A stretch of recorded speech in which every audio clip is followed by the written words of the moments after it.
Lord of Mysteries, Survival from the Secret Doll Chapter 101 to 120. Amidst the howling wind, mingled with the sounds of something else, Tang entered Euclidean space as the system shrieked and frantically reported errors, all to avoid danger. I must say, activating Euclidean space in advance was undoubtedly the right choice. Otherwise, he would have been in deep trouble from just that series of explosions, let alone dealing with a demon who had dangerous intuition and the backing of the cosmic dark side. Inside the deep pit, riddled with countless explosions, a long crack split open, the earth winding downwards, the fissure infinitely deep, as if without end. Even within Euclidean space, Tang couldn't observe its limit. To be precise, this crack is no longer in the real world, but in the world of the occult. And in the occult, this crack can be as deep as it needs to be. It wouldn't be impossible for it to connect directly to the astral plane. Within Euclidean space, both the real crack and the occult crack could be seen, but both had limits. The end of this crack is probably the abyss. What exactly is the abyss? This hasn't been determined by occult knowledge to this day. Tang suspects it's similar to the spirit world, or perhaps simply the divine kingdom of the cosmic dark side. To this end, Tang had already put on mosaic glasses, ready to prevent losing control from seeing something he shouldn't or hearing something he shouldn't. After the avatar of the cosmic dark side self-destructed and the abyss opened, Tang first heard a gurgling sound from the crack in the ground amidst the howling wind, as if something was breathing heavily. Then, he saw tiny black dust particles flying out of the abyss's crack. How small were these dust particles? If this space didn't have an automatic magnification function, these black dust particles would easily be confused with natural dust, completely unnoticed. But when these black dust particles landed, a layer of black film appeared on the ground that had been contaminated by the black sunlight. The film could be torn open easily, but the soil inside had already changed. It kept pulsating, like human muscle tissue, rhythmically and regularly. The soil came alive, like human tissue, coming to life. Seeing this scene in Euclidean space, Tang couldn't help but feel his hair stand on end. Although I was prepared, just a small piece of contamination overflowing from the abyss caused lifeless matter to possess the characteristic of being alive. This is more treacherous and harder to guard against than the Sun Scepter's means of contamination. At least the black sunlight from the Sun Scepter appeared in the form of light. Who would pay attention to this kind of dust normally? Moreover, I'm afraid this dust also has anti-divination and anti-prophecy abilities. Even extraordinary individuals who are proficient in divination and can predict danger will be silently contaminated by this stuff without preparation. I can't let this continue. It seems I can only use that last plan. He had to do something before the things inside came out. Tang raised his head to look at the sky. In the never-ending theater, the monster, assimilated with numerous mental contaminations and twisted beyond description in this world's language, had completely died. Its corpse fused with the monsters produced by various mental contaminations, even more of a stitched-together monster than the theater's previous stitched-together marionette, even more of a trickster than a trickster. The extraordinary characteristics even merged with this stitched-together monster, forming an indescribable, incredibly treacherous sealed artifact. In fact, according to the arrangement of the curtain itself, with the concealment of the Black Knight pathway and the backing of mad knowledge, the core of the theater could indeed try to accommodate the drop of blood that the avatar of the cosmic dark side condensed, opening the gate to the abyss, and prevent it from flowing to the outside world. But that was probably the core of the cosmic dark side's descent, a drop of divine blood from the cosmic dark side. This would extremely affect the theater's core itself. Forcibly accommodating it would even change the balance inside the theater, causing contamination to erupt, the theater's core to be contaminated, or even attracting the attention of the abyss and the starry sky. People are valued for knowing themselves, and greed is the most taboo. That person did a good job, letting it throw out the contamination that would affect itself and only retaining the rest that was also contaminated but that it could handle. Oh, if it had been a little more sensible in Tingen, acting within its means and not being so reckless, that would have been even better. Then it would have been such a happy sealed artifact. Past events are unbearable to recall, so sad, so miserable, so wretched. JPG. Forget it, let's get to work. The world is broken and tattered, and it still has to mend it. Ah, right, I need to switch the marionette back first. Speaking of which, why does its marionette listen to an outsider so much? This is Unshi, no, this is unoccult. In the abyss's crack, the extent of dust overflowing outwards became greater and greater. At the same time, the trembling of the earth didn't stop. Rustling sounds came from the abyss. Those were demons, each with only eyes and the rest being black tentacles, with a similar appearance to the demons created by the avatar of the cosmic dark side before, but equally disgusting. They crawled out of the abyss, each step being contamination, each step being the expansion of the abyss. Blackness spread outwards from the crack, whether it was the earth or the air, without exception. Tang held his breath and focused, ignoring these vanguard troops. He was watching the depths of the abyss, taking out the telescope for observing stars to increase the observation range. According to the future given by the astrolabe before, the cosmic dark side will send out one of its extremely contaminating arms. Sure enough, after Tang used a yesterday once more charm again to borrow spirituality, he observed it. Of course, with the blessing of the mosaic glasses, he couldn't see what exactly was in the depths of the abyss at all. But being able to distinguish the darkest blob from a large group of mosaics can also be considered his skill. That thing seemed to be pulled by something else, slowly moving out of the abyss. The tiny dust particles in the air had already begun to spread outwards, being blown away by the wind. The earth was trembling, and everything around it began to be eroded by the abyss, giving birth to one strange and terrifying creature after another. This speed of spread was extremely fast. The deep pit had already become a kingdom of monsters, full of indescribable things, each refreshing Tang's worldview and knowledge. Tang stood among this group of monsters and calmly put down the mosaic glasses in his hand. With the true opening of the abyss's gate, he was no longer as anxious as before, but became exceptionally calm. Tungzi, let's watch some fireworks. Okay. He was waiting for the stars. What was the abyss waiting for? When I got the astrolabe before, it said I would summon meteorites to silence people or something. Look, isn't this an opportunity? Above the abyss, a war bishop in ancient silver armor held an orrery with 4 floating stars in one hand and the scepter of the sun in the other, gazing at the crimson moon overhead. The starry sky, unpolluted, resembled a serene and gentle black curtain, adorned with countless stars of varying sizes. Suddenly, something pierced the sky, falling from above with a beautiful and spectacular tail. The star grew larger and faster, its friction with the atmosphere creating flames as it plummeted rapidly. Orrery of observing stars. Quality, system exclusive. Even extinguished stars yearn to leave their mark on the orrery. This is their final trace. You can summon an extinguished star by injecting a certain amount of spirituality. Note: this extraordinary ability can only be used once in a short period. Using it too often will inevitably leave the fate trajectory of extinguished stars on the orrery. And extinguished stars, where does fate come from? The orrery of observing stars is currently the only item in the observing stars set with an active skill. And this item's ability is: your star is here. The beautiful star hurtled vertically towards the war bishop, towards the abyss, shining exceptionally brightly in the night sky. Instantly, the war bishop raised his hand, expending the last of the scepter of the sun's black sunlight. Warning: the sun is about to ascend. The system's announcement was filled with schadenfreude, unlike the terrified announcement it made when first encountering the scepter of the sun. Oh, perhaps because it knew that it wouldn't be the one in trouble.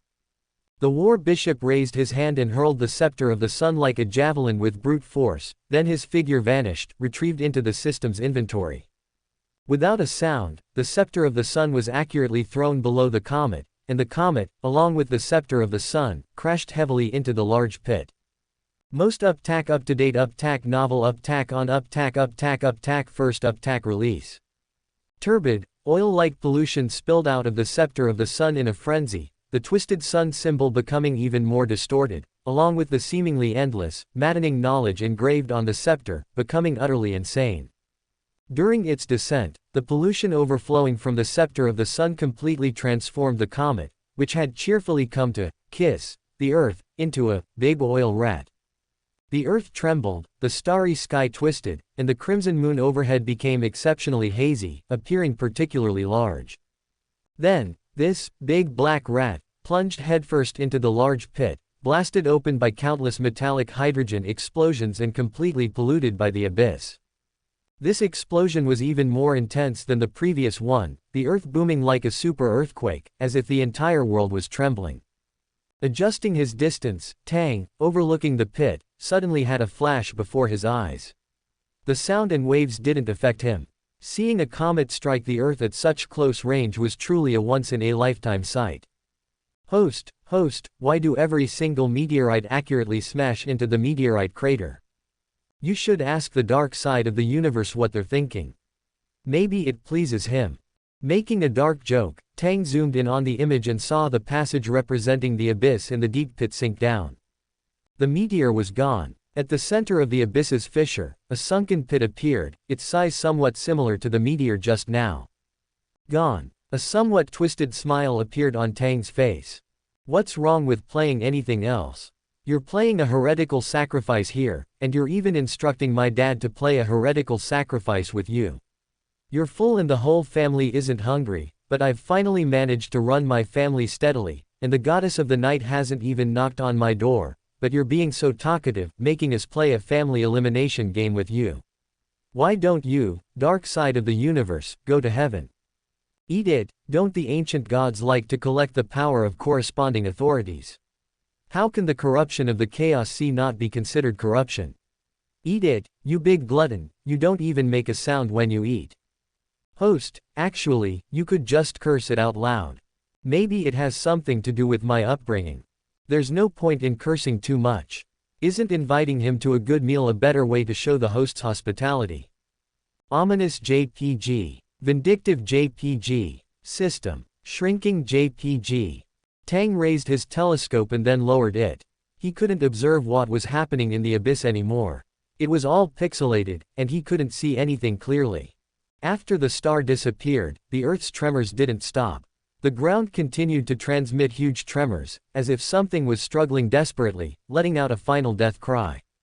This smash smashed everything that should and shouldn't have been smashed. Ah, how delightful. And in the deep pit, near the gate of the abyss. The monsters there, born from the pollution of the abyss, had turned into turbid oil, even more foul, yet seemingly neutralized by the power of the abyss. Even with pollution, it was much lighter than the abyss. This was just a residue of the pollution overflowing from the scepter of the sun. As long as a demigod skilled at clearing pollution came over, clearing this pollution wouldn't be difficult. Besides that, most of the monsters in the deep pit were instantly annihilated by the high temperature and the terrifying outbreak of pollution brought about by the comet's impact. The pollution of the abyss and the pollution remaining from the Chaos Sea seemed to maintain a balance under the interference of some force, directly neutralizing each other, leaving nothing behind. None of this caught Tang's attention. He stared straight at the crack in the abyss, seeing the things constantly bubbling out of the crack. Those weren't pixels, there wasn't too much pollution, and the system's divinity alone could support them. The abyss gate directly ate the entire comet. I guess the pollution connected by the scepter of the sun has completely erupted in the abyss. The earth was still shaking, the tremors more intense each time, followed by this fissure spewing out black water. It was like throwing up after eating too much. Thinking of this, Tang took a step back in disgust. System, how long until the sun ascends? Using a comet to smash the abyss in this step, the only problem was how to retrieve the scepter of the sun. He didn't want to directly lose 3 sequence 4 extraordinary characteristics with this smash. However, the system guaranteed that as long as the sun's ascent ended, it could directly summon the scepter of the sun back through the scholar runes related to the scepter of the sun. Oh, I understand, the knowledge wilderness bound these two together. Maybe it used some extraordinary characteristic aggregation law plus version, forcing the scepter of the sun back with the mad knowledge belonging to the knowledge wilderness. It's about to end, I told you, host, it's not as dangerous as the first time, right? Yes, the one in danger isn't him. Tang smiled. Task status updated. Task. Open black lens bracket. The seer's acting close black lens bracket. Having advanced to seer, you have summarized certain acting principles. Please follow these principles and gradually improve the content of your acting, thereby increasing the digestion of the potion. Task completion, 100%. Rewards have been issued. Please check your inventory. Sequence 4 Advancement Ritual for a Schemer, relying on your own strength and planning, direct a grand drama witnessed by a large audience, thereby assassinating a demigod or an equivalent extraordinary creature. Consume the potion at the end of the drama. As this grand drama came to a close, the Sequence 4 Devil, a descender from the astral world inside the Neverwinter Theater, died. Ritual requirements met. Tang released his cane. As, a moment of luck, was invested into the Craftsman module, which had been preheated with knowledge fragments by the system. The extraordinary characteristics of Schemer and Winner were shattered. The spiritual imprint of the previous Schemer, hidden within the Schemer extraordinary characteristic, was erased, and then rapidly separated and reorganized. At the same time, the system manipulated the stacked auxiliary materials in the warehouse, throwing them into the Craftsman module one after another. The blood of a scheming imp and the dust of a spirit world plunderer were both in the Neverwinter Theater's inventory. Tang didn't bother to collect them separately in the spirit world. The other auxiliary materials for the schemer were also not difficult to obtain. He had already prepared them properly before coming to the Orkney Highlands. Standing before the abyss fissure, Tang lowered his eyes, holding a delicate glass bottle in his hand. Inside the bottle, black threads of light swayed, with hazy, distorted patterns, sometimes showing inexplicable bubbles, and sometimes seeming to hide countless tiny, undetectable worms, twisting and huddling together, driving those who looked directly at them mad. Tang closed his eyes and drank the potion. The potion slid down his throat, dry and cold, rushing straight to his soul. In the next moment, his spirit body seemed to suddenly rise, and countless things in Euclidean space were completely presented before him.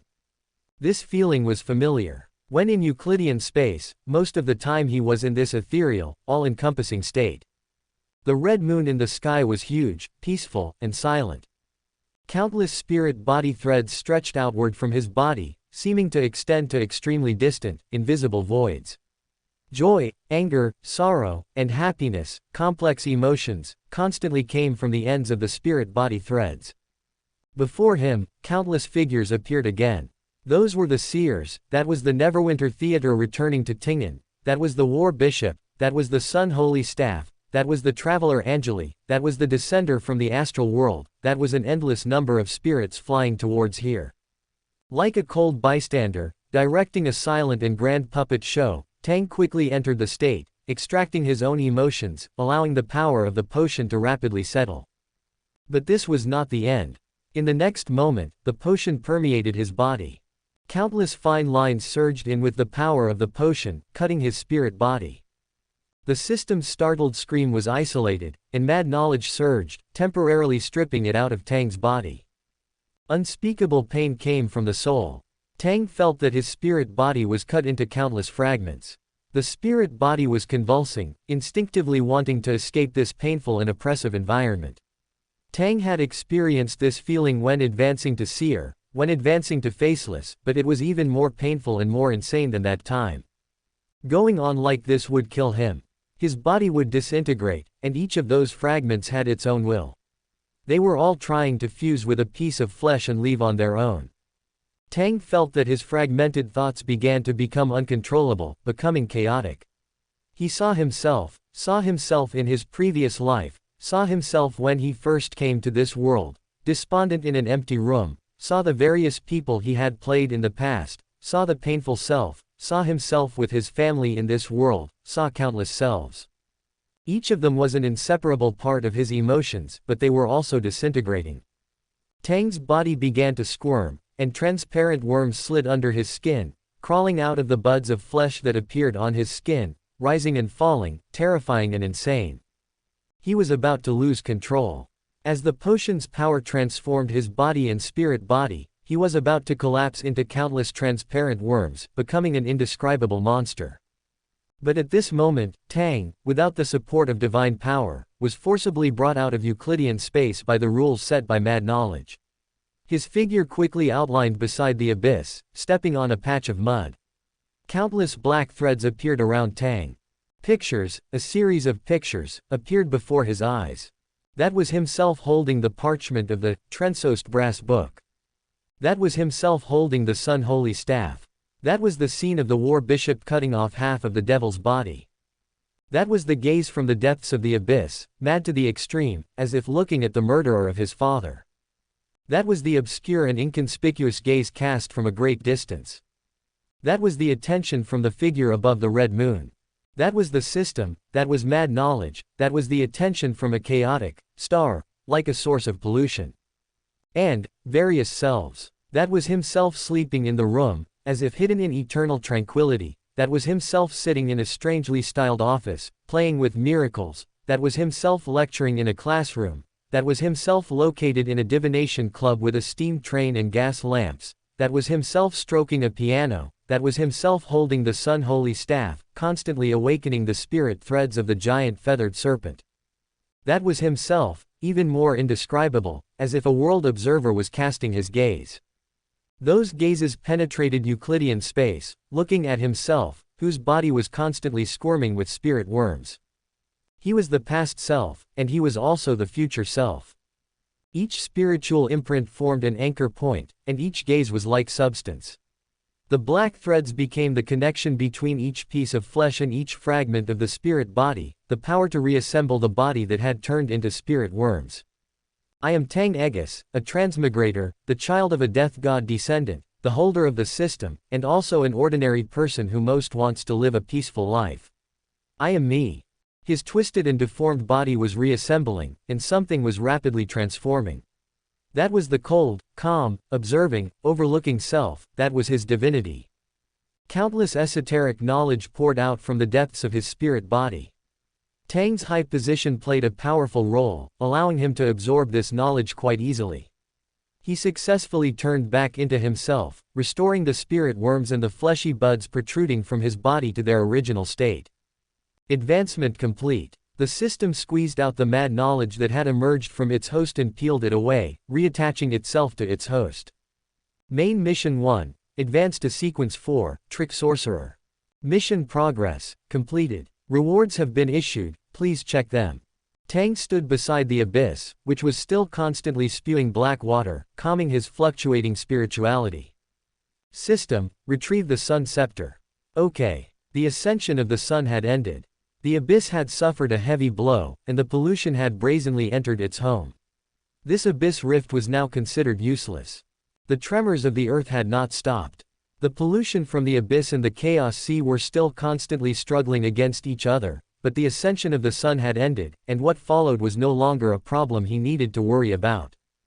Next, the cosmic dark side and the desire cassava would worry about whether the abyss would become a branch of the chaos sea or not. A good question. I believe the cosmic dark side would be happy to worry about this. The abyss rift gurgled and bubbled again. Tang pretended to be calm as a dark golden long staff flew out of the abyss, heading straight towards Tang. However, it was stuffed back into the system's warehouse halfway. The next moment, the calmness Tang had deliberately put on his face was suddenly shattered. Without any hesitation, he didn't even bother to inform the system. He directly entered the Euclidean space, escaping far away, not even wanting the extraordinary characteristic extracted from the unfortunate plantar pathway demigod nearby.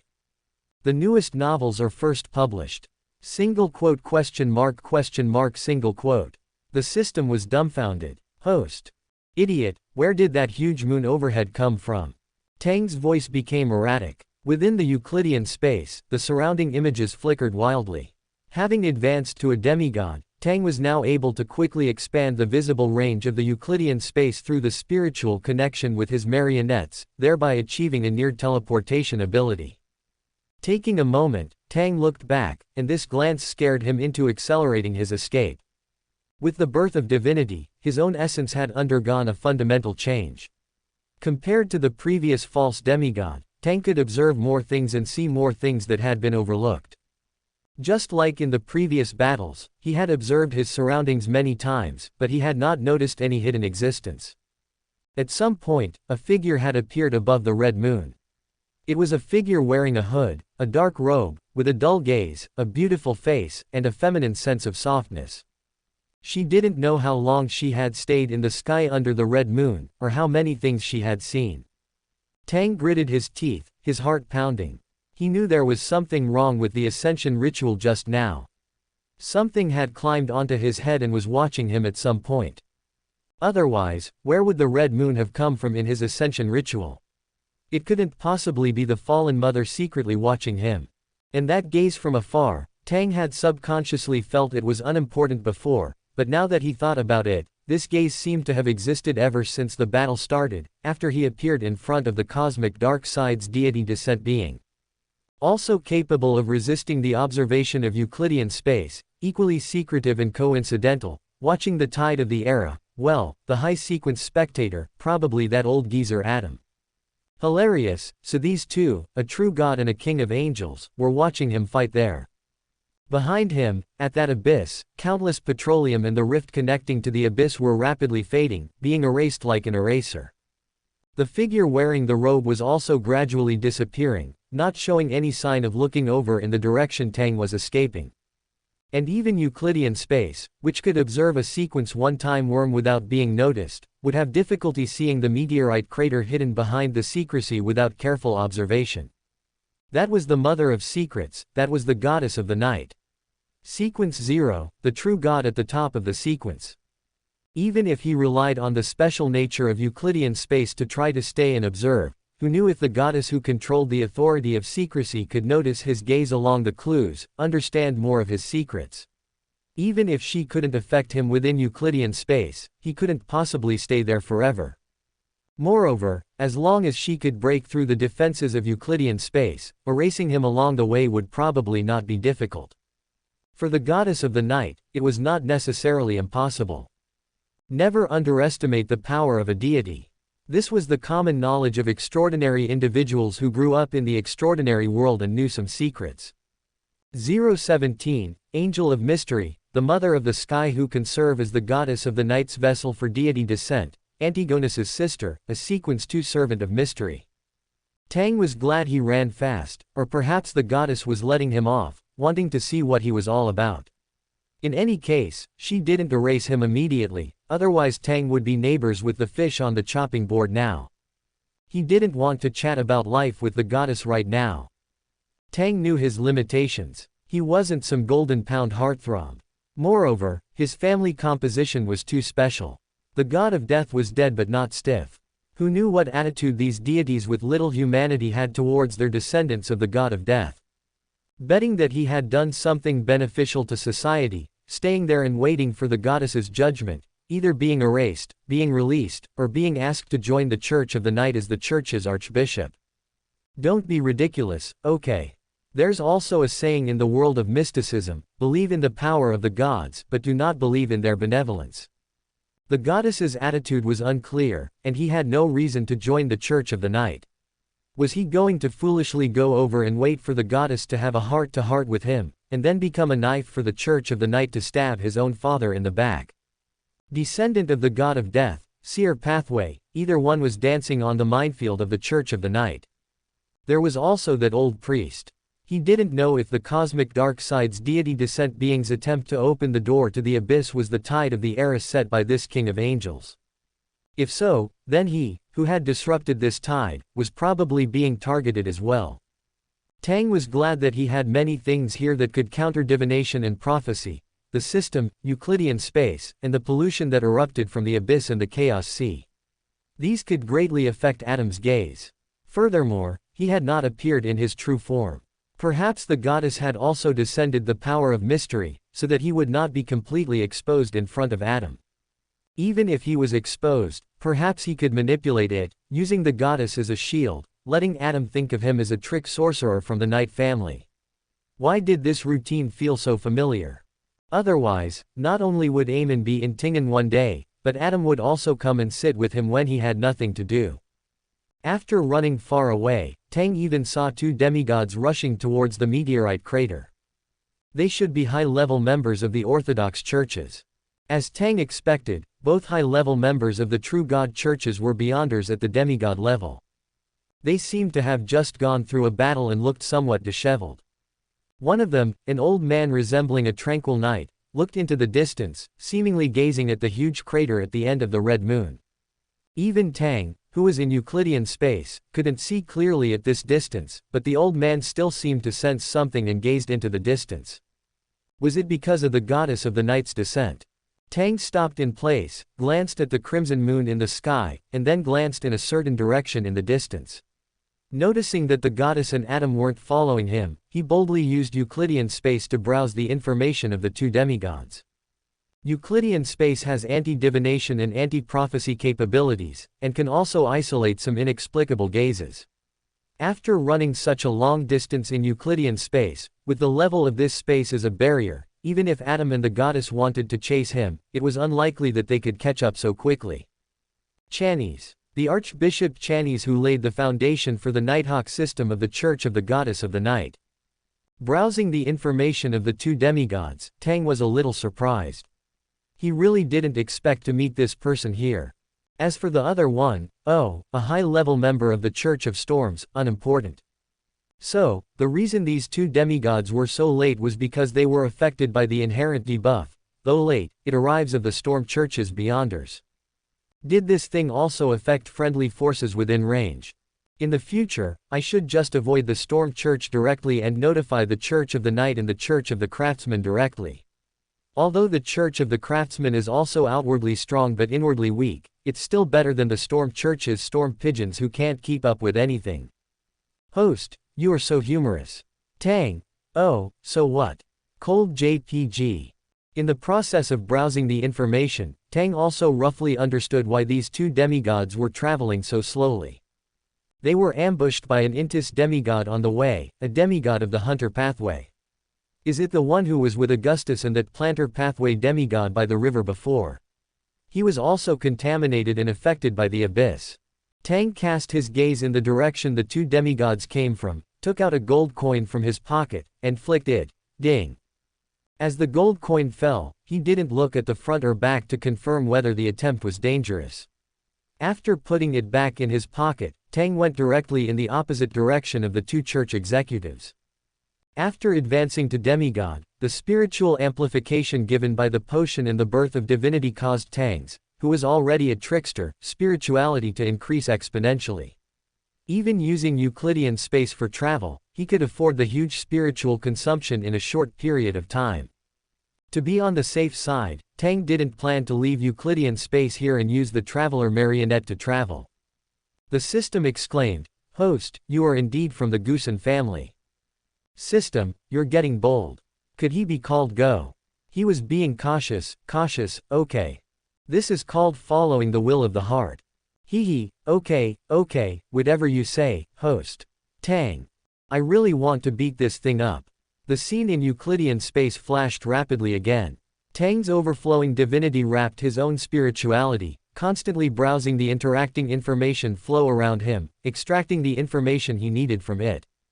Soon, following the remaining spirituality when the two archbishops traveled, he found the place where several demigods fought, and through the remaining clues of pollution here, he found the Intis demigod who had left here very far and was hiding by a stream. He didn't look like a normal human anymore.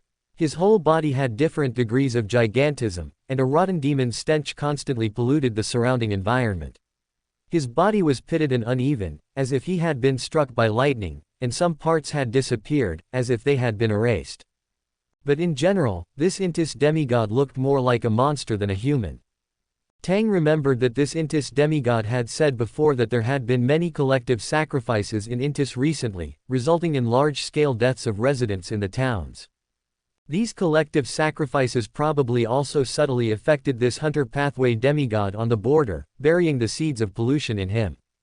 In addition to the hidden pollution on the Planter pathway demigod, when Tang and that outer god of the cosmos fought desperately and the abyss appeared, the pollution here broke out together, causing this Intis demigod to frantically prevent the demigods of the Loen church from going to support. Well, it's so reasonable that Tang doesn't know if there are any traces of an audience member arranging this. The audience pathway is terrifying. Tang stood beside this Intis demigod, watching the other party's eyes gradually dimming and losing their humanity.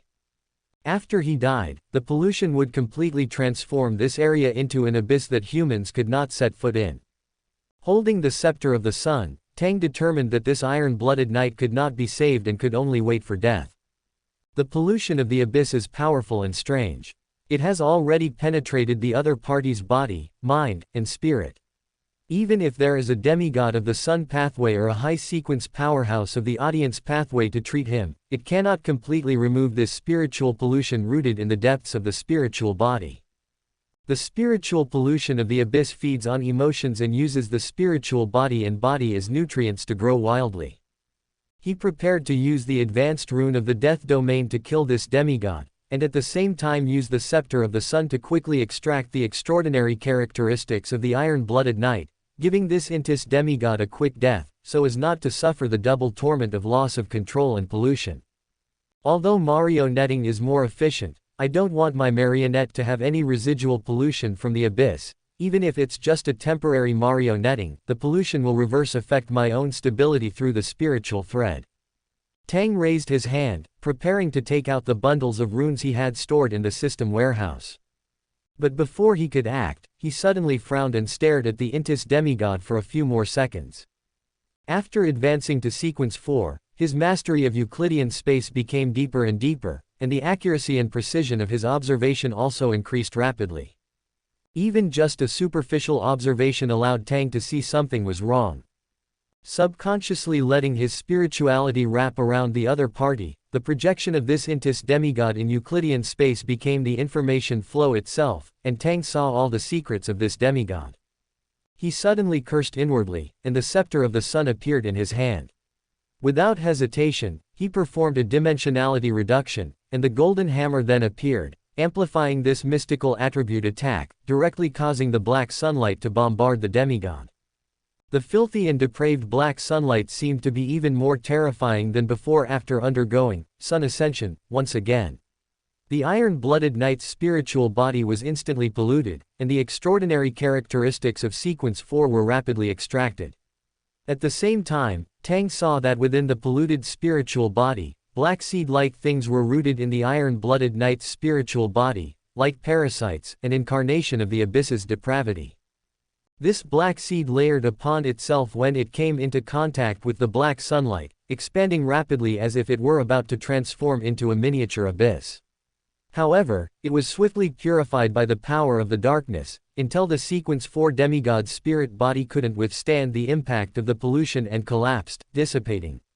Only then did the black seed fail to hold on, vanishing unwillingly amidst the shattered fragments of the spirit body scattered on the ground. The dark side of the universe still had a backup plan. Tang felt unlucky. If this Intis demigod were allowed to die here and be polluted by the power of the abyss, perhaps in a few years, a hunter pathway demigod would emerge, busily preparing a sacrificial ritual to open the gates of the abyss. Looking at the extraordinary characteristics on the ground, Tang glanced overhead and performed another divination. Confirming that there were no issues, he emerged from the Euclidean space, picked up the extraordinary characteristics from the ground, and threw them into the system warehouse. Finally, he glanced at the corpse of the Intis demigod, which had completely transformed and fallen into a monster under the pollution unleashed by the black sunlight in the abyss. Tang was silent for a moment, then snapped his fingers and ignited the body. Subsequently, Tang re-entered the Euclidean space, concealing his tracks to prevent prying eyes, and returned to Saga Fort City. Inside Saga Fort City, the tremors in the earth continued. The war between the three nations naturally did not break out. Having received the news, the high-level members of the Church of the Night and Storm, who had set out early, had already notified the orthodox god churches of each nation. The high-level church officials who were urgently dispatched by the churches of each nation barely managed to stop these military leaders who were controlled by desire. Faced with this commotion created by the dark side of the universe, the high-level members of the major churches couldn't help but break out in cold sweats, secretly rejoicing that things had not developed to the point of being unmanageable. If a real war broke out, not to mention the impact on the nations, the faith of the churches, although it would become unprecedentedly strong during the war, the already unstable friendly and hostile relations between the nations would also be shattered in an instant. The old, weak, women, and children would die, and the young and strong would participate in the war. Even children of 8 or 9 years old would probably have to go to the battlefield early. This would be a devastating blow to the population of each nation, shaking the anchor points of the gods. Even if the churches could reap faith from this, the final result would still be more harm than good. The churches would not, and could not, let it go unchecked. The newest novels are first published at, and without allowing the intentions of the dark side of the universe to be achieved, naturally, there were no major casualties. The high-level military officials of each nation, having regained their senses, naturally knew that they had been schemed against. Without causing huge consequences, under the protection of the high-level church officials of each nation, they needed to calm the emotions of the border soldiers as soon as possible and stabilize the morale of the army, so as not to cause any major disasters. And the successive earthquakes gave the nations an opportunity to cease the fire and mediate. However, the Loen army had a minor conflict with the Intis army, with not many casualties. The only regrettable thing was that a colonel died while taking the lead in the conflict with Intis. The high-level military officials of Intis expressed their apologies for this and offered some negotiable benefits in order to ensure the relationship between Loen and Intis, so as not to stir up the emotions of the two countries that had just been appeased. The Intis high-level officials were also drunk. Who knew how that Loen colonel's brain was wired? Wouldn't it be better to stay in the rear? Why did he have to confront them head-on, using his life to fight for benefits for Loen? Are you an Augustus family dog? Even a dog wouldn't be so desperate. In response, the high-level military officials of Loen posthumously awarded the colonel who had contributed to Loen the rank of brigadier general, and held a memorial service for him with the treatment of a brigadier general, commemorating the merits of this brigadier general. Many officers attended the memorial service of this brigadier general, and besides mourning this deceased brigadier general, his child, Liliana Bernstein, became the biggest focus of this memorial service. Liliana Bernstein, the child of Brigadier General Wislik Bernstein, was too beautiful and pitiful. In Saga Fort City, this lady was equivalent to receiving the protection of the high-level military officials. If one were to take her into their arms, then it would be equivalent to receiving the attention of the high-level military officials, and obtaining some tickets to the high-ranking officers' club in advance. At the memorial service, some men whose merits were not many and who did not have the ability to be promoted were eager to make a move. They looked forward to having an encounter with this young lady who had just lost her father and was somewhat pitiful, and helping her out of her grief. Owen was holding a glass of red wine when he was patted on the shoulder. He looked back and saw Angel, who had appeared at some point, pointing to the side, signaling him to go over. Owen put down his wine glass and politely apologized to the officers around him. Amidst their strange and confused, yet suddenly normal gazes, he quietly stepped into a corner that had been pre-arranged with a ritual to isolate it from the outside world. Tang! The dark corner seemed to hide something. Owen's expression gradually became serious. He looked over and saw transparent worms crawling all over that corner. Those worms were all transparent and seemed to possess extraordinary vitality. Each transparent worm seemed to have its own thoughts. They all raised their heads, as if they had noticed someone intruding into their territory. Owen saw very clearly that each worm had a human face. "Are you performing worm crawling?" he suddenly asked. The transparent worms disappeared, and the illusion of the magician was dispelled. Tang walked out of the corner. "If you can't speak, then don't speak. This is called illusion. Do you understand the performance of a magician?" He was just a little more, "Trickster, what do you mean by worm crawling?" "That's called dark and twisted wriggling, okay. Do you know how to speak?" Owen's mouth twitched. "It seemed that your description wasn't much better than mine. What happened? Your secret puppet was vague before, and also, have you advanced?" he asked vigilantly. "Huh." Tang heard this and looked Owen up and down, muttering, "What kind of intuition is this? So accurate. Is this the spiritual intuition exchanged for brains?" He raised the corners of his mouth. "Well, to put it briefly, I had a fight with a god's descent from the dark side of the universe, won, and completed the ritual by the way. I won't pretend anymore. I'm laying my cards on the table. He is sequence 4, a demigod." "Owen. Oh, you were with, you and what thing?" His face changed. "A god's descent from the dark side of the universe." Tang spread his hands, preparing to accept the worshipful gaze. "It's what you think it is." I pinned him to the ground and beat him to death, and then I advanced. Oh, right, you. Wait, before that, you don't need to put it briefly, first tell your brother what's going on. Yo, host, you're going to be in big trouble. The system's mocking voice sounded. Tang Zheng flinched and silently took a step back under Owen's death stare. Ah, right, I just remembered, I have something to do, talk to you later. Owen was almost amused to the point of laughter. Tisk, I'm talking about you, you actually know what you did at this time.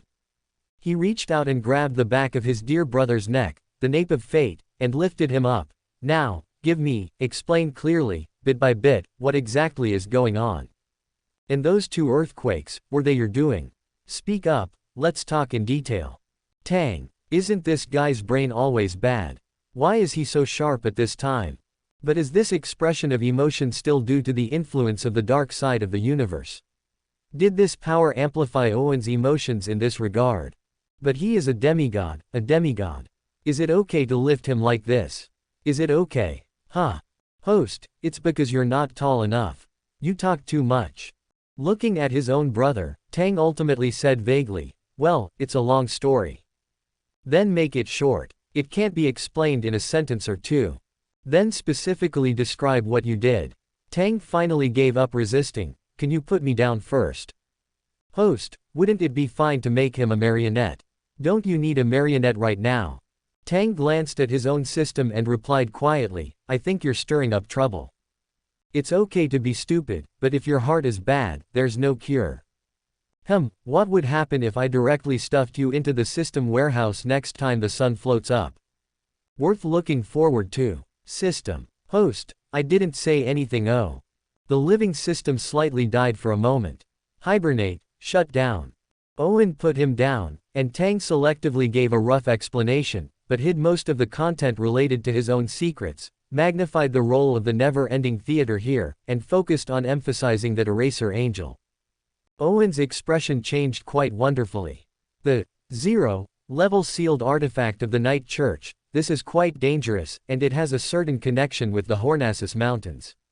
If he catches you and erases you, you will be teleported to a small town. Taking this opportunity, Tang also revealed some of the Night Church's secrets to Owen. After all, it seems that neither he nor Owen are good things in the eyes of the Night Church.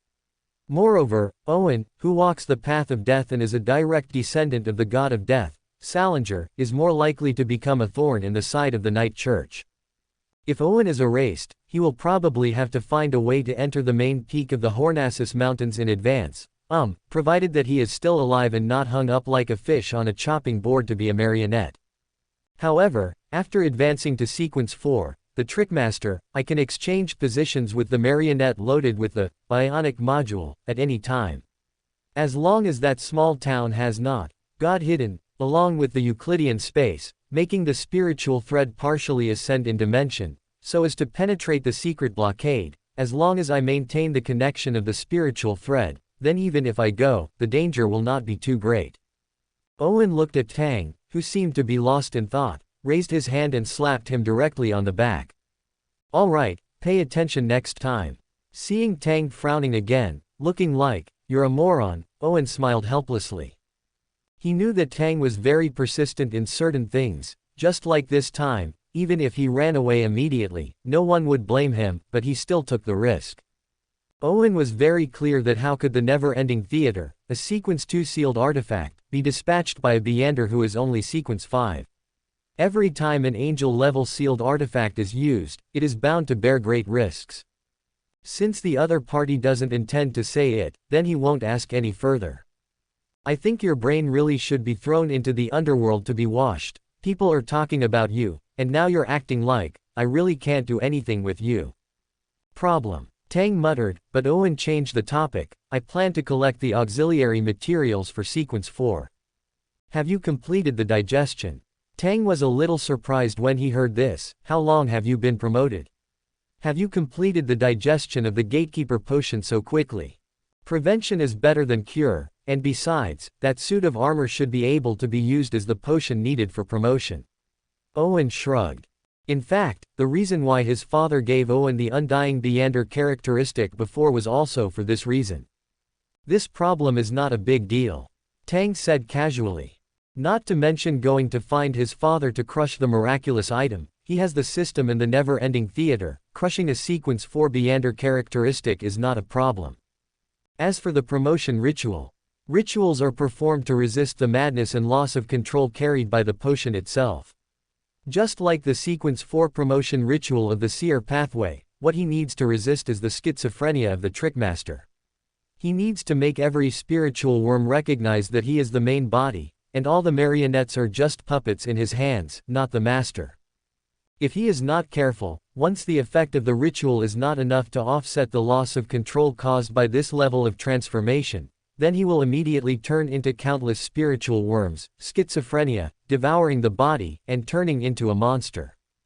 And the promotion of the undying requires resisting 2 points. One is death itself.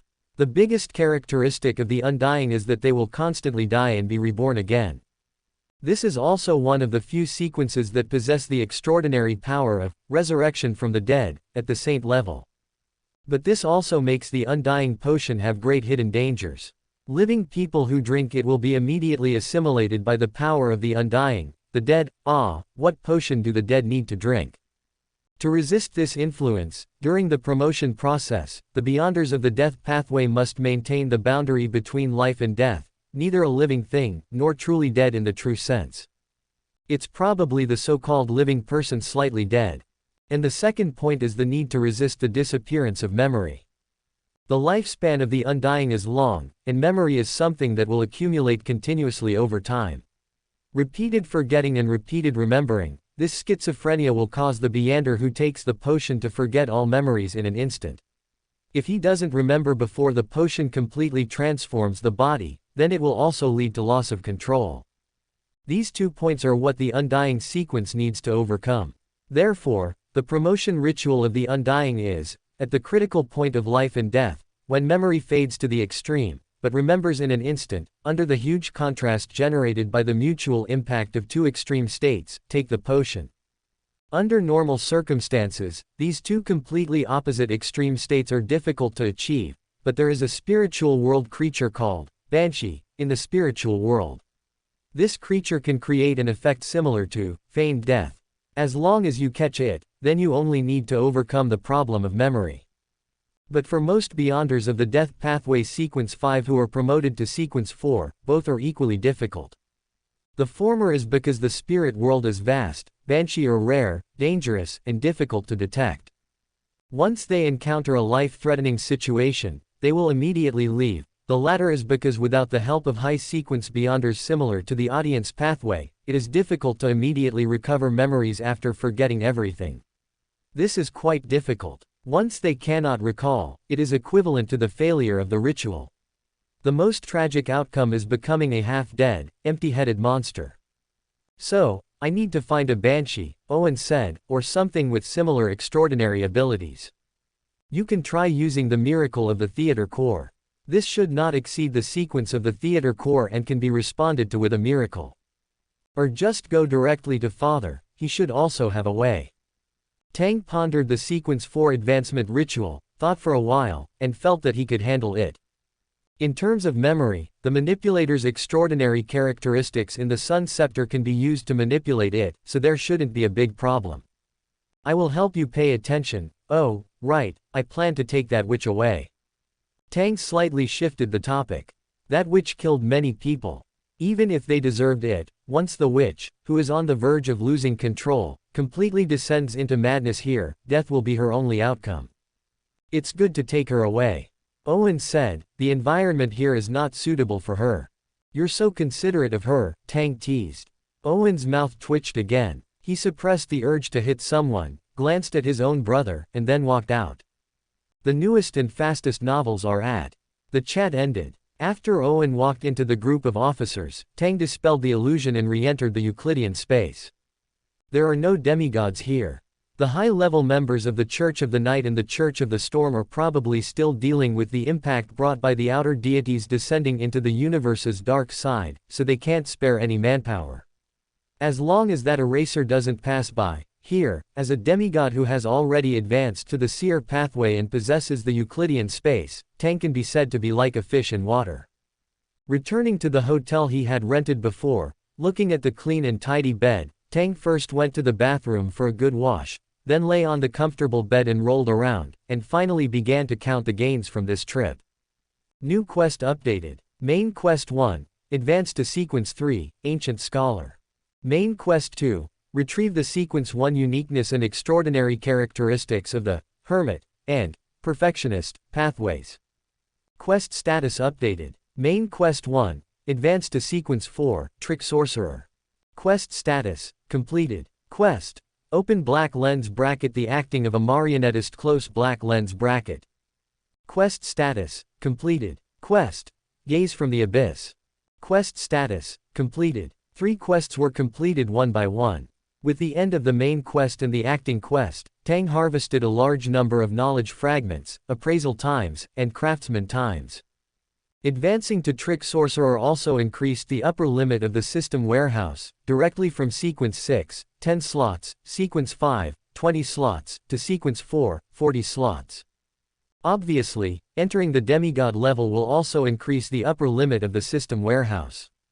Similarly, after advancing to demigod, a new forging template has also been added to the Craftsman module. Bionic Marionette module forging. By consuming spirit worms, or extraordinary characteristics of the seer pathway, or extraordinary characteristics of the scholar pathway, you can independently forge a brand new, bionic marionette module. However, please note that marionettes are valued for quality, not quantity. Too many marionettes may sometimes fight, you know. This is interesting. After opening the forging module, as long as he can afford the consumption of spirit worms, according to this meaning, he can completely scatter the marionettes to every corner of the world. Just imagine, this is my marionette, that is also my marionette. This one and that one in the east and one in the west, the enemy's friend is my marionette, and the enemy's enemy is also my marionette. This is quite Trick Sorcerer-like. Tang looked at the last reward. Quest: gaze from the abyss. The cosmic dark side, struggling to escape from a certain state, has been quietly dormant for a long time. This time, it has finally found a perfect way. When the abyss's shadow also appears in the eyes that gaze into the abyss, when the sun is no more, when plants wither, when spirituality is extinguished, when all things fall into the land of depravity, that hand, symbolizing the most filth and depravity, will personally push open the door to the abyss. This was the quest issued by the system when Tang fought against the outer deities descending into the cosmic dark side. Similar to the previous, never-ending theater quest, both are extremely dangerous and involve top-level powers above Sequence 2. Like that quest, after completing this quest, the system opened a new module. A module called Repair Culture Dish. Are you still worried that your marionette's level is not high enough? Are you troubled that your extraordinary characteristics have nowhere to be placed? Have you used a marionette for a long time, cultivated a deep relationship, but had to give up because the level was too low? Are you worried about some of the flavors of the marionette itself? It doesn't matter. This module fully provides after-sales service for your marionettes. Our motto is, no cavities. Dear, you can spend a certain amount of knowledge fragments to maintain, repair, or promote the marionette. God damn, no cavities. Tang's eyes twitched for a while, and after browsing through this new module, his heart moved slightly.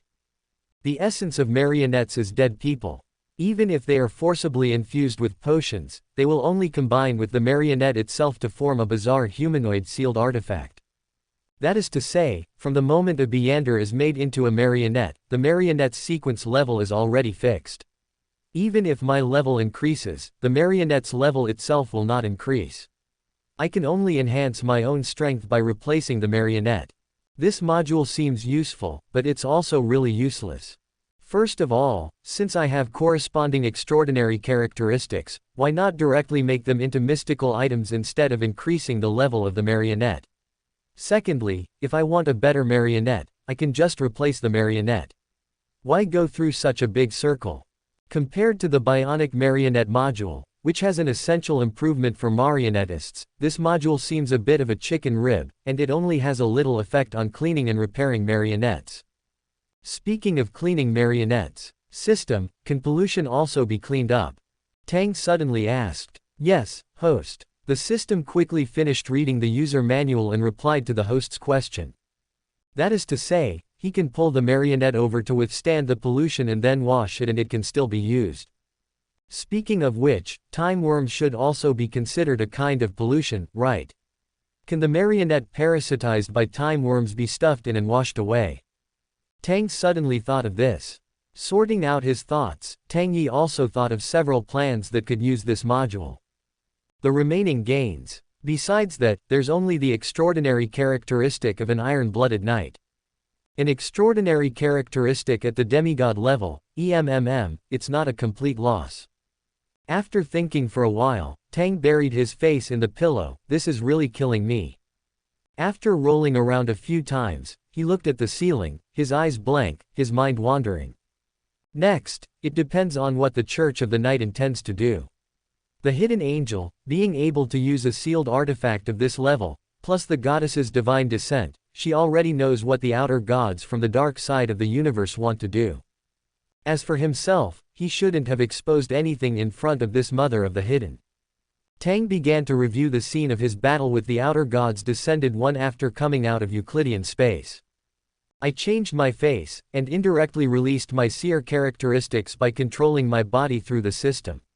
Euclidean space, the system, and my own seer characteristics can all exhibit anti-divination and anti-prophecy abilities. The system belongs to the knowledge more. His seer characteristics and Euclidean space both belong to the high-dimensional world, and he himself is closely bound to the system, and Euclidean space is related to his astral projection. The three are related, plus the system's essence is related to the knowledge more. With so many buffs stacked, it should be difficult to see through. In addition to the outbreak of the abyss and the chaos sea pollution, even if the goddess of the night had already taken her position from the beginning, she might not be able to see anything through the hidden angel. The only two problems are the never-ending theater and the chaos sea pollution that erupted from the Sun Authority scepter. Who knew there was a goddess watching from above? Who would have thought of that? Tang wiped his face. It was his fault for trusting the observational abilities of Euclidean space too much. The never-ending theater, this sealed artifact once appeared in Tingen. Later, in order to divert the attention of the church's higher-ups, his father also left Tingen. The church's higher-ups may not be able to see that the sealed artifact that appeared in Tingen before was an angel-level sealed artifact of the seer pathway, but if the goddess knows about this and investigates further, it's easy to find that the sealed artifact I used is similar to the one that appeared in Tingen, or even the same item. Thinking about it made his head hurt. Tang banged his head against the pillow, going crazy for a while to no avail. If the goddess knows that the never-ending theater is related to the outer gods from the dark side of the universe, then Tingen's suspicion will suddenly become very high. After all, the never-ending theater was originally a sealed artifact that appeared in Tingen. If the situation escalates and the church conducts another thorough investigation, sending higher sequence beyonders, that's not impossible. Moreover, if this matter is related to the death god's descendants, and also related to the source. A seer pathway beyonder related to the death god's descendants carrying a 0 feet class sealed artifact and an item related to the source fought with an evil god. Thinking about it, this matter seemed strange. Even if my father has done some interference, the goddess of the night undoubtedly has extremely strong control over the hidden authority, and she may not be able to see the truth that my father wants to hide. Putting aside the relationship between the death god and the goddess, and excluding things like the source, which are of high standing and level, just the fact that the death god's descendants are related to this evil god from the dark side of the universe will definitely change the attitude of the church's higher-ups. At that time, if the goddess descends a divine decree, perhaps a sequence 2 servant of concealment, an earth angel, will come to visit Tingen. The goddess may not have locked onto his identity, but the necessary investigation will not be less. And whether there is any arrangement by that old priest, whether the old priest will come to him because of the Chaos Sea, and whether he knows his true identity, and then just sit next to him and listen to his inner voice, he doesn't know, and doesn't want to know. The visionary pathway is also one of the 5 omniscient and omnipotent pathways. The ancient sun god also mastered a certain authority of the Chaos Sea. The Angel of Imagination also used the Chaos Sea after ascending to the godhood, creating the power of a quasi-Old One. Even the current atom may not be unaware of the secrets of the Sun Authority Scepter itself, knowing that it is a magical item that can mobilize the power pollution of the Chaos Sea after certain conditions are met. It depends on whether the dual pollution mixed with the knowledge more in the Chaos Sea, and his own high standing, can make this King of Angels hesitate. Thinking about it now, being exposed under the eyes of the Goddess of the Night and the Angel of Imagination is really creepy and a bit frightening. The King of Angels of the Visionary Pathway, blah. The Goddess of the Night, also, never mind, never mind. It's not right to talk about others behind their backs. Host, you are so two-faced. Compared to the old geezer of the Visionary Pathway, I would rather deal with the Goddess of the Night. After all, with the Visionary Pathway, who knows when they might secretly inject something into my subconscious without me noticing. As far as I know, the Goddess at least does transactions with clear price tags. Okay. Of course, both Tangs didn't want to deal with either of them now. Can't you choose between something unpalatable and something even more unpalatable? People can't, at least they shouldn't. I still need to prepare early. I don't want to think about it. Shut down, I'll sleep first, and talk about everything after I wake up. There's something called mental fatigue. Tang, who had advanced to a trickmaster and had just gone through a major escape, only felt that he should get a good night's sleep to replenish his energy. Rubbing his aching forehead, Tang's thoughts quickly settled down, and he soon entered a dream, and then was quickly woken up by the system again. What did you say? Host, someone broke into your house. Tang, he was dumbfounded. No, did the goddess come knocking so soon? Tingnan, beside a castle made of dark blue bricks. The baby-faced knight looked like he had lost the will to live. Why did we have to come here? I haven't finished my work today. If he didn't complete his task, he was afraid he would go hungry tonight. Just then, the unknown existence hidden within the baby-faced knight suddenly spoke, concisely and directly revealing what the baby-faced knight wanted to know most. Don't you want to know how to enter the extraordinary realm? Look, the opportunity is right in front of you, it just depends on whether you can seize it. Are you talking about Lord's place here? The baby-faced knight's eyes lit up, but he also looked cautious. Lord probably won't accept my visit. He pursed his lips. Besides, Lord wouldn't possibly help me. Only the captain of the knights was qualified to come to the Lord's residence. Someone like him, who was still at the bottom, would probably be killed on the spot as soon as he entered. His expression became low, and he muttered in a very low voice, "How could the extraordinary realm be so easy to step into? I don't have the money, my family doesn't have the ability either." Deep within the mind of the baby-faced knight, a chuckle seemed to echo. The voice said to the baby-faced knight, "Little one, when you truly understand what transcendence is in this world, you will know that money is nothing to the transcendent. Of course, in the process of comprehending transcendence, appropriately acquiring money is also not a bad thing. Sometimes, the difference between people is not just a matter of status. Experience, ability, background, and even a large amount of money can quickly bridge the gap in status between them." The middle-aged man with meticulously combed white hair chuckled again. "All right, move closer to the wall. Let's see what's inside. Once you've met the Lord here, think about other things."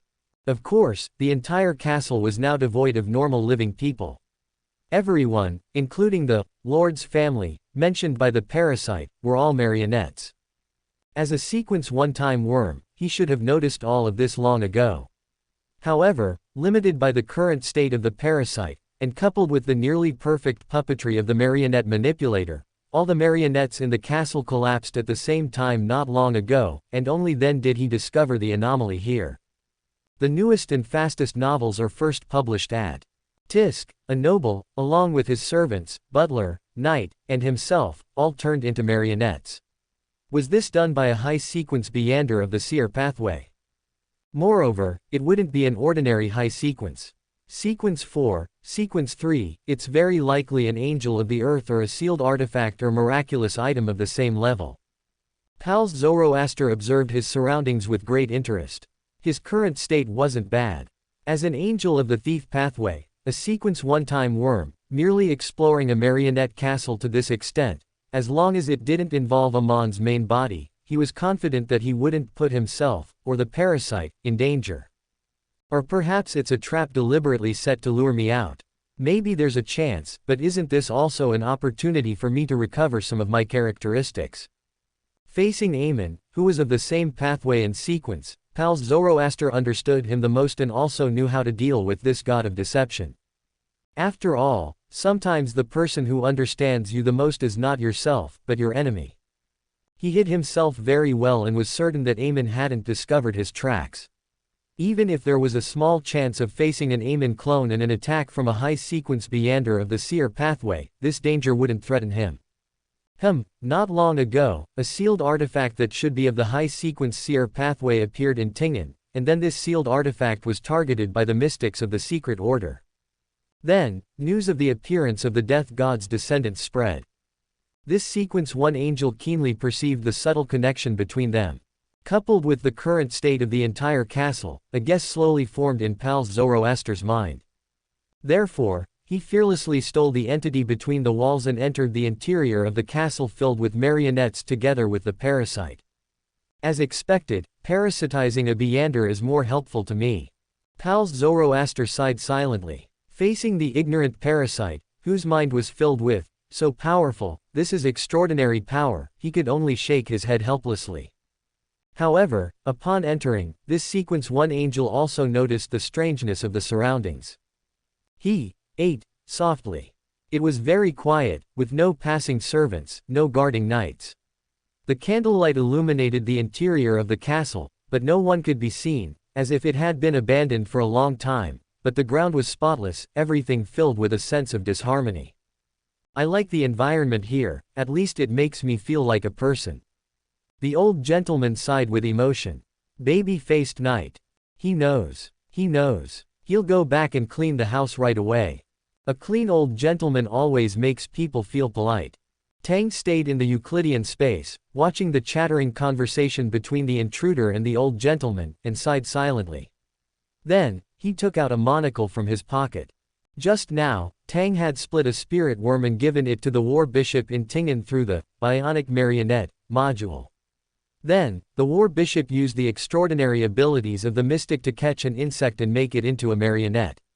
He then completed the exchange with the insect marionette, thereby completing the ultra-long-distance marionette replacement. After advancing to sequence 4, coupled with the help of the bionic marionette module, it will be very difficult to catch me. As for the role of the monocle, new task updated. Task: open black lens bracket mystics acting close black lens bracket. After advancing to mystic, you have truly undergone a fundamental change. Trickery, horror, terror, and madness are the truths that mystics pursue throughout their lives. Please digest the potion as soon as possible and summarize the acting rules of mystics. Task completion, 27%. Acting in advance is indeed the right thing to do. See, isn't this another opportunity to act? Tang formed layers of ripples through his divinity and spirituality, leveraging the power of this space. After becoming a demigod and acquiring divinity, he was initially able to grasp some of the power of this space.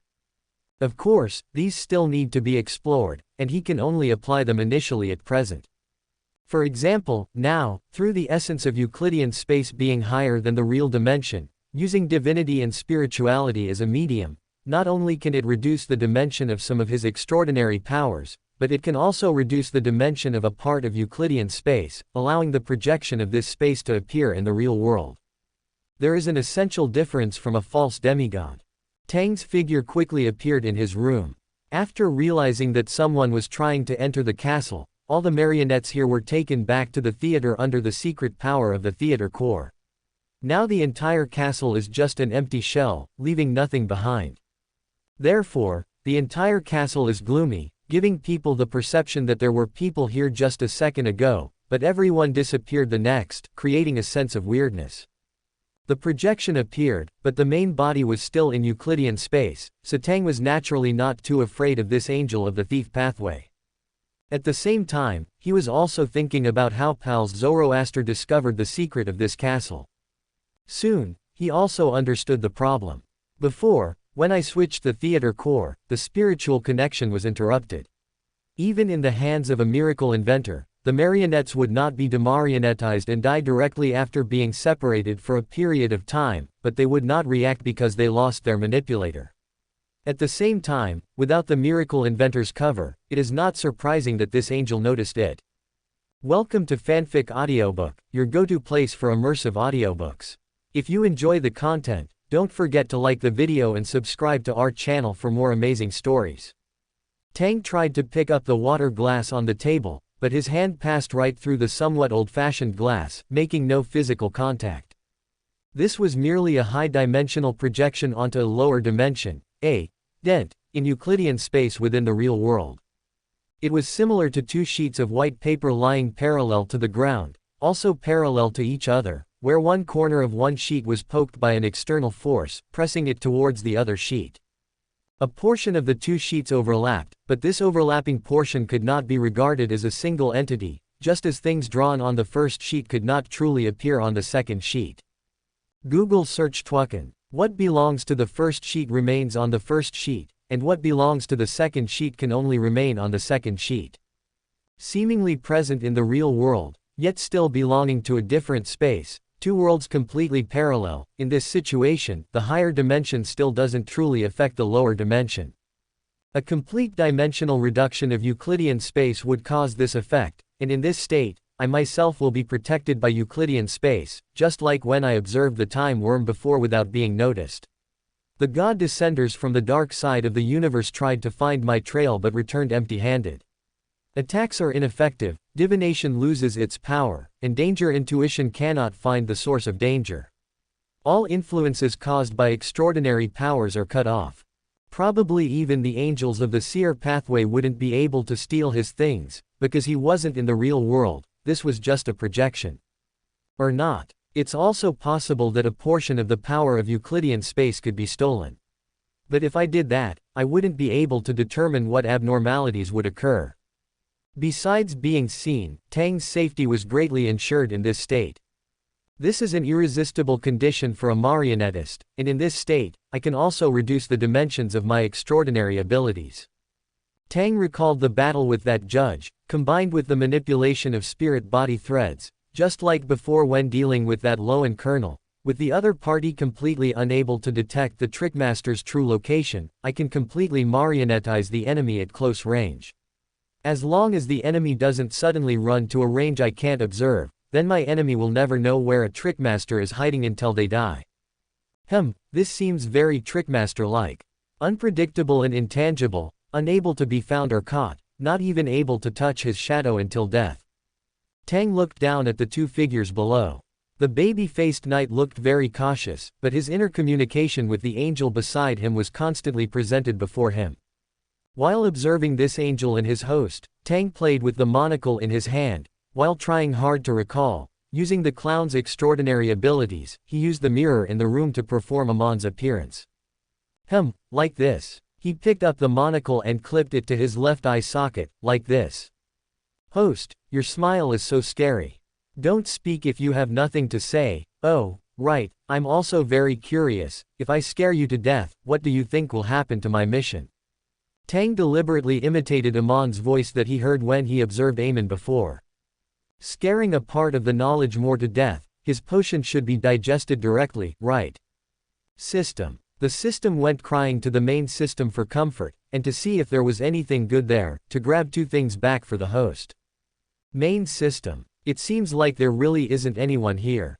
On the first floor of the castle, the baby-faced knight saw the garden outside the large glass window, full of flowers, each flower carefully managed and cared for. The soft soil seemed to have been worked on by a maid just now.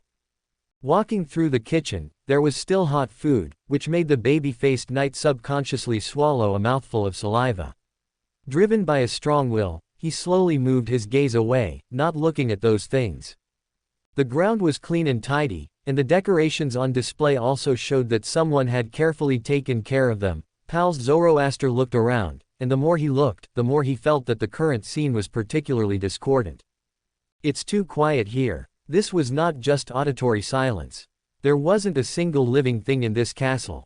For the time worm, birds and beasts, flowers and insects, even the microorganisms in the air, everything that had a spirit body and vital signs could be parasitized, but nothing was left in this castle. The flowers outside the window could not be parasitized, the vines and moss in the corners could not be parasitized, and the insects in the air could not be parasitized. There seemed to be no living life here, a forbidden zone of life. But for angels, this kind of scene was terrifyingly false. Seeing this, the angel chuckled softly. Illusion. As the word fell, the surrounding scene suddenly changed. It was still the same castle, still the same corridor, but the surroundings had undergone completely different changes. The black stone bricks on the ground were cracked, the walls were covered with green plants, full of cracks, the once delicious vegetable soup in the kitchen was covered with white maggots, and the chef who was in charge had long turned into a skeleton, looking blankly at the door.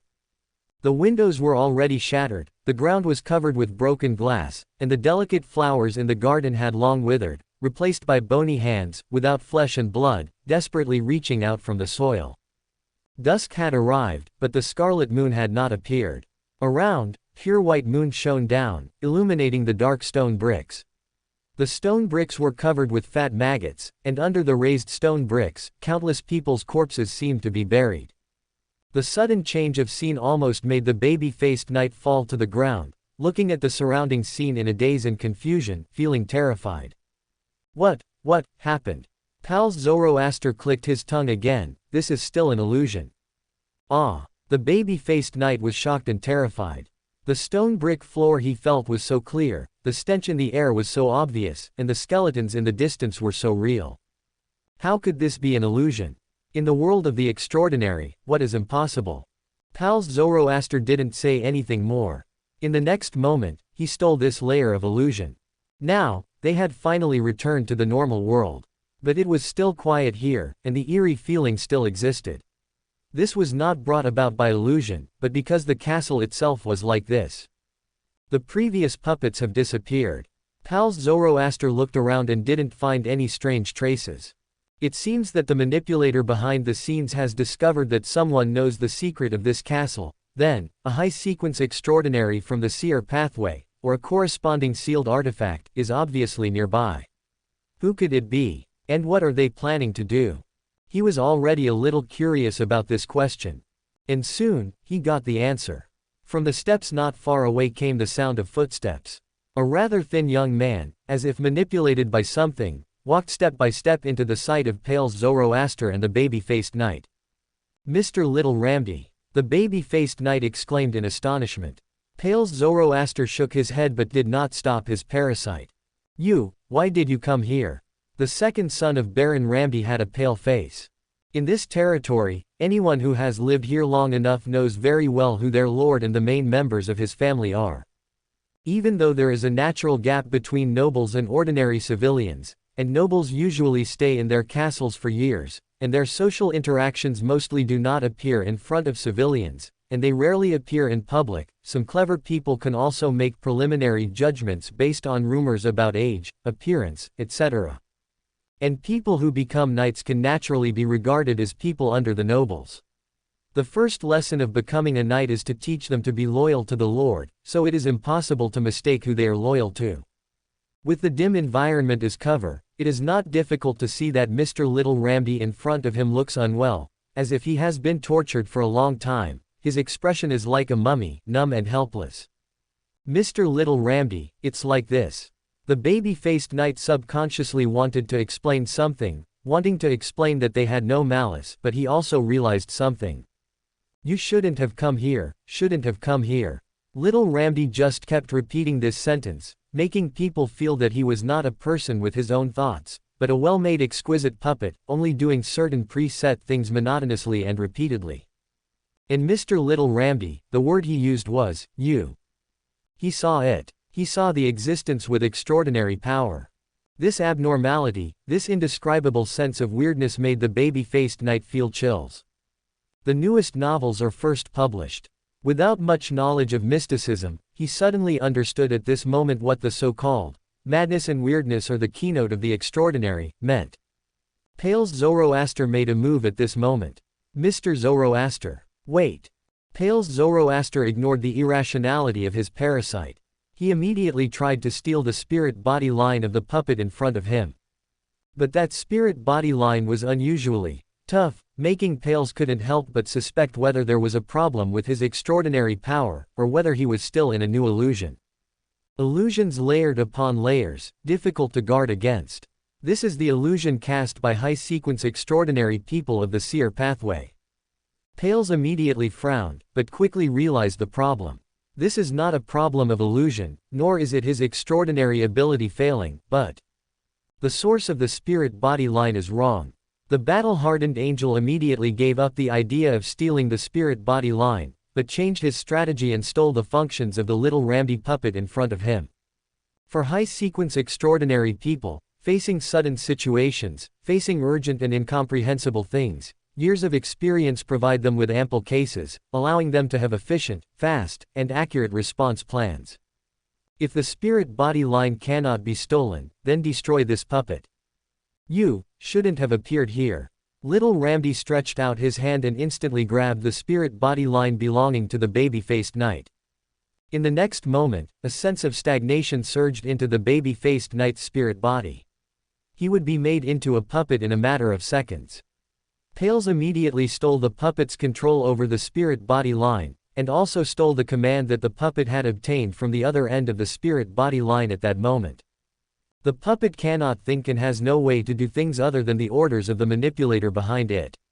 Under the premise that the spirit body line cannot be stolen, stealing the command conveyed to the puppet by the spirit body line is equivalent to abolishing this puppet.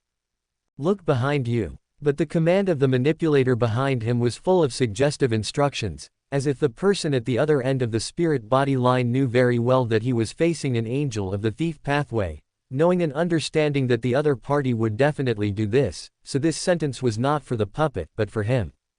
This instruction is the thought that the demigod behind the spirit body line passed to him. Pales looked back, not feeling afraid because of this suggestive instruction. Even if it is a trap, it is easy to fall into a passive position if you don't understand the situation. It is better to take the initiative to attack and know what it is. Behind him, there are nothing more than puppets that have been hidden long ago. Pales discovered when he stole the illusion that some of the things here had been quietly transformed into puppets, with spirit worms in these puppets, capable of using the extraordinary abilities of high-sequence people of the seer pathway. But this kind of crudely made puppet cannot have any deterrent effect on a battle-hardened extraordinary person. As long as Amon's main body doesn't suddenly appear. Then, he saw a person who was exactly the same as little Ramde in front of him, an unexpected person. Pales. The corners of little Ramde's mouth behind him turned up, his expression was gentle, and his eyes were warm and bright, as if from the bottom of his heart. It's just that in the socket of his left eye, he wore a monocle that seemed to be carved from crystal. The reflection of the monocle reflected the figure of Pale's Zoroaster, and the baby-faced knight who couldn't react at all and could only barely avoid holding him back. So you are here. Pales was startled, obviously frightened by the silent appearance of Amon. He hadn't noticed at all when Amon's avatar appeared beside him. Is this an avatar or the main body? Facing his nemesis, this angel subconsciously took action. He instantly stole the surrounding space, seemingly wanting to distance himself from this Amon avatar. If there is an Amon here, then it proves that there are already many Amons nearby.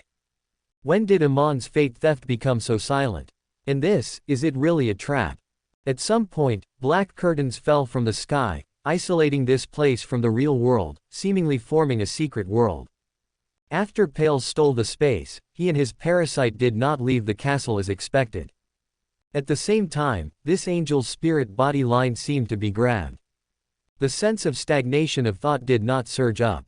The Amon in front of him seemed to be very interested, took off his monocle and began to wipe it carefully. Couldn't pull it at all. Tang wiped his monocle, appearing calm and collected, but in reality, he was using every ounce of strength he had to try and hoist the time worm in front of him to become his secret puppet. Go, host. The system cheered. What am I supposed to use to go? Tang was speechless and ultimately had no choice but to give up trying to manipulate the time worm's spirit threads. The gap between Sequence 4 and Sequence 1 was too vast. Even if he could distinguish the true spirit threads hidden within the stolen ones by Pale's Zoroaster, he couldn't manipulate them. The mystical difference between an angel and a demigod couldn't be bridged simply by Euclidean space. Task status updated. Task. Open black lens bracket. The seer's performance close black lens bracket. After advancing to seer, you have truly undergone a fundamental change. Deceit, horror, terror, and madness are the truths that the seer lives by. Please digest the potion as soon as possible and summarize the seer's performance rules. Task completion, 44%. Sure enough, such a scare caused the potion's digestion progress to increase rapidly. Perhaps he could completely digest the seer's potion today. Tang had already wiped his monocle, a warm smile on his face, as he looked at the baby-faced knight who had failed to escape and was kicked back by the theater's core, as well as the parasite on him. His tone was indifferent, showing no sign of the embarrassment of not being able to manipulate the spirit threads.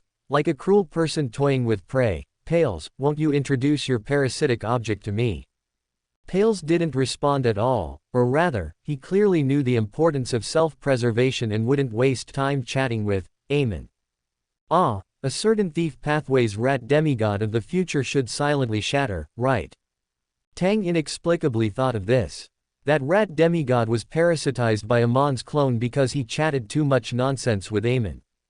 So, what will this person do after seeing a suspected main body of Amon? Soon, Tang witnessed this thief pathway angel's first attempt at self-preservation. He noticed that the thief pathway angel's figure in front of him flickered for a moment. The next moment, he found himself flickering as well, as if something was trying to steal his very existence. Distinguishing whether the one in front of him is Amon's clone or Amon's main body. It was difficult for Amon's clone to reach the Sequence 1 level. Splitting off a clone of this degree would greatly affect himself. As long as the Amon in front of him was just a clone, then as a fellow Sequence 1 angel, he wouldn't be afraid. But Tang, standing in front of this angel, was just an image of high-dimensional space reduced to this world. What could be stolen? Ripples rippled within the Euclidean space.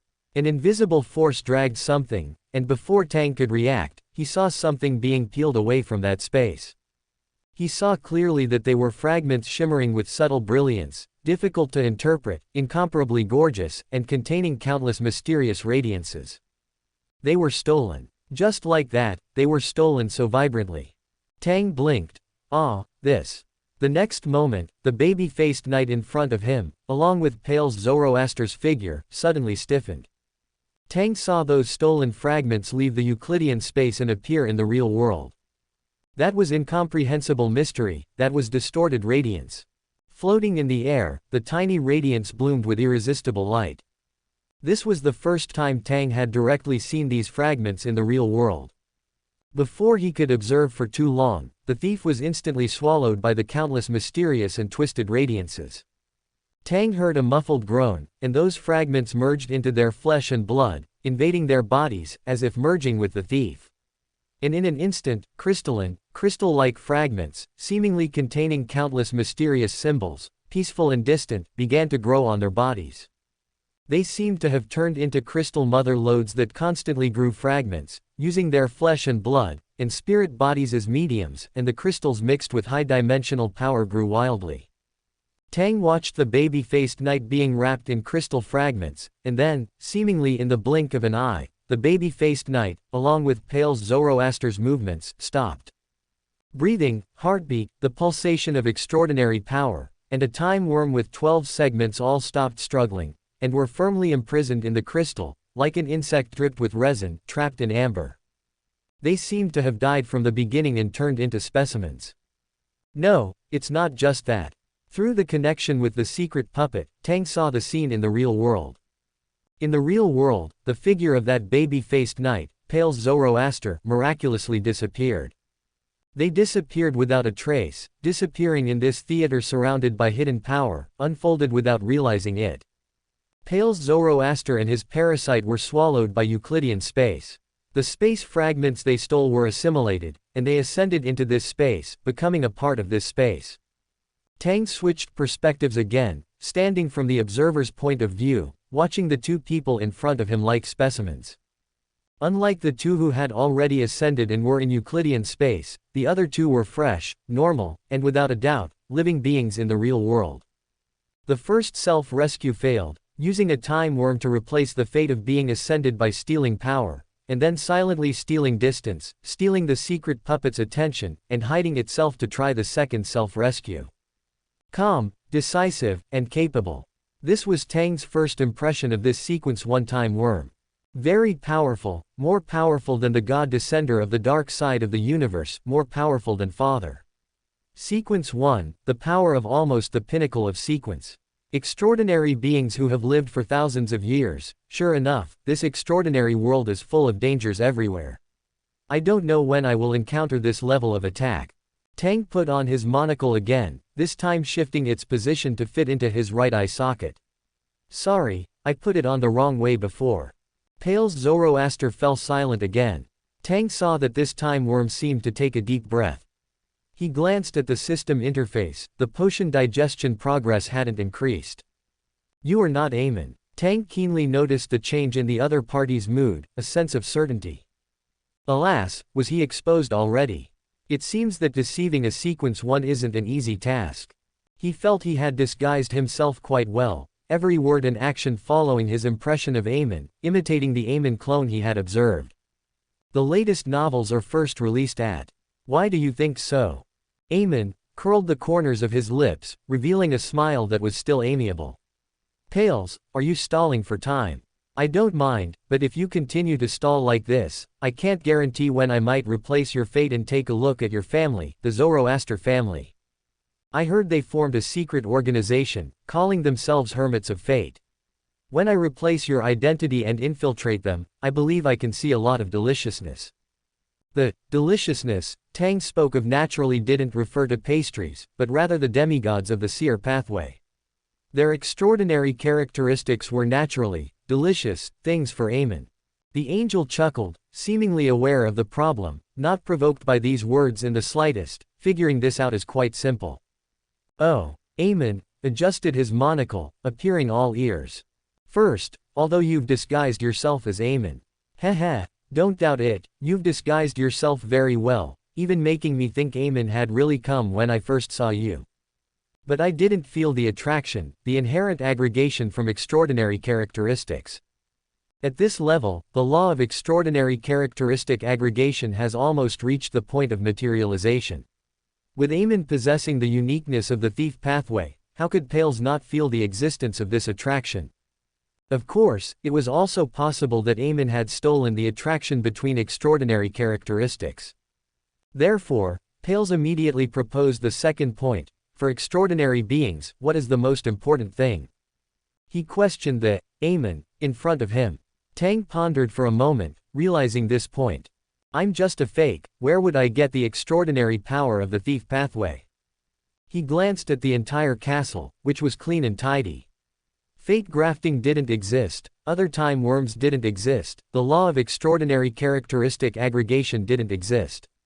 Besides him, this projection, all that remained were puppets and things related to the seer. It didn't look like Amon had set up an ambush in advance. And, Tang looked overhead. The black curtain in the high sky had fallen, dragging this place into a secret realm. Even if he was Amon, he would at most be displaying one of Amon's avatars. Using this mystical item to isolate the inside and outside, not to mention whether it was to prevent Pale's Zoroaster from escaping, this arrangement didn't seem like he wanted other Amon clones, or even the main body, to come and deal with this sequence 1 material and retrieve the extraordinary characteristics. Of course, it was also possible that the Amon clone had already notified the main body, and now they just needed to trap him here to catch a turtle in a jar. Of course, the most decisive point. The meticulously groomed middle-aged man said slowly, that strange extraordinary ability just now is incompatible with my understanding of Amon, not even a little bit similar. Instead, it was somewhat similar to the apprentice, but the high-ranking being of the apprentices, Mr. Dorr.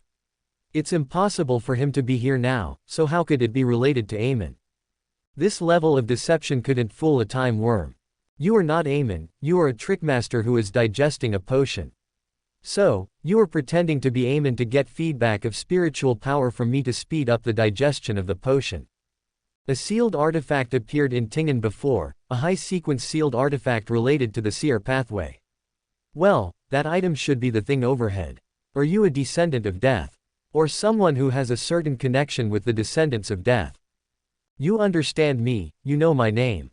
Similarly, you are quite clear about Amon. Through some means, you discovered Amon's whereabouts. Your pathway is adjacent to the apprentice and the thief.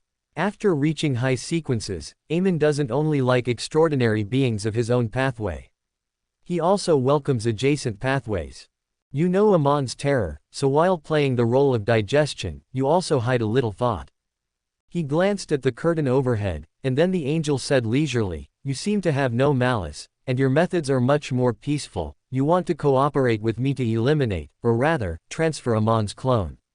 You have a certain connection with Tingen, otherwise you wouldn't choose to eliminate or transfer instead of escaping.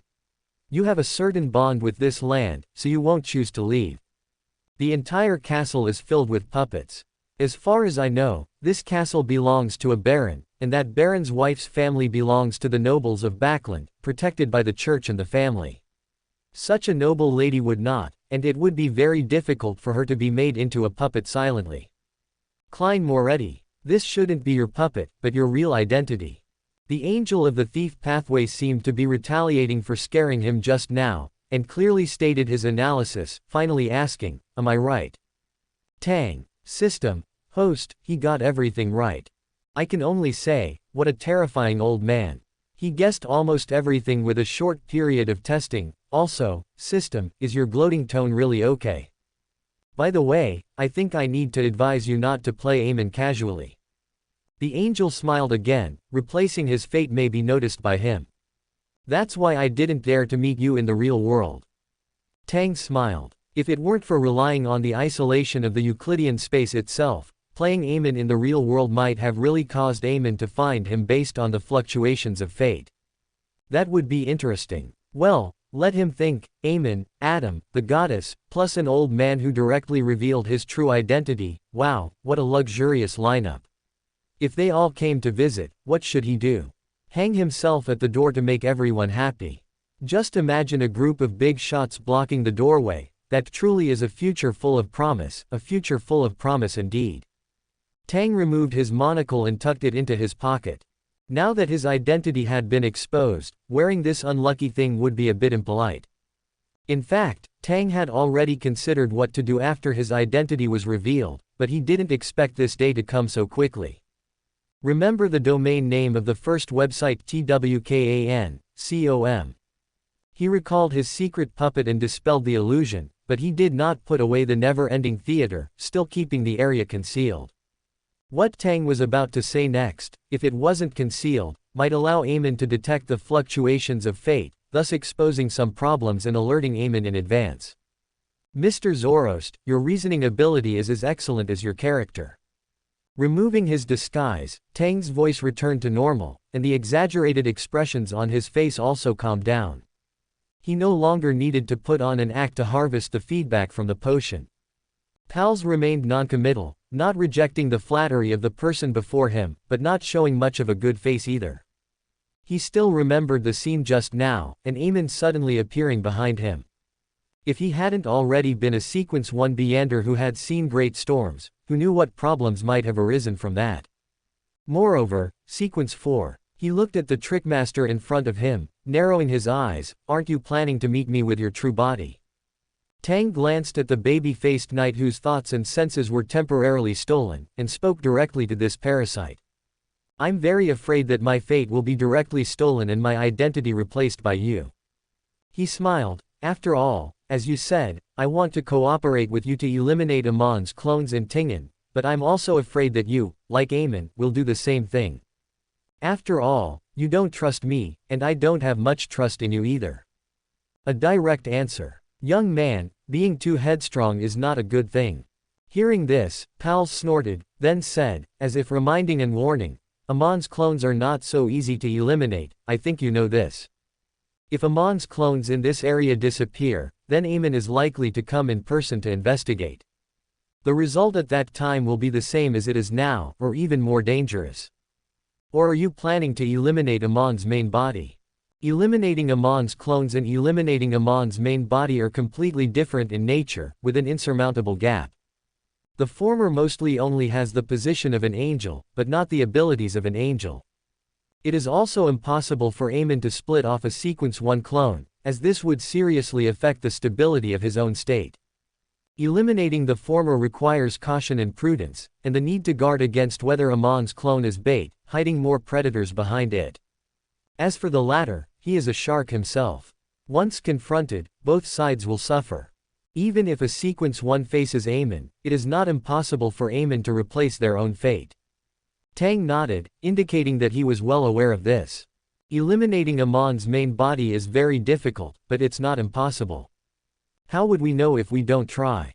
Mr. Zoroast, just like Amon only lacks a ritual and a Sequence 1 potion, aren't you also only missing an Amon to reach the position of God? Amon himself carries a Sequence 1 and uniqueness of the seer pathway. Later, he obtained another Sequence 1 uniqueness from the ancestor of the Jacob family. Now, only Pals Zoroast has one left.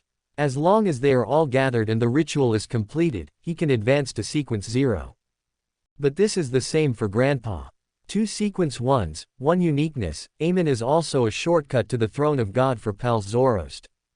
This is a battle at the top of the sequence, it's either you die or I die. Pals fell silent again. He was obviously thinking about what Tang said, and his expression became more solemn, seeming to age for a moment. So, the ancestor of the Jacob family has already been eaten by Amon. Although there had been speculation, when it was verified, it was still unbelievable, and a very small fear. Tang knew that the other party was beginning to have some ideas and was somewhat wary of him. To be able to clearly know Ammon's state, to be able to see the state of the parasite of the seer pathway, to know the situation of that Sequence 1 of the Jacob family, and even want to plot against Amon, the king of angels, is not something a trickmaster can do. Behind this trickmaster, there must be someone else standing. After a long time, this angel slowly said, I don't know what method you used to see me, sense the parasite, and make the stealing ineffective. But, Amon is more terrifying than you think, and even more terrifying than me. He doesn't have humanity, there is nothing that can be called emotion. Even the gods are careful to guard against him, afraid of being unknowingly stolen of their authority. Knowing Amon, knowing Pals Zoroast, understanding Sequence 0, he did not doubt that the other party understood that the gods were real and high above. And you, a Sequence 4, are here to discuss with me how to eliminate Ammon's main body. Who is behind you? Thinking of this angel asked, who told you these things? What is your relationship with the descendants of the God of Death? If this trickmaster is backed by the descendants of the God of Death, leaving some backhands of the God of Death's Salinger, perhaps he could try.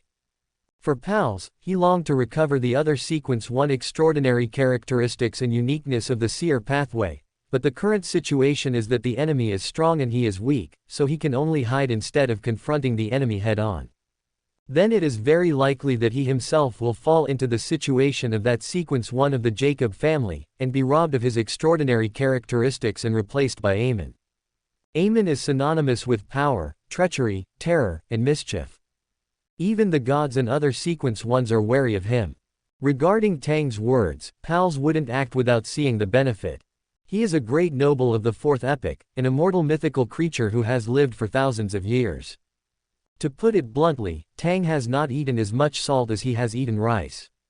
Leaving Ting'an, changing parasites, and going to other places to avoid Amon is also not a problem for this angel. Cooperating with a Sequence 4 Beander to fight against the nemesis of the seer pathway is adventurous, worthless, and very dangerous. As a veteran Beander who respects the mysterious the more he understands it, he would never take risks for a pie in the sky. Tang must show a trump card that can impress the other party in order to try to cooperate. And what the trickmaster in front of him is currently showing makes Pals perceive a slight, imperceptible possibility. Tang did not answer this question, but asked, then, Mr. Zoroast, what are your plans? Cooperate with me, or leave here. This is information that must be determined first. Tang's idea was simple. If they cooperated, they would continue the discussion, if not, they would part ways and each prepare separately. He and Pales shared the same thought. Facing Amon, his main body could appear at any time, and even Amon's avatar might be a bait thrown out by his main body to lure out something he wanted to see. For Pales, it was worth the risk if there was a chance to eliminate Amon's avatar or severely injure his main body. Weakening the enemy was equivalent to strengthening oneself. Even if Amon's main body didn't come, they would inevitably have a battle in the future. Weakening was always better than not weakening. Pales knew this very well. He couldn't hide forever without being discovered, and Amon couldn't remain unproductive forever. And for Tang, weakening Amon was also helping himself. The seer pathway is related to the full pathway, and I'm also on Amon's menu, God of Deceit, God of Mischief, just the titles are annoying. Pales Zoroaster's reasoning was meticulous, almost stripping him bare, but it didn't hurt the root. His father had already left, his mother had moved to the theater, Owen was far away in the Orkney Highlands, and he himself was also in Euclidean space. Even if his true identity was exposed, Tang could run away directly with the theater, which wouldn't cause him any substantial harm. At most, his identity would be revealed, but this was no threat to a faceless. However, Pales Zoroaster was right about one thing. He was a very nostalgic person. This territory was where he had lived for nearly 20 years. Tang couldn't just let Amon infect it like a plague and pray to the gods for him to leave quickly.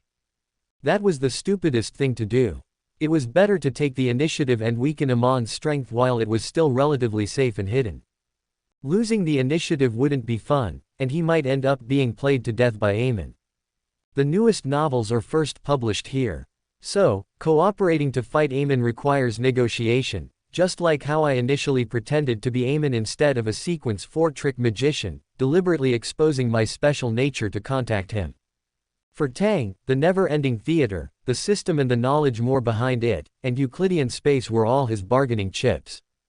If I didn't show my uniqueness at the beginning, demonstrating the possibility of fighting against the time worm, knowing many secrets, I don't think the old man would have stayed here to chat with me. Simple boasting is meaningless. I just didn't expect that the god Advent from the dark side of the universe would be killed, and the old man would come to visit, but this timing is also good. I advanced to Sequence 4 and became a demigod, so I wouldn't be restricted in everything I do. Tang sighed helplessly in his heart, prematurely detonating the danger and weakening Amon in a relatively safe situation. Well, Amon, who has to be guarded against by the high sequence members of the full pathway, can indeed be regarded as our collective enemy. System, is everything ready? He asked the system. It's ready, you can take it out, the system replied. Tang took out the Sun Divine Staff from the warehouse, ignoring the low song of praise to the sun from the Sun Divine Staff. He carefully examined the crazed words engraved on the staff, which faintly revealed madness. Those were the text slots that had been inlaid with crazy knowledge when the Sun Divine Staff was made before. During the first sun's emergence, the crazy knowledge of the knowledge more was instilled in these slots, forming crazy mysteries to prevent the pollution of the Chaos Sea from further infecting the real world. But unfortunately, those crazy mysteries were one-time use. After preventing the pollution of the Chaos Sea, they had already disappeared with the power of the knowledge more. However, the text slots inlaid with crazy knowledge remained, but without the core, they could only serve as decoration, and had no mystical help whatsoever. But now, after the system's reprocessing, a very small part of the dim text inlaid on the Sun Divine Staff reveals a hint of madness again. Tang glanced meaningfully at the smug system. How much private goods did you hide back then? Just a little bit, just a little bit. Previously, when facing the first sun's emergence, the knowledge more took over the system. Later, after the knowledge more left, the system received the power remnants of the knowledge more, and upgraded from version 1.0 to version 1.1, and then retained a part of the crazy knowledge. Now, embedding these secretly hidden crazy knowledge of the system on the Sun Divine Staff can also cause a small amount of crazy mysteries. Looking at the Sun Divine Staff that was not filled with crazy knowledge, the system glanced at its secretly hidden, more than half-empty stock, and compared the state of the Sun Divine Staff when the main system came before with the state of the Sun Divine Staff now. Its mechanical voice had a thoughtful taste. Host, if there is more of these things, do you want it? It seems that there are many things on the main system side. The main system shouldn't care, right? Yes, why not? Tang waved the Sun Divine Staff in his hand and replied casually, this kind of thing, as long as it is within the scope of control, naturally the more the better. Who would dislike good things? If he had enough crazy knowledge in his hand, he wondered if he could remotely blow Amon's head off by opening the knowledge-chasing people mode. The system understood in seconds. Didn't you see that the singing one doesn't like to sing after pouring a little crazy knowledge into it? Who doesn't like good things? It decided to climb over to the main system along the network cable later to sneak a few laps to see if it could abduct a little more crazy knowledge to replenish its stock. Knowledge more, smiley face. So, what is your answer? Pales, who had been silent for a long time, said, yes, but I want to know, who exactly do you believe in? Good question. This question naturally does not point to which god he believes in. The ultimate point of this question is, which force does the person behind him belong to? Is it death, Salinger? Or, Tang maintained his expression, he said, I believe in the great existence above the spirit world. The great existence above the spirit world. Pales fell into a long silence again. I will stare at Amon's avatar. If there is any problem, I will contact you as soon as possible. As for who is the great existence above the spirit world, old man, just guess, and you won't say a word. The fool. Did I say it was in the mystical sense, or in the dimensional sense? Tang replied with a smile to the system. Isn't Euclidean space also above this dimension of the spirit world? What's wrong with me believing in myself in this space? To extend it further, why can't the great existence be the future me who lent me spirituality? Just as the old gentleman was deeply contemplating, lost in the ultimate thought of, which great being exists above the spirit world. And undergoing a mental brainstorm, Tang brought forth a rectangular object, allowing it to float between the two of them. It was a certificate of authenticity. Twisted sun symbols were scattered lavishly across the rectangular paper, occupying most of the space. Sparkling and adorning the edges were complex, indecipherable symbols of mystical significance, faintly revealing a terrifying and bizarre madness that could shatter one's sanity. Together, they protected the blank space in the very center, waiting for the specific content to be written upon it. This certificate of authenticity was created by Tang using the Sun Scepter's Unshadowed One as the notary, and based on the insane knowledge associated with the knowledge more, further processed using the system's Artisan module. If it were only the Sun Scepter, relying solely on the Sequence 4 Unshadowed One would likely be insufficient to restrain a Sequence 1 Beander. The notarized content could be silently stolen, rendering the contract invalid. However, with the associated knowledge more, the insane knowledge itself could serve as a third-party witness to bind both parties. Of course, this was also Tang displaying his capabilities. He was not to be trifled with, he also had someone behind him. The so-called great being above the spirit world was definitely not a fabrication. This kind of thing provided evidence for the great being above the spirit world that he believed in, at least to stabilize Pallas Zoroaster, the Sequence 1 angel. Of course, the old gentleman will definitely be wary of me and the one behind me. As for who was behind him, who knows? Pallas, as expected of an experienced Beander, quickly calmed his fluctuating emotions and discussed the cooperation matters with Tang. Finally, he performed a notarization for both parties on this certificate of authenticity, which appeared problematic in its creation method but was actually even more problematic in reality. Tang saw through the Euclidean space that the old gentleman cautiously analyzed the mystical symbols on the certificate. The more he looked, the deeper his frown became, and the more serious his expression grew. He remained silent for a long time before finally completing the notarization. I look forward to our cooperation. This meant that both parties had reached a preliminary agreement on the matter of eliminating Amon's avatars.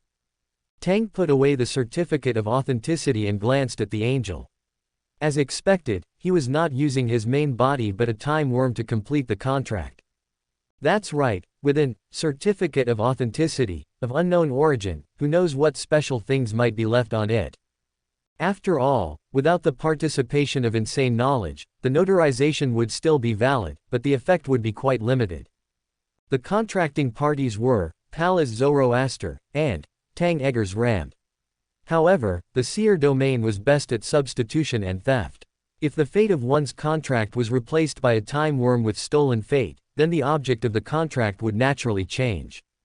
Relying solely on the power of the Sun domain's sequence 4 was indeed not enough to restrain it. Tang's previous vigilance was correct.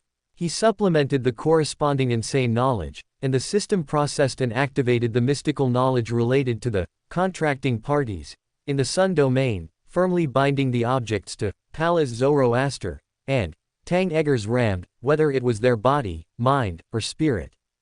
The insane knowledge formed a brand that completely prevented the fate of both parties from being replaced, nor could it be replaced by a stand-in, nor could it be grafted. The old gentleman should have seen this as well, which is why he signed the contract. After all, Tang's sequence 1 of this pathway was also skilled at playing with fate. Overly cautious and overly strong, that's sequence 1, so troublesome. Ending the first negotiation, Tang retrieved the certificate and prepared to end the Euclidean space's projection onto the real world. I look forward to our next discussion, and I hope we can eliminate all of Amon's avatars. Tang bowed and then disappeared. Without disturbing anyone, nor was he seen through by Palace Zoroaster. Palace's brow twitched slightly. He returned the stolen object to the baby-faced knight, and only after the other party slowly woke up did he say, "Leave." Baby-faced knight. He was somewhat dazed. What just happened? Tang once again received spiritual feedback from Palace Zoroaster, which allowed his trickster potion to digest a small portion again, barely passing the halfway point. Perhaps the first time was without preparation, but the second time, even when I left, he didn't see through any problems. This is much more bizarre and terrifying, and this also fits the persona of a trickster. Well, the old gentleman's brainstorming probably has to continue for a while, so I won't send a marionette to the castle for now. An unpredictable trickster is even more difficult to deal with than a normal trickster. Sometimes I even miss Owen a little. In the Euclidean space, Tang rubbed his forehead and at the same time told the system that the never-ending theater could be withdrawn. Host, are you saying that people are easy to deceive? The system rarely showed wit. People who don't use their brains to think are really easy to deal with. Tang sighed. Why would such a person advance to undying? The warrior pathway next door is obviously more suitable. Let him be a demon hunter. The death pathway is obviously not suitable. Host, are you talking about height problems? After all, the warrior pathway is one height per sequence. System, I think you're a bit talkative today. Is it because he thinks there's something missing on the ceiling of his house, and he wants to go up there to dry for 2 days? Hee hee. Entering the never-ending theater through the Euclidean space, Tang sat on the large, comfortable high-backed chair, very wanting to act out the appearance of twisting into a maggot and wriggling madly on the spot. If we're going to deal with Amon's avatars next, he glanced at the system mission and tiredly closed his eyes. The amount of thinking these past few days had almost exhausted his brain cells for the whole year. Let's get a copy of the Book of the Dead first. I wonder what this famous magic book from the Cthulhu mythos will become when placed in this world. And he still remembered a sentence reminded by his future self, be careful of Amon. He had to add insurance, as much as he could add. Tang didn't think his future self would be idle enough to say this. This reminder, in all likelihood, meant that there would be problems when he and the old gentleman cooperated to eliminate Amon's avatars. The most terrifying situation is that this time, we are not fishing for Amon, but Amon is already premeditatedly fishing for us. Could it be that he has already determined that the old gentleman is in Tingnan? Or is he spreading a wide net, and as long as there is a problem with an avatar anywhere, he will directly replace the avatar's fate and come over directly? I told the old gentleman that the sequence 1 of the Jacob family had been eaten by Amon. The old gentleman should also be alert. Amon naturally wants to act as early as possible. Otherwise, given Palace time to prepare, the sequence 1 thief pathway angel could unleash too much power. Besides, this isn't Backland, so it won't trigger the descent of the major churches, gods. If Amon's main body comes, other than causing almonds to sprout everywhere, the official Beyonders here won't have any way to deal with it. Facing Amon's main body directly, everything that can be used must be prepared. After all, this son of the ancient creator, the god of mischief, the angel king of the seer pathway, is in very good condition. He is not on the same level as the descender who can only exert the power of a saint and whose greatest reliance is the universe's dark side within the abyss. In the end, if it really can't be cleared, we'll just have to move. Thinking of the worst-case scenario, Tang made a decision. If he can't clear it and can't avoid the danger, it would be impolite for a Sequence 4 to fight to the death here. If he really misses it, he'll just have the theater swallow the entire territory and do a mystical version of, the foolish old man removes the mountains. By then, he'll directly digest it completely, perfect, oh yeah. Theater core. Alright, so it's just going to keep exploiting it. Is that polite? I'm just asking, is that polite? Temporarily putting aside his worries about the future, Tang was now preparing to split the spirit worms in order to have the theater core create yesterday reappearance charms. After the battle with the universe's dark side descender, he only had a handful of yesterday reappearance charms left. In the upcoming battle to eliminate Amon's clones, this charm was also one of the keys. It's best to chat with my future self and see what other good things I can borrow from the future. Ideally, something that can directly blow Amon's head off. Tang didn't mind exploiting himself, after all, they're all himself. Who didn't come this way? Future, come on, help me out. However, how does it feel like my pathway is getting weirder and weirder? When I reach Sequence 3, will I be able to pull historical projections from the future?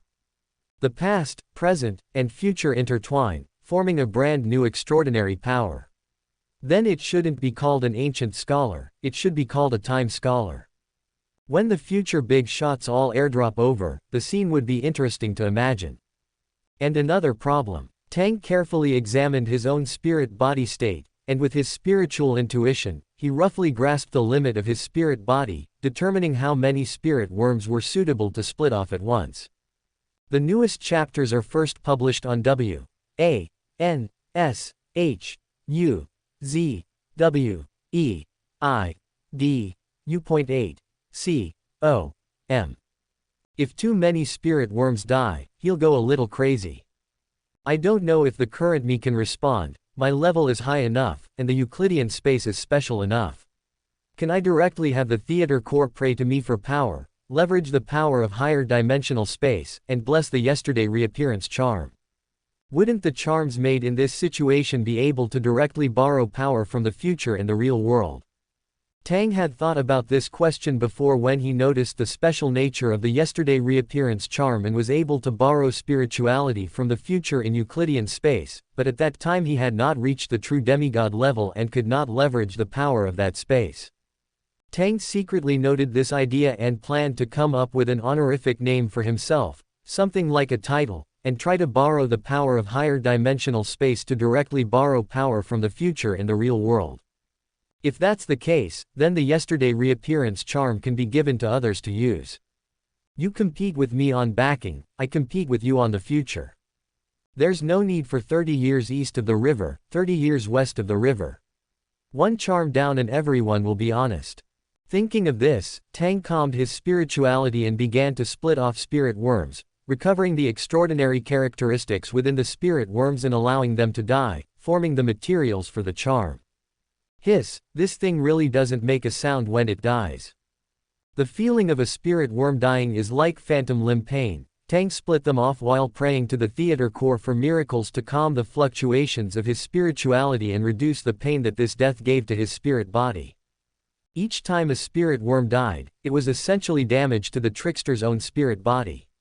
Relying on the potion that had been more than half digested and the miracles given by the theater core, Tang split off 10 spirit worms one after another, and he was somewhat exhausted after letting them go to their deaths. However, looking at the spirit worms he had split off, Tang always felt that something was wrong. He remembered that spirit worms should be transparent, but how come some of these worms are white? Ah, no, maggots. He remembered that the spirit worms he had given to the marionette and the ones he had just split off didn't look like this before. Host, didn't you flush the toilet? Shut up. Tang picked up a spirit worm from his spirit body that was split off from the table, his expression strange, and carefully examined it. It's not white. He suddenly breathed a sigh of relief. Fortunately, it's not really maggots or anything. Ah, no, how could something split off from his spirit body be ordinary maggots? At least it's the kind of maggot that grows mushrooms in dark corners. Why is the host inexplicably proud? The system was silent, the system crashed, the system felt that it really couldn't understand some of humanity's thoughts. Tang ignored the system's muttering and carefully peeled off the white film on the surface of the spirit worm. This appeared after the spirit worm left the spirit body. Tang looked at the first few spirit worms that were split off, and now temporarily marked them as numbers 1 to 4. Under Tang's careful observation, a thin and white film also began to appear on the surface of the remaining spirit worms, numbers 5 to 10, and it was rapidly forming. Is it a separating film formed on the outside to preserve something inside? When it came into contact with Tang's spirituality, this film spontaneously fell off, revealing the things inside. That was a normal spirit worm. Nothing more, nothing less. And the extraordinary characteristics in the spirit worm's body had long since returned to Tang's body with a wonderful connection when it was killed. Without waiting for the host to order it, the system automatically threw an appraisal on it. Host, there's no problem. The spirit worm has no problem. Appraise this again. A string of garbled code, oh host. Tang was silent for a moment. He seemed to have thought of something, and his voice lowered a little. There's a problem with the spirit worm, it just can't be appraised. Looking at his host's determined expression, the system hesitated. Even if there was something beyond its own appraisal range, it would at most display a cannot be appraised, or garbled code. How could it? Tang's fingers tapped the table lightly. If you appraise a piece of air, can you appraise the spirit world that overlaps with that piece of air? No. The system answered somewhat aggrievedly. But the appraisal really can't cross the gap between the spirit world and the real world. And Euclidean space is a dimension above both, so it can't be detected either. The system's appraisal can only be downward compatible. So, Tang picked up a spirit worm and at the same time pulled a piece of paper out of the drawer. He used the clown's extraordinary ability to turn the paper into a knife and cut open the spirit worm. Like a bug that burst its juices, an indescribable translucent liquid flowed out of the spirit worm, and then the paper disappeared. Host, it wasn't just paper used to cut spirit worms. Things tainted by the substance inside the worms, tables, high-backed chairs, even the ground and some small objects around, disappeared one after another, vanishing from the theater, completely losing their traces. It was as if their existence had been erased, with nothing to prove they had ever existed. Tang stepped back a few paces, not letting the liquid from the spirit worm's body splash onto him. The table disappeared, and the other spirit worms fell to the ground with a thud, subsequently disappearing along with the floor that had been tainted by the liquid erupting from the spirit worm's body, falling to the next level of the building. The liquid inside the spirit worm was still dripping downwards, and eroding the things it touched didn't seem to consume much of this strange liquid. And everything it touched was disappearing, which would lead to it piercing through the floors one by one, and if not stopped, it would drip outside the theater. Tang saw that the secret puppet below was completely dumbfounded, and the theater core also came running over, howling, to see what was happening.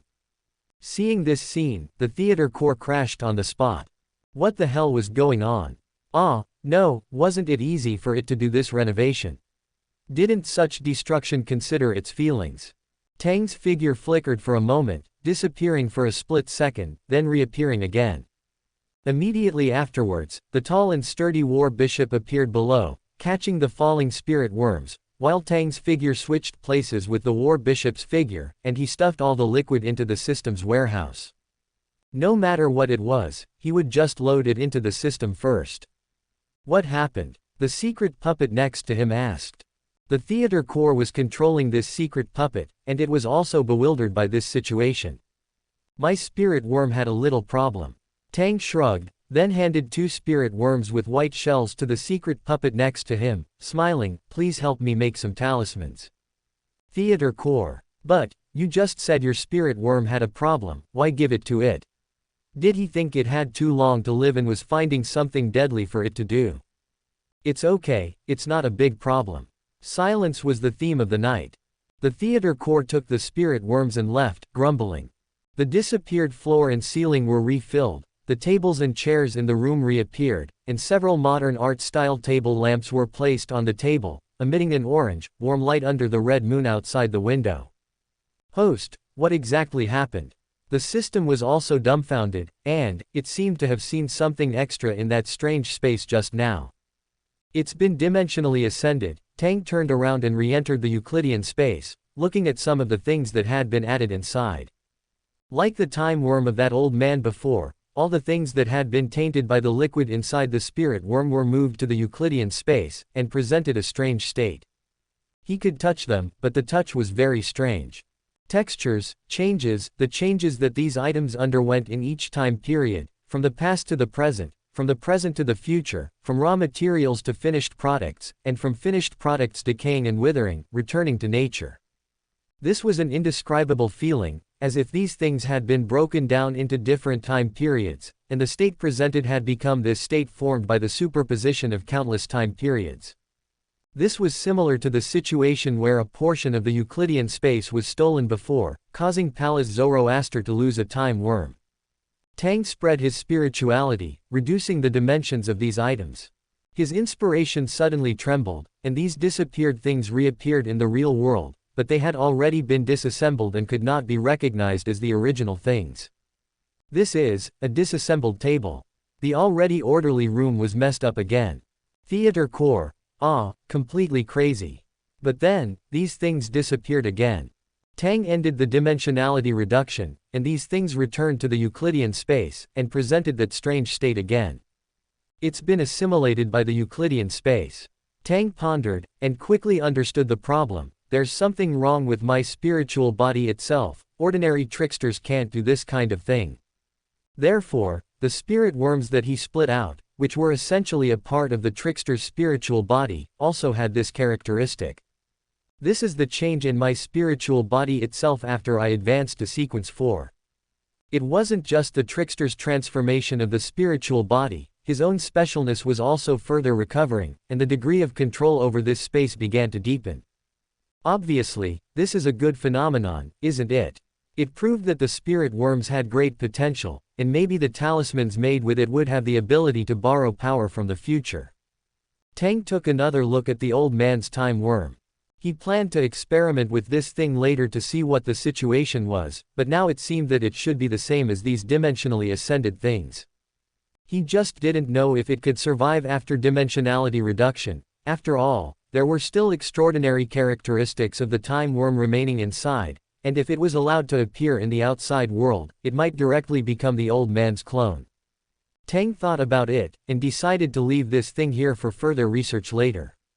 Next, Tang did several more experiments to determine whether the extraordinary abilities of the trickster related to the spirit worms had any special changes, and used this to develop associations, finding parts that were beneficial to him and could be used.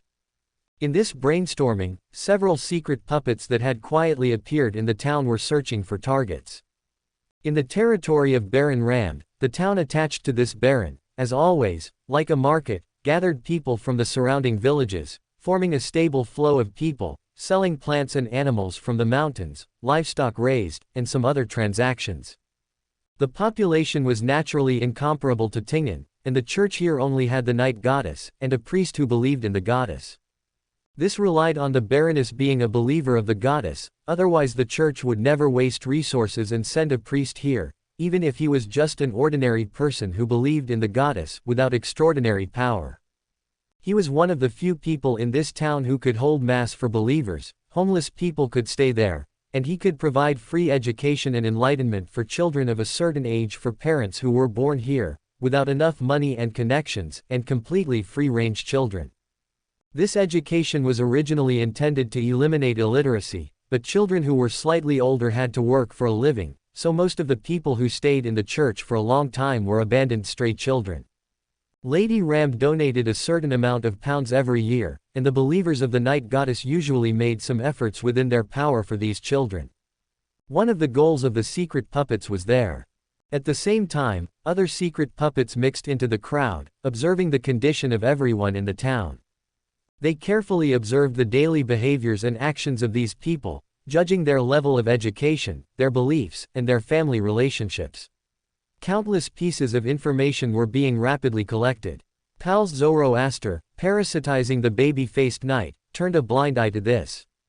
Through the spirit threads of these secret puppets, he could naturally try to find the person behind them, or the corresponding mystical items. However, since they had already reached a preliminary agreement for cooperation, he did not intend to interfere in their affairs. Especially when both sides didn't really trust each other. Acting as a trick mage. Doesn't seem like it. The one behind him, an indication from a great existence. Soon, Pals saw one of the secret puppets carrying a child through the crowd, leaving amidst the unastonished gazes of those people. This angel shook his head, making his own preparations. Side quest. Establish a secret organization, Phase 3. Miskatonic University, an organization with a pivotal position in the Cthulhu mythos.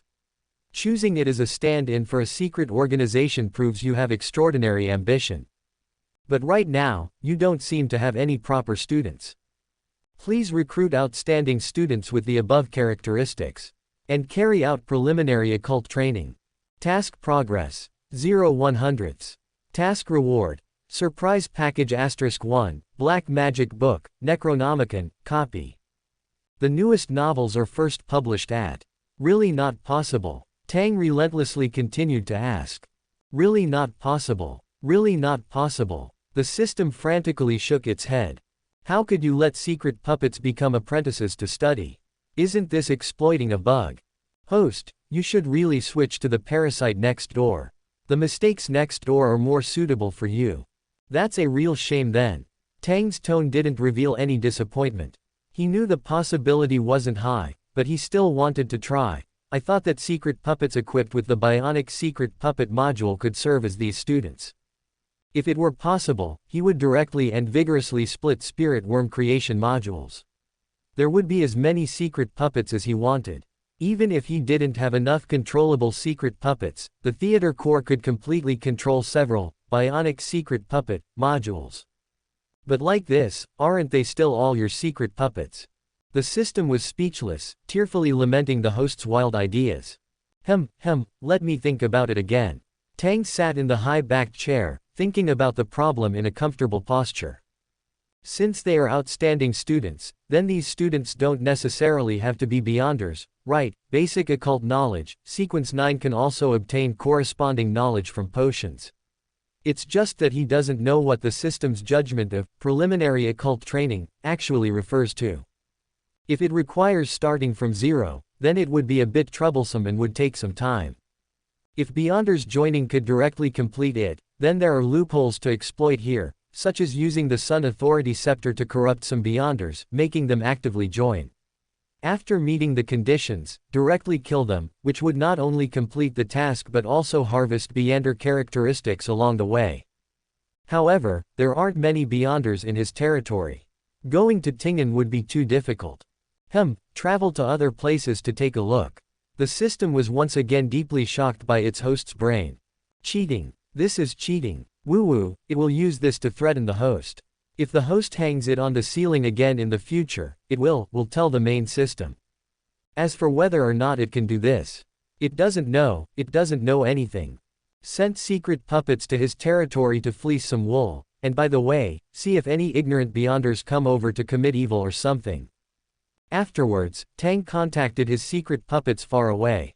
Ange. Tang whispered to the other side of the spirit thread, do you have any battlefield orphans over there, ones with good brains? It would be even better if they have received occult education. The traveler Ange, far away in the Orkney Highlands, stood up from the top of the tower upon hearing Tang's words, and patted the dust off her body like a lady. I will pay attention. Do you need to send them back then? Observe them first. By the way, find a time to bring that witch back. Okay. Afterwards, Tang began to contact the other secret puppets he had sent out. He looked for the secret puppets on his father's side. During this time, he was so busy that he was dizzy. He also suffered the cosmic dark side once again on his father's side. Basically, he hadn't actively controlled the secret puppets there unless the secret puppets actively contacted him. Now, as a trick mage, Tang felt that he had an obligation to add some more security measures for his old man. Looks like there's no danger. Tang flicked a gold coin and did a simple divination. Afterwards, he sent a spirit worm through the spirit thread to the sequence 5 Wraith secret puppet. He had the Wraith turn the surrounding insects into secret puppets, and he then used the new insect secret puppets to replace them, completing ultra-long distance teleportation. As expected, once the bionic secret puppet module reaches sequence 4, the qualitative change it produces can make me one of the most difficult saint to deal with below the angels. Even angels who are not good at capturing will have a hard time finding my tail, let alone finding my true body. Tang looked around. This was a suburb of Backland, built entirely of black stone bricks, looking like a courtyard house. Master can't remember many people anymore. This Wraith was dutifully performing his role. He sighed. Recently, Master has been forgetting more and more things. This morning, Master even forgot his own name. Tang looked not far away at Azik Eggers, sitting on a wicker rocking chair, looking into the distance. The loss of memory did not reveal any weakness or fatigue in this death console. He still looked strong, indifferent, and calm, as if nothing could defeat him. Seeming to notice an unusual gaze, this bronze-skinned ancient one looked over and saw Tang. The corners of his mouth twitched slightly, as if he wanted to say something, but the words reached his lips but he couldn't say anything. He waved at Tang, and Tang walked over and squatted in front of his father. "Father, how have you been recently?" Father, hearing this somewhat unfamiliar word, the man in front of him was silent for a long time before saying, "Not bad, I've forgotten a lot of things." Are you my child? I feel familiar, but, sorry, I forgot." This was Salinger, the god of death's contingency plan, and clearly a sequence 2 death console, yet he had to suffer the curse of a sequence 4 undying over and over again. Tang lowered the expression in his eyes, his voice very calm. "Yes, I am your child. Before you recover your memory, I will help you." Tang left the marionette with a sufficient number of spirit worms and planned to find time later to prepare a marionette potion. The sequence 5 Wraith wasn't enough, he needed a marionette of higher sequence. A sequence 4 from another pathway, such a marionette, after installing the bionic marionette module, could obviously do more. The higher the sequence, the more protection it could provide, which was safer for Father, who would completely lose his memory in the early stages and could only rely step by step on the arrangements he had made in the past. As long as there's the Beander characteristic of a marionette, or the potion ingredients of a marionette, I can use the newly opened repair incubator to make the marionette directly become a sequence 4 demigod, without having to actively look for marionettes of the same level. Of course, with the appropriate mystical items, the marionette can also exert the power of a demigod level. It's more convenient to make Beander characteristics into mystical items, but the existence of the repair incubator allows me to have a demigod level marionette with self-awareness. Each has its advantages. After advancing to sequence 4, the marionettes that Tang could control, besides the sequence 3 war bishop under the theater core, also included a sequence 4 devil. 2 demigod level marionettes. Well, if it's to deal with general dangers, even if there's one more demigod marionette, it's an improvement to the power of the faceless magician's essence. 2 demigod level marionettes can't be considered shabby for a faceless magician. However, if he were to face the sequence 1-time worm, this configuration would be a bit lacking. As for Father's side, I can directly make a marionette, take a trip to the southern continent to find the demigod powerhouse of the Rose School. This wasn't impossible, but he had to be careful of the god of confinement and the Desire Mother tree. The restraint of the Rose School was beneficial to him, and he could also use the influence of the Biam Empire and the Death Church in the southern continent to try to contact Bernadette Antigonus, the leader of the Rose School, an ancient evil of sequence 2, in advance. And the southern continent was his old home. Going back to his old home to find people who used to be from the Death Church and are now from the Spirit World Church, and borrowing Father's influence to happily get a few sequence 3 ferrymen to use as marionettes, might also be feasible. The current leader of the Spirit World Church should be the High Priest of the Death Church, Hytel. He had received the blessing of a god and become an angel, also a sequence 2 death arbiter, a powerhouse of the same level as Father, and in a much better state. So, belonging to the Death faction, after Salinger's fall, he and Father should still have some connection, but Father obviously had the status to overwhelm this high priest.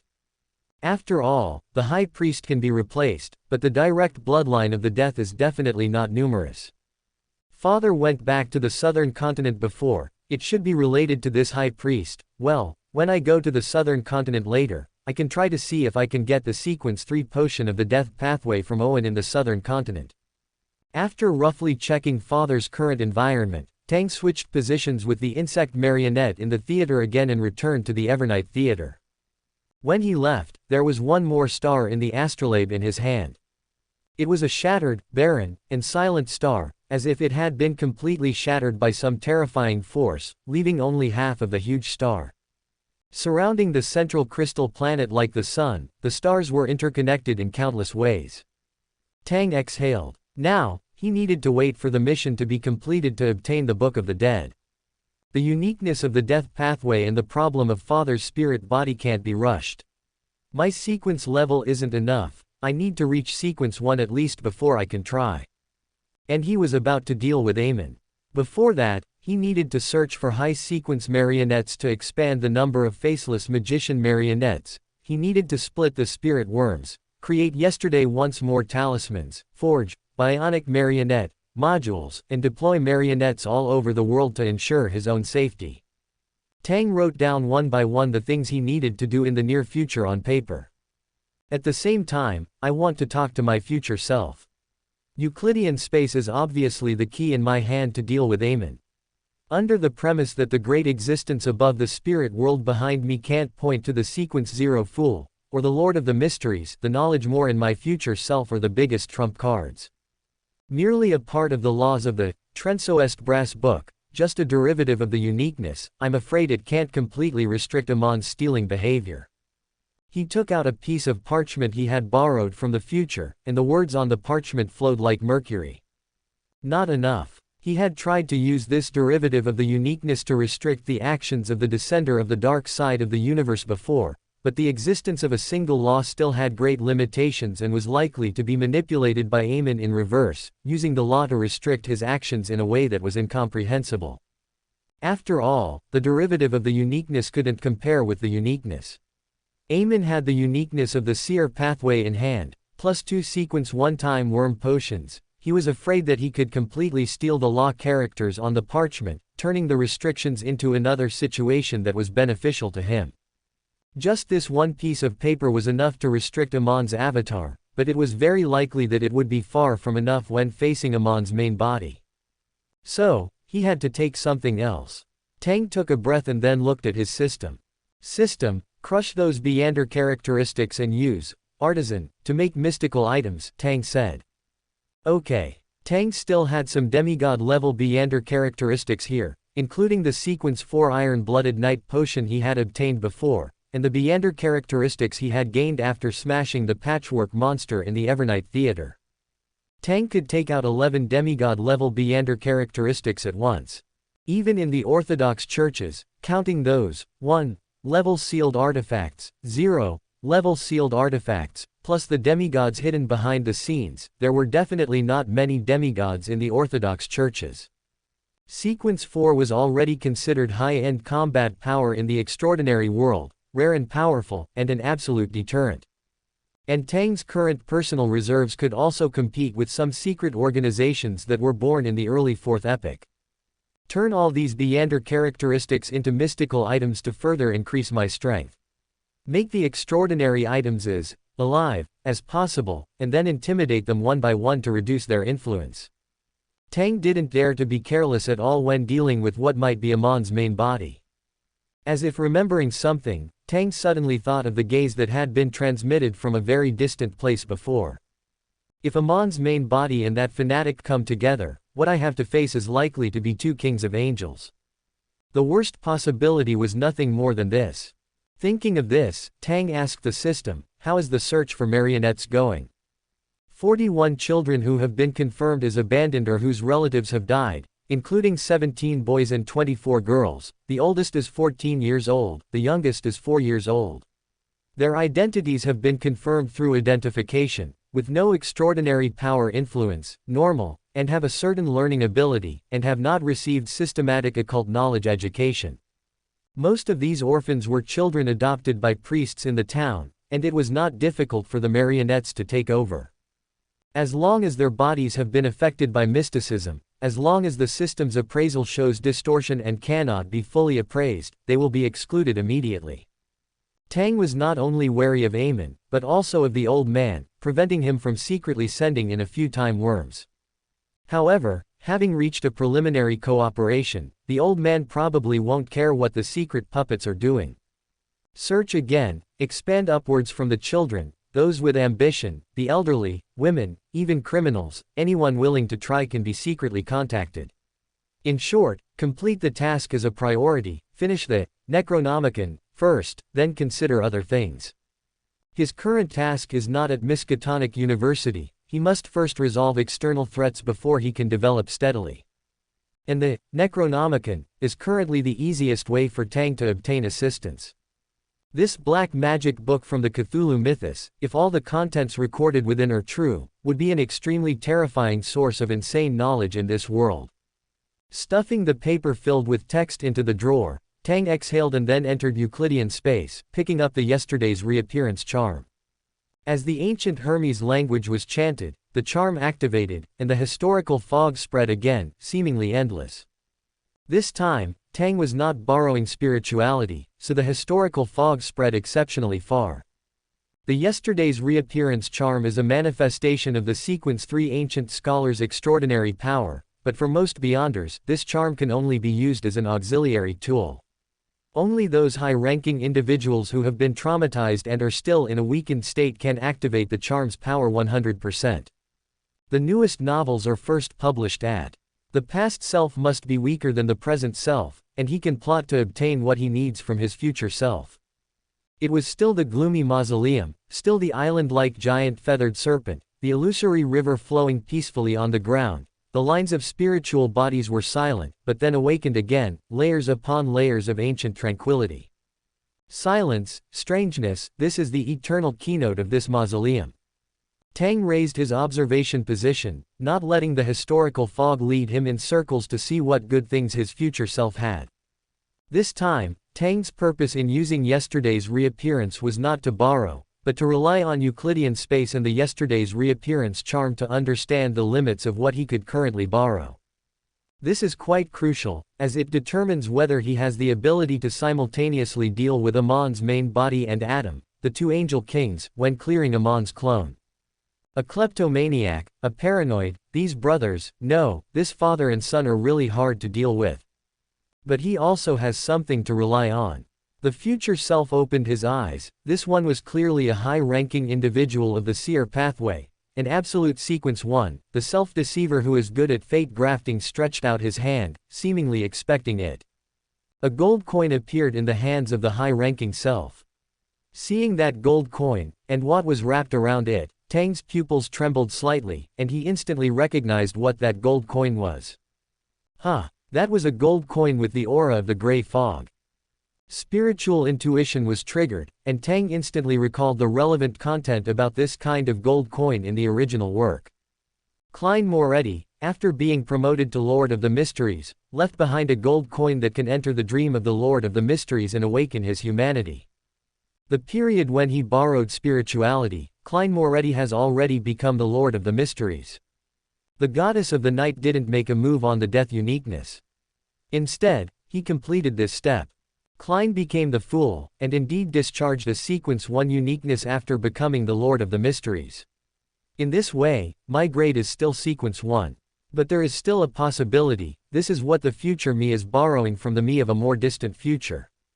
For example, it is the reward that the Fool paid in advance, providing the sequence 1 uniqueness. Tang's initial choice of the seer pathway, the ideal state he thought of was to get a sequence 1 potion after being promoted to sequence 2. And after Klein became the Fool, he would influence this pathway and the adjacent apprentice and thief pathways. At that time, Zeratul would be gone, Amon would fall to Sequence 2, and Mr. Door would also be gone. He, a Sequence 2, would then rely on Klein's Lord of the Mysteries grade to be promoted to Sequence 1. At that time, with the Lord of the Mysteries and the knowledge more as his backing, he would definitely be able to live well as long as he didn't court death. He doesn't intend to be promoted to Sequence 0 of this pathway, and he doesn't want to taste what the celestial worthies will is like. Klein is holding on in front, and he can eat and drink as he pleases, which is much happier than sleeping above the gray fog. The subsequent change in his thinking was to be promoted to Sequence 1, become a self-deceiver to deal with the death pathway's uniqueness, and resolve the follow-up left by Salinger before the goddess takes charge of the death uniqueness. After Klein ascends to godhood, all the gifts bestowed by fate have been priced, will make this new Lord of the Mysteries re-excrete the Sequence 1 self-deceiver, like Pallas Zoroaster, from the Sequence 1 time worm to the Sequence 2 fate stealer. He will become a miracle invoker again, stay at the Sequence 2 level, and then be promoted to Sequence 1 again. This is quite safe and closest to the true God grade, and also has a huge influence. The difference between these two is whether he wants to be promoted to become a Sequence 1 self-deceiver. In dealing with the death pathway's uniqueness obviously requires the power of Sequence 1. But, is the current self before or after Klein becomes a god? A gold coin with the power of the gray fog, a Sequence 1 self, is this the real history, or something borrowed from a certain point in time? The moment he saw this gold coin, Tang's mind was full of thoughts, and he had a feeling that his timeline was completely disordered. There was more to think about in it, and the contradiction of the self made his brain stunned, and there was a moment of loss of control, as if he was about to disintegrate into lines of spiritual worms and become a lost traveler in the ancient mist. And the future self also spoke. His voice was distorted and ethereal, as if crossing the dimensions of time and space, to remind the past self, so that his spirituality instantly calmed down, stopped the collapsing thoughts, and stopped the loss of control that was tilting towards the abyss. The future him played with the gold coin in his hand like a magician, pointed to the brass book on his side, and then pointed to Tang and himself, succinctly, "Clear Amon, 5 minutes. Don't think about it anymore." The next moment, the historical fog suddenly dissipated, and Tang returned to Euclidean space. Fine beads of sweat appeared on his forehead. "Host, what's wrong with you?" The system's exclamation brought Tang back to reason. "It's nothing." Tang swallowed, emptying his mind. "Let me be quiet. I can't think about it anymore." The space-time disorder of Euclidean space is extremely easy to bring about loss of control for me. What is this? Is this the official ban warning after using a cheat? The feeling of almost losing control wasn't pleasant.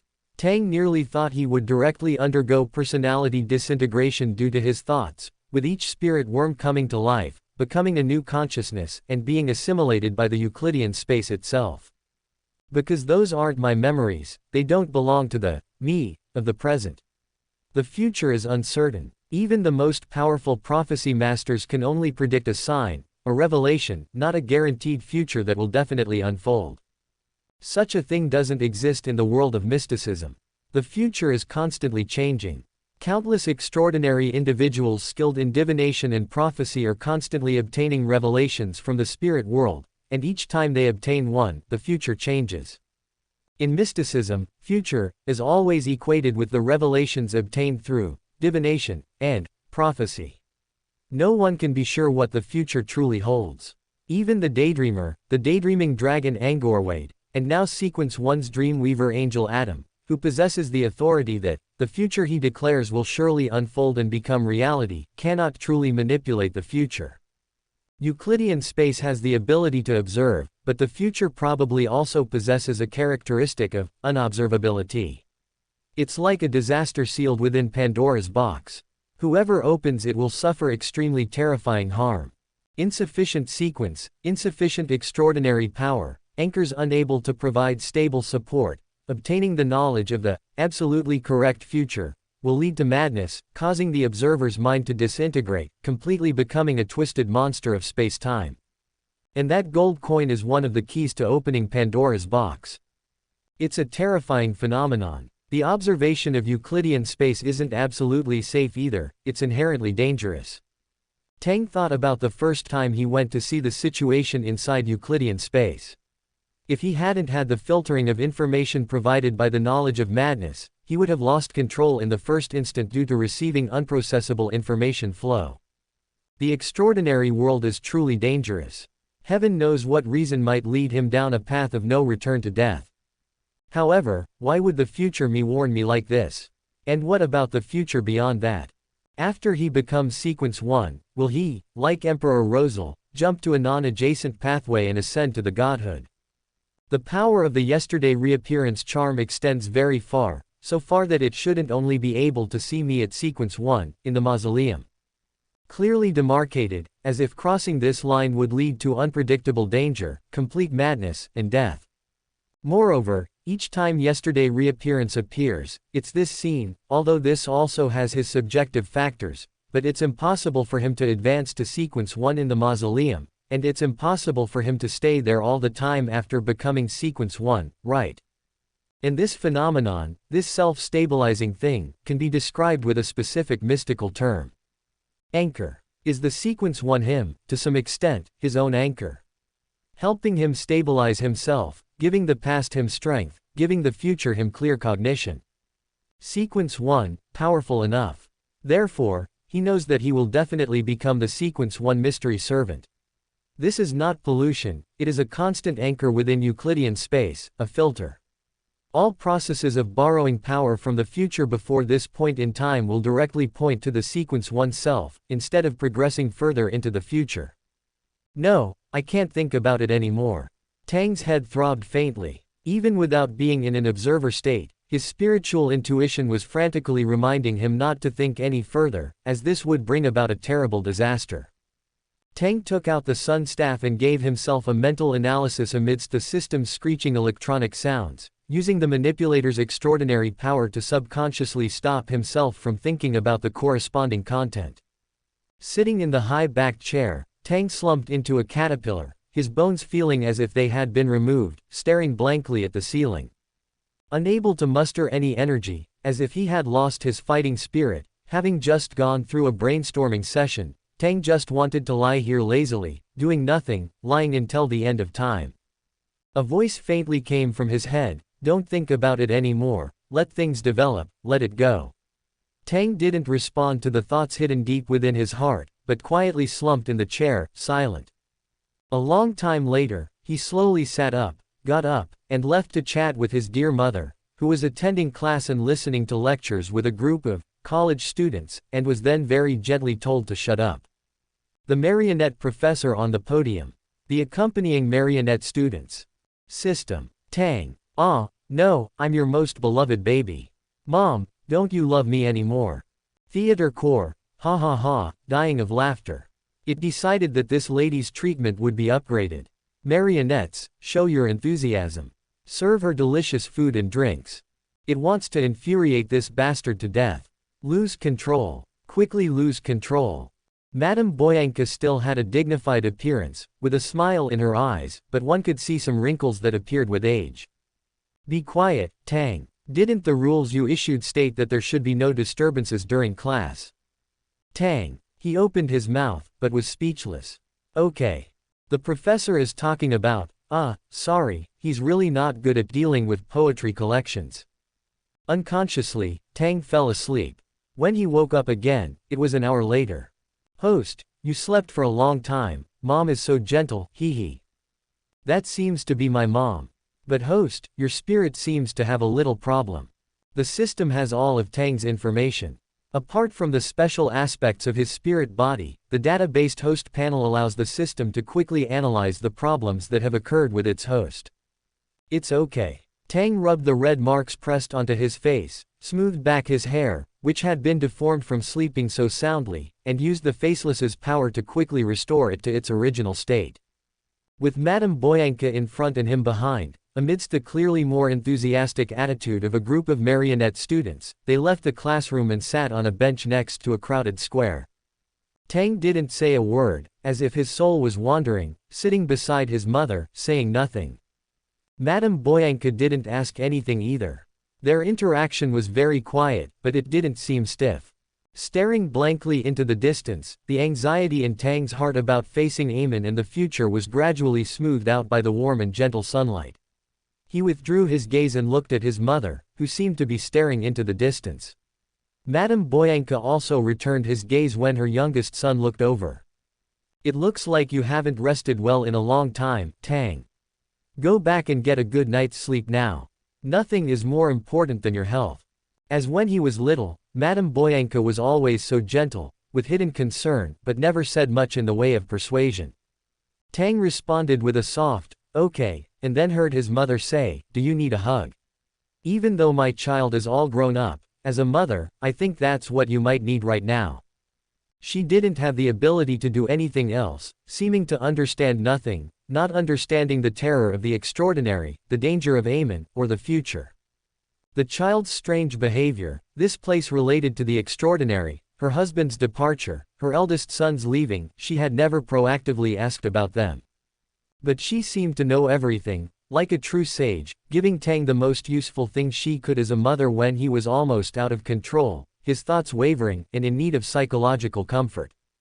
Tang's thoughts calmed in his mother's embrace. He knew that he needed sleep now, to soothe his recently anxious nerves, the fatigue and pressure accumulated from working non-stop, and the subtle mental split after advancing to a trickmaster.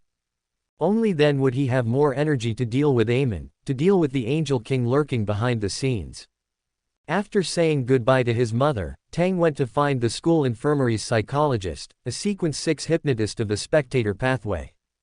After obtaining control of the hypnotist's marionette from the theater core, Tang installed a bionic marionette module for his new marionette, set up the corresponding persona, and conducted a formal psychoanalysis. As a trickmaster with the ability to split his mental self, he had to constantly pay attention to his mental state. Otherwise, if the anchoring effect of the ritual couldn't restrain the spirit worms, he might end up with several spirit worms with their own wills singing songs. After leaving the school infirmary, Tang went to find Ol-sun and asked him to keep an eye out for any newcomers. Newcomers? Ol-sun looked puzzled, glanced around, and asked suspiciously, new marionettes? No, they're all normal people, either without, or only with superficial knowledge of mysticism, Tang said. Most are abandoned children, and I'll find someone to deal with the small number who need special attention, so don't worry. Are you planning to turn this place into, an orphanage? The newest novels are first published here. Ol-sun hesitated for a moment before blurting out the word. But I have no experience taking care of children. Learn, you might learn if you try, Tang spread his hands. By the way, Ol-sun, how is your potion digestion going? Ol-sun was a Sequence 5 traveler. Ever since problems arose within the Abraham family, with the high-ranking demigods going crazy one after another, even travelers who had finished digesting the Sequence 5 potion found it difficult, or dared not, to advance. But now, within the never-ending theater, there was no risk of losing control due to the full moon's whispers, and Ol-sun had previously expressed his desire to try advancing to Sequence 4, the secret sorcerer. I have the uniqueness of a secret sorcerer in my hand, I can try to advance after a while. Ol-sun paused, looking at his friend several times. You've already digested your potion. No. Sequence 4, Trickmaster, Tang raised his lips and pointed at himself. I'm already a demigod. Ol-sun was stunned for a moment. Wait, how did you become a demigod so quickly? Who did you kill? He asked subconsciously. Which unlucky guy ran into you? A Sequence 4 devil. Tang replied casually, of course, without elaborating, because if he went into detail, there would be too much to tell. Even with a friend he had known for a long time, Tang didn't plan to reveal all his secrets. Tang waved goodbye in front of the petrified Ol-sun. Returning to his room, Tang instructed the system, I need to sleep well for a while, which may just be one night, or it may be a long time. Do everything according to my predetermined plans, and if you encounter any special situations, Tang paused, ask your main system, or the theater core, or the war bishop. If it's very urgent, wake me up. Okay, host. The psychologist's advice was correct, he couldn't do everything himself. Carrying too much pressure would really kill him. At this time, proper mental relaxation was an excellent remedy. Tang lay on the bed and took a breath, truly relaxing his tense nerves after finding the descender from the dark side of the universe, the mental exhaustion of dealing with the old man, and the mental shock of glimpsing the future not long ago. Think of nothing, think of nothing. Soft music played as the system downloaded the light music that the old era host liked from the knowledge base. Soon, the host's breathing became steady, and his consciousness sank into the subconscious sea, clearing mental garbage and relieving the mental split caused by the loss of control with the help of psychoanalysis. The system thought it should do something. So, the system decisively climbed along the network cable towards the main system. Knowledge wilderness. Warren Jefferson, after killing 4 young girls within half a month, once your crimes are made public, then hanging will be your only option. In a dark room, a middle-aged man, looking somewhat slovenly, struggled with his hands and feet fixed to the table and floor by invisible forces, his eyes wide with horror but unable to make any sound. In front of him were 3 glass bottles emitting a hazy aura, some twisted and some bursting. A young man in a white coat and glasses, looking like a doctor, picked up a glass bottle from the table, the liquid inside shaking.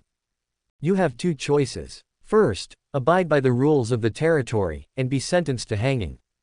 2. I choose 2. The middle-aged man shouted in terror. A very correct choice, the young man in the white coat said with emotion. Who are you? Why are you tying me up? I just killed a few people, even without me, they wouldn't have lived for more than a few days. The young man in the white coat didn't answer the middle-aged man's question at all. He slowly walked over and poured the liquid from the glass bottle into the middle-aged man's mouth. In this way, you are a hunter.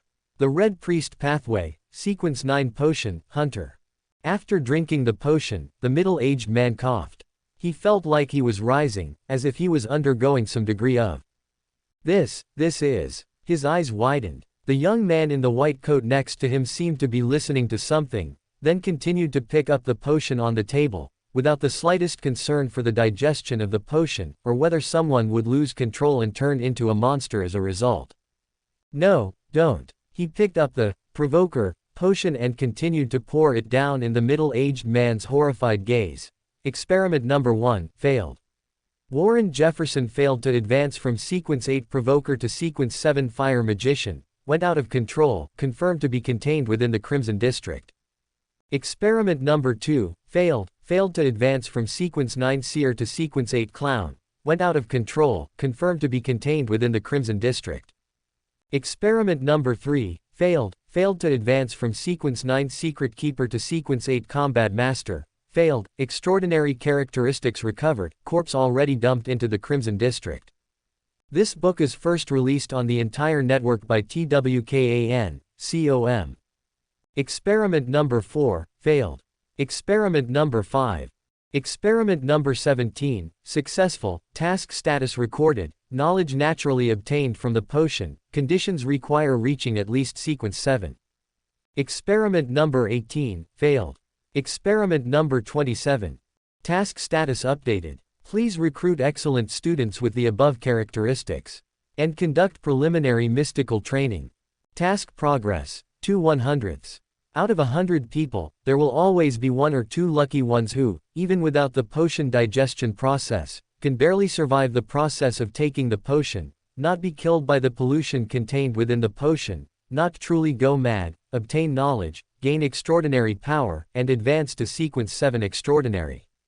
Within Baron Ramde's territory, in recent years, any criminals, death row inmates whose crimes are punishable by death, whether they are living in hiding or have already been captured by knights and are awaiting execution, have been brought back to the Evernight Theater by secret puppets. The theater core treats them as experimental materials. Low sequence extraordinary characteristics are not lacking here. The massive theater manipulated by the theater core has countless low and mid-level secret puppets. Releasing the secret puppets, obtaining extraordinary characteristics, and assembling a complete low-sequence extraordinary characteristic pathway is equally easy for this 0-level, highly active sealed artifact. Then, it becomes a rather simple process. The theater core executes the principles, orders, the cold and ruthless 0-level sealed artifact slowly operates, crushing these humans' bodies and souls, turning them into nourishment for the theater, feeding this massive creation of miracles. Those who meet the conditions are locked up. Those who die have their extraordinary characteristics recovered. Those who go mad and become monsters are thrown into the Crimson District, becoming one of the many strange tales of that district. Recycling and utilization, dismantling and fusion, low-sequence student secret puppets generously sacrifice themselves, professors who configure potions calmly go mad, ordinary people are the cheapest, garbage, here, used and discarded. Even the Sequence 7 test subjects who are cultivated, who have endured the potion's erosion, and have not lost control, are still at the bottom here, with no human rights, and even hanging them on the eaves to make secret puppets is just a waste. They are merely tools for completing system tasks and have no inherent value. Cold and cruel, this is the sealed artifact's inherent personality, the mental imprint of its former master, that miracle inventor. In fact, it wants to hang those new little brats up as secret puppets too. Ah, of course, that's impossible. This is its negative influence. Any living being who dares to approach here should follow the instructions of the spirit-body thread and be hung high. That's what's called a miracle. Olsen looked at the children around him and then looked at the war bishop outside the door. The war bishop cast his gaze over, looked at Olsen, and nodded to him. Although he is still a secret puppet of the theater core, the existence of the bionic secret puppet module makes this Sequence 3 high-ranking saint loyal to Tang, who is already sound asleep, and not to the actual manipulator of the secret puppet, which is the theater core. The theater core often feels mentally exhausted by its disobedient secret puppets and wants to hang the war bishop up again to re-puppetize him, to see what went wrong. Of course, it never put it into practice. That trick sorcerer and the dead thing on him are too evil. Amitabha, eat vegetarian food and chant Buddhist scriptures, lie flat, lie flat. Seeing that the person outside was not going to help at all, Olsen looked at the children brought back by the secret puppets again. Some of them had wide, innocent eyes, some looked terrified, afraid of this new environment, some seemed calm, but their eyes couldn't help but look around and scrutinize, and some yearned and worshipped. He looked at the war bishop outside the door with some despair again, his eyes full of plea. He's really not good at taking care of children. The war bishop looked at his nose at his heart. Haha, his character card didn't write anything about this. Don't know, not clear, don't understand, this is your living people's responsibility. He's just an ordinary secret puppet, what actions can he take that violate his character? Olsen forced a stiff smile and said to the children, let's go wash up first. The older children take the younger children, boys in one group, girls in one group. He looked at the two oldest children present. A boy named Robert Andrews, an orphan, and a girl named Yalin Catherine, who has a seriously ill mother recuperating in the church. She takes her mother's surname. These children who were transferred in and gathered together had been placed in the small church next to the school auditorium before Olsen arrived. After a few hours of getting along, these children also seemed to have found a backbone, and had the most basic trust in the two children who seemed to be the oldest. Unfamiliar environments easily stimulate people to huddle together for warmth. Seeing Olsen looking over, the girl named Yalin stood up, and the boy next to her also stood up closely. Olsen noticed the bruises and scars on the girl's body. Her face had the numbness characteristic of the lower class, but there was light in her eyes. At this time, two nuns in robes also walked in. Their expressions were gentle and would not make people feel annoyed. The symbols on the robes were not of any of the seven gods' church, but abstract symbols composed of distorted lines and pupil-less eyes. They praised miracles in low voices, swiped their fingers across their chests, made a strange prayer, and then looked at Olsen. Olsen nodded to them, and they then took the boy and girl out together. Seeing that he wasn't the only one dealing with it, Olsen couldn't help but breathe a sigh of relief. Really, why did I have to do this kind of thing? He complained a little, but at the same time, he also felt strangely about Tang's state. Before being overwhelmed by the task of taking care of children, as a traveler with enough experience, Olsen thought of Tang's previous state. The Abraham family possesses the complete apprentice pathway and is a family that once had an angel-level powerhouse. Even if it declines due to the full moon curse, the necessary mystical knowledge will be passed down from generation to generation, allowing future generations to continue to eat the era dividend. The Abraham family wasn't lacking in knowledge about diviners and thieves adjacent to apprentices. As one of the few travelers in the current Abraham family, Olsen's authority wasn't small, and the secrets he knew were naturally considerable. This included the sequence 4 ability of the diviner pathway, the power of a trick sorcerer, the potion formula, and the advancement ritual. Trick sorcerer, Tang is already a trick sorcerer. Is there something wrong with his mental state? The biggest problem with the trick sorcerer sequence is the spirit worm, a constantly splitting spiritual body. Trick sorcerers are also one of the few pathways and sequences where a demigod needs an anchor for support as early as sequence 4. Olsen reviewed Tang's mental state when he had seen him before, and the more he thought about it, the more likely it seemed. Could it be that the ritual was incomplete, and a forced advancement caused his mental split to become severe? So where did the devil he killed come from? The Blasphemy Slate sect. He started to walk outside, intending to find Tang, but was stopped by the war bishop. He needs rest, the war bishop said concisely. Olsen was silent, and in the end, he didn't go to find his friend. There were extraordinary individuals of the middle sequence from the spectator pathway stationed here, so Tang should be able to handle this. Olsen sighed. I'll go check on the children, he said. The campus was very large. After Sister G took the children to wash up and distributed 2 sets of clean clothes, some neatly dressed young boys and girls led them through wide, clean roads to a huge building in the distance. The roads were paved with dark green asphalt, and the clean white buildings were scattered at varying heights, adorned with flower beds and various green plants. There was no dirt, mess, or inferiority. The people standing not far away looked at them with curiosity, but without malice or a calculating gaze. It was clean, pure, and reassuring. There were no starving women and children here. The air was clear, without the stench of rotting garbage that hadn't been cleaned up in time, without maggots and flies attracted by corpses. The air was filled with the aroma of food. There was laughter and playfulness, the unique vitality of young people, without any of the bitterness of facing life.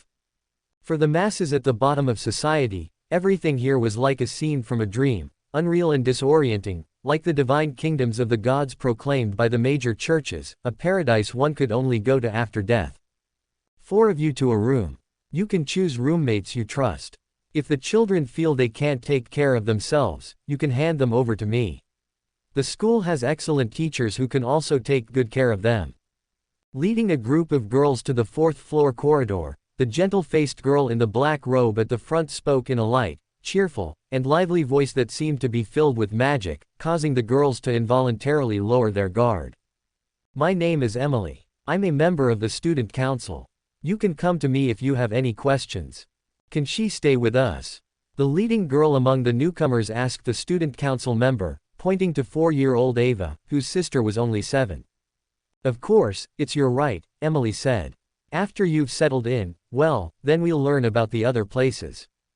To tour the entire school in one day, honestly, it's a bit tiring, she suggested sincerely.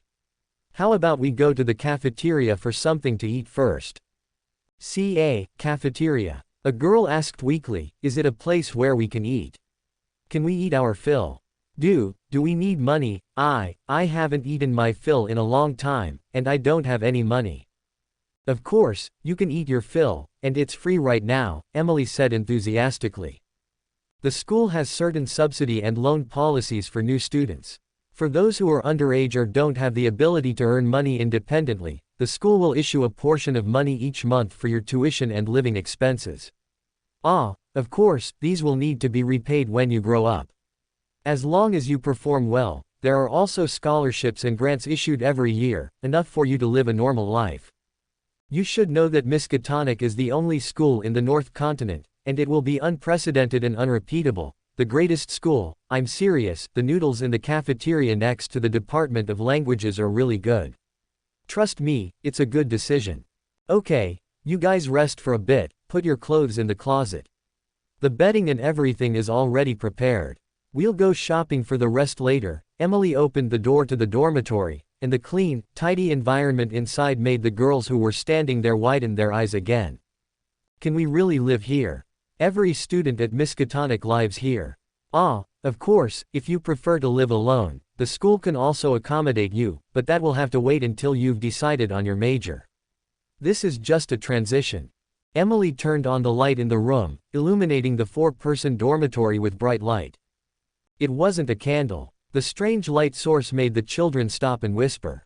The beds are over there, the washroom is on the balcony, it's very clean, but you have to be responsible for cleaning it yourselves. If it's too messy, a teacher will come to inspect. All the rooms are the same standard, don't worry. We have many rooms here, plenty. Look, the window in this room has a view of the playground outside. It's lively there at night, but the upperclassmen are in class now. Amidst the chatter, the older children began to arrange the bedding, and the thin, small children curiously explored everything they could see, their hearts surging. Until they clumsily picked up chopsticks, or grabbed the bread on the table with their clean little hands, and the sweet taste almost occupied all their taste buds with one bite. Some of them cried, and some cried and then laughed. They didn't know how their fate would change at first, but if this was a beautiful dream, then let it continue. This was a miracle that belonged to them. This kind of ethereal spiritual feedback was like a constantly gushing spring of sweet water for the miracle worker, bubbling out continuously, a steady stream. The theater core was instantly satisfied. This was much more comfortable than the explosions creation of miracles in the laboratory in the inner campus all day long. Flowers that have never seen the sun cannot help but chase it when they do. For people living at the bottom of society, even a little bit of kindness from a high-ranking person is a divine miracle beyond compare. And this miracle came from the master of this territory who brought them here. Currently, the school has many colleges such as the College of Languages, the College of Arts, the College of Literature, the College of Cultural Relics, the College of Human Behavior, the College of Natural and Inspirational Religions, and the College of Applied Sciences. Oh, of course, each college has different majors, and there are many types, so there's always something you like. In the cafeteria, Emily enthusiastically introduced the general plan of the entire school to her younger classmates. A boy who happened to pass by laughed and said, "Emily, this is the first time I've heard you reciting the school calendar in such long paragraphs." "Shut up, Joseph." Emily cast a threatening look at the boy behind her. The joking boy followed Emily's murderous gaze and sat down next to her. "Hello everyone, I am Joseph Scraven, a student of metallurgy at the College of Applied Sciences."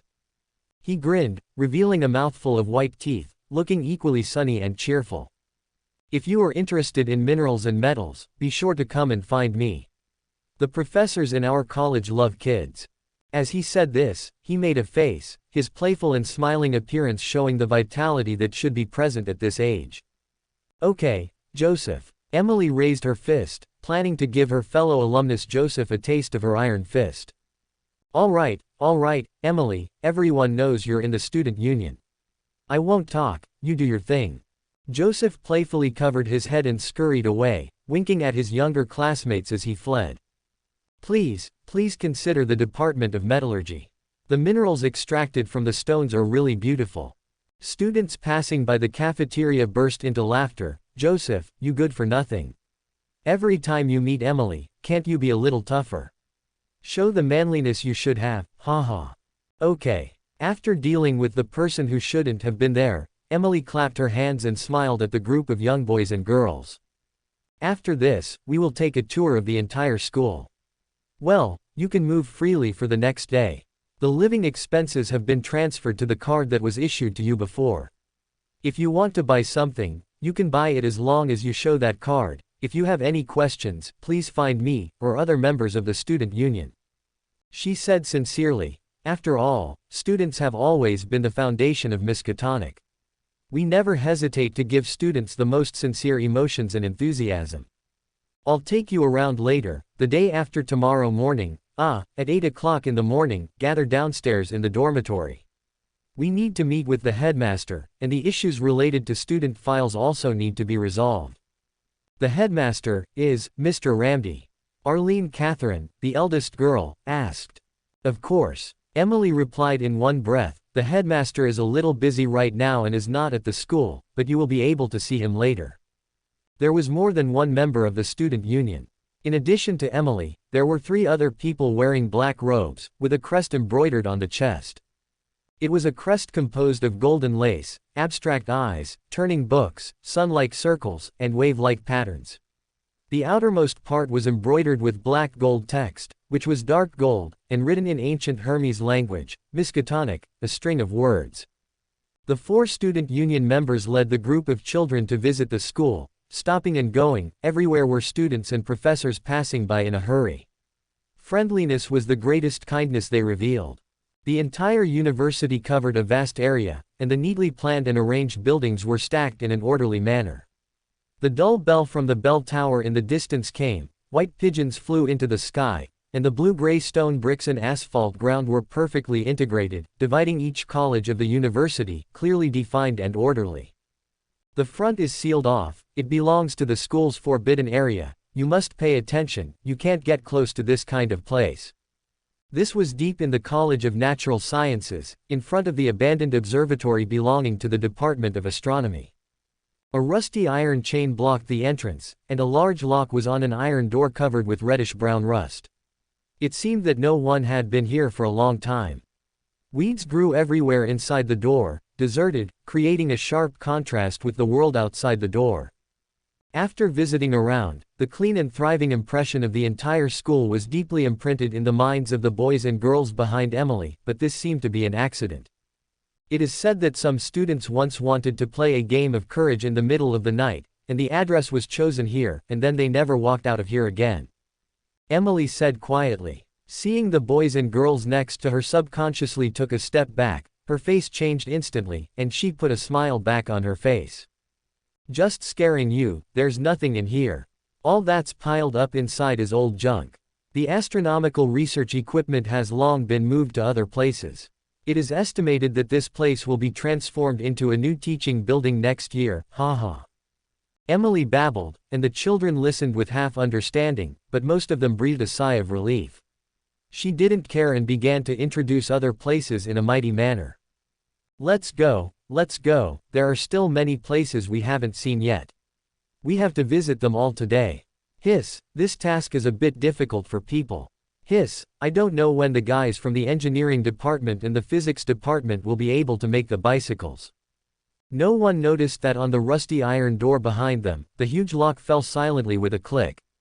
A thin crack the size of a thumb opened in the rusty iron door, and from the depths of the weed-covered observatory, came the gasping sound of a monster, but it disappeared, as if it had never existed. One of the boys felt a chill in his neck. He subconsciously glanced back, and it was still a dilapidated building full of dead grass, hidden behind the iron door, with nothing abnormal. After a day's journey, most of the children, except for a few older ones, couldn't stand it halfway and were sent back to the dormitory to rest. Emily could only say regretfully, then it seems that we can only find time to take you to visit later. Not tomorrow, you can have a good rest. You've been tired for a day. If we continue tomorrow, I won't be able to stand it either. After saying this, Emily sent everyone back to their respective dormitories and left. Arlene Catherine packed her few clothes and wiped her face with a new towel in the 4-person room. She looked at the many stars dotted in the sky outside the window, and was a little fascinated. Is the night sky so beautiful? She didn't remember. From the beginning of her memory, the memory of being able to look up at the stars had long gone. I don't know how long it took before Emily fell asleep. Good night, and hello, tomorrow. As night fell, it did not hinder the changes taking place in the inner campus. Under the command of the everlasting theater, the traveler Ange, who was outside, was constantly bringing back people who did not belong to Tingen and deserved to die through travel, and sending them into the theater. The task of recruiting new students has a rather vague definition of the new student range. As long as they are within the set area, even if they resist, the process of taking potions and interpreting the mystical knowledge contained within them will be recognized by the system. The only problem is that there's no way to complete the task by packaging up Beyonders and bringing them in. It's said to be preliminary mystical cultivation, but in reality, it's about allowing ordinary people to advance step by step into Beyonders, gaining extraordinary knowledge, and fundamentally improving themselves. Therefore, Olsen and other members of the Abraham lineage cannot contribute to the completion of the task. The potion system must at least allow them to survive until sequence 7. Angel flipped through the data in her hand and looked at the war bishop beside her. Have you tried using the mythical creature form?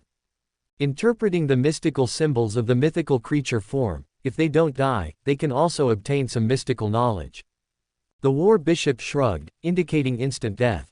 Ordinary people, tens of thousands of ordinary people, under the mythical creature form of a demigod, are like leeks that would all be cut down with a single stroke, with an even lower survival rate than swallowing a sequence 5 potion raw. After all, divinity is not something that ordinary people, or even low to mid-level beyonders, can withstand. Then it seems we can only force-feed them, Angel said regretfully. Of course, we can also try the hypnotist's psychological implantation, instilling knowledge by manipulating the subconscious ocean. Haven't tried it, but it's a path, the war bishop said. How are things on that side? Augustus's demigod died. A new demigod has come to Saga Fortress. I don't like that type. As soon as he arrived, he started imposing martial law, really restless. Angel shook the high-level death domain talisman in her hand. The demigods of the Church of the Evernight Goddess and the Church of the Storms briefly stayed in Saga Fortress before. That 0-level sealed artifact is very powerful, extremely powerful. I wasn't sure if the Evernight Goddess could lock onto me and no brain, so I simply had no brain find a reason to temporarily leave that side and hide outside for a while before returning. The war bishop remained noncommittal. The Evernight Goddess and the Wish Angel have both noticed us. Be careful on your side recently as well. The newest novels are first published at XXX. Once there is any behavior that violates the instructions, I will naturally notice it, Angel said. The collective subconscious ocean is truly a terrifying thing. In Tingnan, ever since I came into contact with a high-level spectator, I've had a psychological shadow regarding the beyonders of this pathway. Secret puppets also have collective subconscious islands. She had to be wary. But fortunately, once you know the spectator's extraordinary power and corresponding authority, the modules on your body will automatically warn you if there is a problem. Deviations in the persona can naturally be adjusted in time to correct the course. By the way, what did you ask me to wait for you here for this time? I still have a lot of work to do. Seriously, I sincerely hope for a few more colleagues, instead of having to handle so many things myself. Really, I'm just a sequence 5. The control of the spirit-body threads, change it. The war bishop coughed. This problem can be solved perfectly. Angel. After receiving the spirit-body threads from Tang, the war bishop sent 2 spirit worms over. What are these? Try them. Following the war bishop's intention, Angel's body became transparent and ascended, smoothly entering a brand new space. Angel. Hi. A doctor in a white coat in the distance noticed someone arriving here for the first time and waved at Angel, as excited as if he had seen a beast of burden, no, a comrade in arms for the revolution. Although it was so far away, this space seemed to blur the distance. Angel could easily see the person's appearance. Seemed like Tang's other secret puppet. Wait, what is he doing?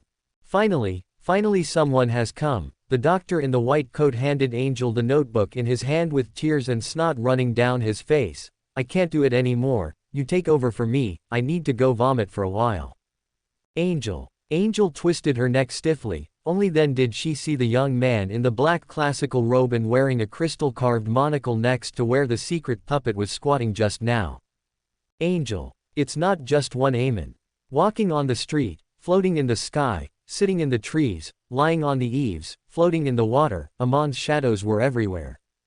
Those gentlemen and ladies who liked to wear monocles at some unknown time, flowers growing monocles, birds on trees wearing monocles. No one noticed, no one realized what had been parasitizing them at some unknown time. Amon was like a source of pollution constantly radiating power outwards. In a corner of Tingnan, Amon's concentration had long exceeded the limit. Even as a secret puppet, seeing this terrifying scene, Angel's hair couldn't help but stand on end.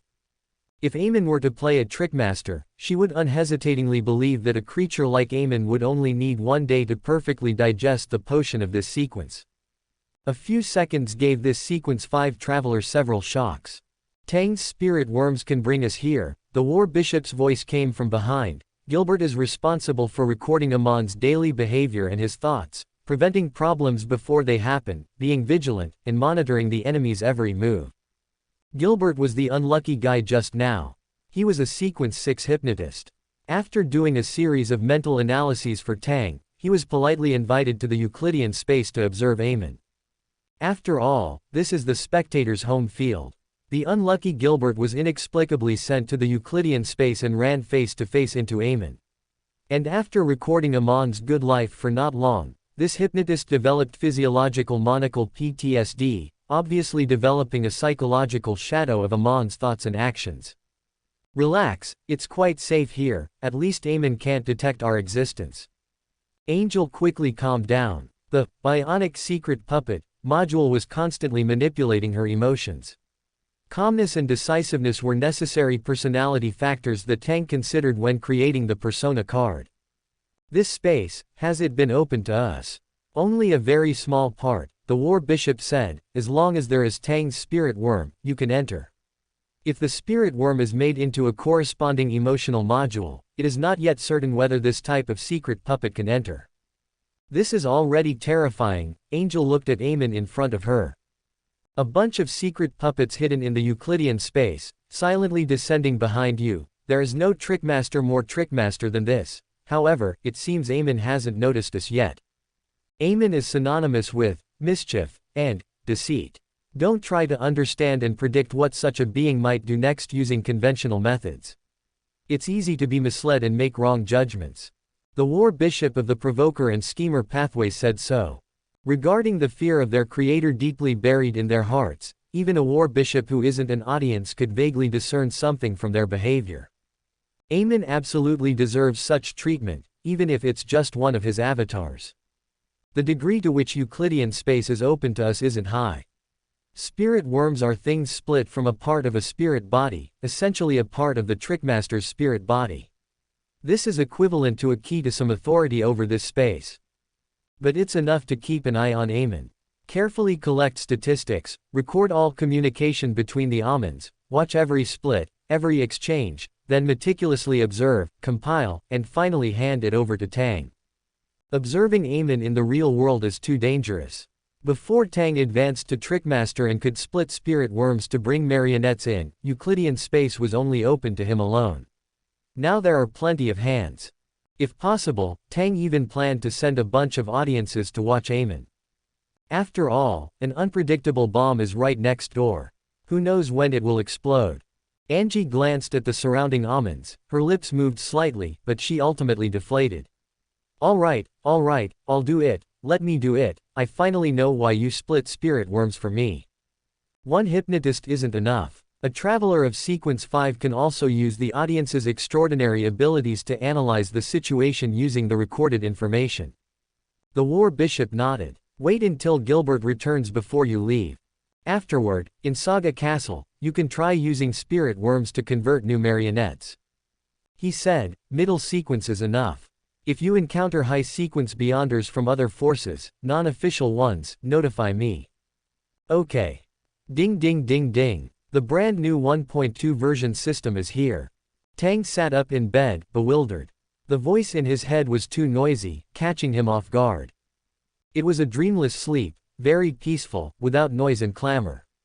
The self-deprecating voice that had appeared in his mind before had disappeared, the fragmented thoughts returned, and Tang was resurrected with full health. Seeing a psychologist was indeed the right choice for him. Good rest and timely indulgence can minimize the Trickmaster's tendency to lose control. The faint mental breakdown disintegrated in the peaceful slumber, and the sand value remained at a good level. Not bad, worth treating myself to a good meal. But the thing in my head is a bit noisy. Host, look, ding ding ding ding. Tang hesitated, shook his head, and cleared his mind a bit. 1.2. You upgraded. Didn't it only upgrade last time when the knowledge more came and threw some crazy knowledge at the system? Did I sleep for 300 years straight?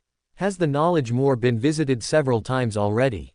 Or did it take out its own savings to upgrade? Is that little bit of savings enough for it to upgrade again? It couldn't be that the hidden sage or the god of crafts came and were eaten by you, right? Many guesses flashed through Tang's mind at once. Of course not. The system grinned cheekily. The main system sent it. After all, you're already Sequence 4, host. If this system doesn't upgrade, it won't keep up with the trends of the times, no it won't. Tang, thank you, I have a little PTSD from the word, trends of the times. Also, are you sure you weren't so annoying that they didn't want to deal with you anymore, so they stuffed your mouth with crazy knowledge to shut you up and send you back? Hey, host, can you think of something good? Does this system look like such a spineless system?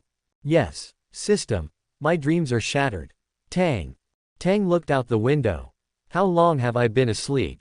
2 days. To be precise, 46 hours. It's 7:34 p.m. now. How were things during these 2 days? All the arrangements at Miskatonic University are proceeding according to your previous instructions, host. The third phase of the mission is halfway complete. None of the 53 Sequence 7s force-fed with potions show any abnormalities in terms of vital signs. The mission is expected to be completed within 48 hours. The theater core will check the marionettes every hour. For the time being, no marionettes have been found to be parasitized by time worms infiltrating the theater. No traces of Pale Zoroaster's time worms have been found within the territory. The system roughly informed the host of what had happened in the past 2 days, and then it started chirping and yelling again. Host, this system is telling you, oh, now this system has iterated a super compatible marionette function, oh. Tang stood up, snapped his fingers, and the curtains blocking the moonlight outside slowly opened. Under a peaceful crimson moon, the lights were connected in a chain, like a huge campus that was like a small city. Tang asked under the system's expectant voice, what is it? Just like how a trickmaster can split their spirit body to create spirit worms, the system said smugly, this system can also create subsystems. Like what? Dragon Aocean system, ah. Academic system, infrastructure system, ah. None of these. Tang. He felt that he woke up at the wrong time, and he was going to give the system all the eye rolls of the day. If you don't say something normal, I want to hang you up and use you as my marionette again. Be patient, host, be patient. According to the system's description, Tang roughly sorted out the new functions after his system was iterated to version 1.2. The subsystem installed on the marionette adapts most of the modules of the system, adds a chat function, the system can send tasks to the subsystem and the marionette bound to the subsystem with one click, to achieve overall consideration, and so on. Currently, it can add subsystem bars to 10 marionettes at a time. Currently, all the connections between marionettes loaded with the bionic marionette module come from the host. If 2 marionettes in different regions want to contact and cooperate, they can only complete it through you, the host. Once the host loses contact, the connection between the marionettes will be broken. Of course, there is still a little difference between marionettes with spirit worms and marionettes without spirit worms. You can experience this later, host. The biggest function of this subsystem is actually the communication problem between marionettes. Generally speaking, Tang wouldn't care too much about the marionettes loaded with the bionic marionette module. They can stand alone. The setting of the character card and the existence of the system, coupled with the Trickmaster's priority control over the marionettes, makes these marionettes have no intention of betraying at all, and are completely loyal to him. As long as Tang's perception that, marionettes are all my possessions, doesn't waver or change, the marionettes won't be separated from him due to incorrect acting. Of course, a living marionette is also quite beneficial to a Trickmaster. Maybe later, he can take the bionic marionette module and install it on other marionettes to scare those marionette masters and improve their acting and digestion. For Tang, who has already advanced to Trickmaster, these marionettes are constantly providing him with the progress of potion digestion. When advancing further, to the angel level, when he needs anchors, these marionettes with self-awareness can become one of his anchors, stabilizing his divinity. As the bionic marionette module can be produced by consuming spirit worms, the number of such marionettes will increase. Once the character settings are determined and deployed to shine in various parts of the world, reaching Sequence 3, Sequence 2, and even Sequence 1, the number of marionettes can directly pull up a city. The number of marionettes that can be controlled at that time will be terrifying, and the number of marionettes with autonomous consciousness will also be terrifying. If he has to convey everything by then, a acting signal base station or something, that would be quite terrifying too. The newest novels are first released at. Of course, after I can conduct mystical responses, these marionettes can directly pray to me, allowing the spirit worms to do this for me. That's how it is, a bit like a global referendum. Tang thought for a while and asked, can this number be expanded further? If you want to replace the spirit worms to respond to prayers, 10 seems a bit insufficient. It can be done. The system said that it can get it directly from the main system when it runs out. Tang expressed doubt about this, highly suspecting that the system was going to fleece the knowledge more, taking as much crazy knowledge as possible. It feels like a naughty child helping outsiders steal family property. The knowledge more hasn't cancelled the system's account yet. I don't understand. That is to say, crazy knowledge can be used to make subsystems. Tang noted this down, asked a few more questions, and then began to check the tasks. Task status updated. Side quest. Establish a secret organization, Phase 3. Please recruit outstanding students with the above characteristics. And conduct preliminary mystical training. Task progress. 54 100ths. Task reward. Surprise gift pack *1, Black Magic Book, Necronomicon, copy. The method of infusing potions must reach sequence 7, and most people cannot withstand this direct infusion. There is still a constant stream of people who would be sentenced to death outside being sent in. The efficiency of the traveler doesn't need to be said. It won't be long before this task can be completed. At that time, we can see what exactly is written in the Necronomicon. As for those children, they are another plan of Tang's. When I advance to sequence 3, the potion should melt in my mouth. I understand the past, present, and future of this world. Maybe when I drink the potion, my antiquarian potion can be perfectly digested. Sequence 3 advances to sequence 2, allowing a piece of lost history to return to reality. In the 300 years of advancing to antiquarian, let Miskatonic be hidden, turning it into an urban legend, propagated by those children. When 300 years pass, lift the concealment, and Miskatonic reappears, completing the ritual. Everything has been arranged properly, leaving only the 2 points of catching Amon's clone and dismembering it into 8 pieces, and completing the Trickmaster's potion digestion. Tang walked into the Euclidean space. This space was still the same as before, except that there was an extra table, a few stationary items, an old grandfather's time worm, and a hypnotist writing and drawing in a notebook while shivering. Tang walked over. Gilbert was startled. Tang also saw the number of Amons around, and for a moment he also felt terrified. Putting aside everything else, there are Amons with the exact same appearance everywhere, like Sadako who has opened Shadow Clone Jutsu, floating everywhere. Anyone who sees this will shake their head. How is it? Gilbert handed the notebook in his hand to Tang, and then, like candy beans, said everything he saw. The constantly splitting and parasitizing Amon frightened the hypnotist. Even if the Euclidean space is safe, that kind of mental shock makes it difficult for people to feel comfortable psychologically. If it weren't for the fact that the audience pathway is best at adjusting one's emotions, Gilbert estimated that he wouldn't be able to stay for long because of Amon's actions and the distorted words he kept saying, and he would have to replace someone. And Gilbert, in the past 2 days, eavesdropping on Amon's conversations, has really let Tang know a lot of information. Their main bodies are in Intis. They shouldn't come over for a while. We are still safe and have not been detected for anomalies. Gilbert said, there are 2 reasons why Amon appeared here. The first is to chase a high-sequence Beander of the Seer pathway, not Pale's Zoroaster. They should have been attracted by the law of Beander characteristics aggregation, but Pale's Zoroaster is hiding very well and has not been discovered yet. Tang thought of the Seer pathway demigod he saw in the Evernight Theater. At that time, that demigod also helped him by stealing the extraordinary ability of the Secret Order's Trickmaster. Amon is naturally at odds with high-sequence Beyonders of this pathway. By the Fifth Epoch, 1300 years later, there are fewer and fewer demigods of the Seer pathway because Amon is slaughtering these demigods. I hope that demigod who met by chance hasn't become Amon. Tang could only silently bless him in his heart. As for the others, he couldn't do anything. As for the second, it should be related to the dark side of the universe. From what Gilbert said, Tang learned that the sealed artifact brought by the god descender from the dark side of the universe disappeared mysteriously in Tingen, and there were signs of the appearance of high-sequence seer pathway demigods and death pathway demigods.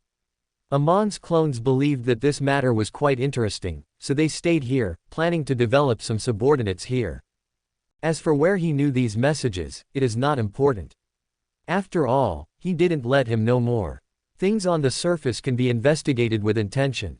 Deeper things, such as the Evernight Theater still being in Tingen, the death pathway demigod being Azik Eggers, and the dark side of the universe being killed by him.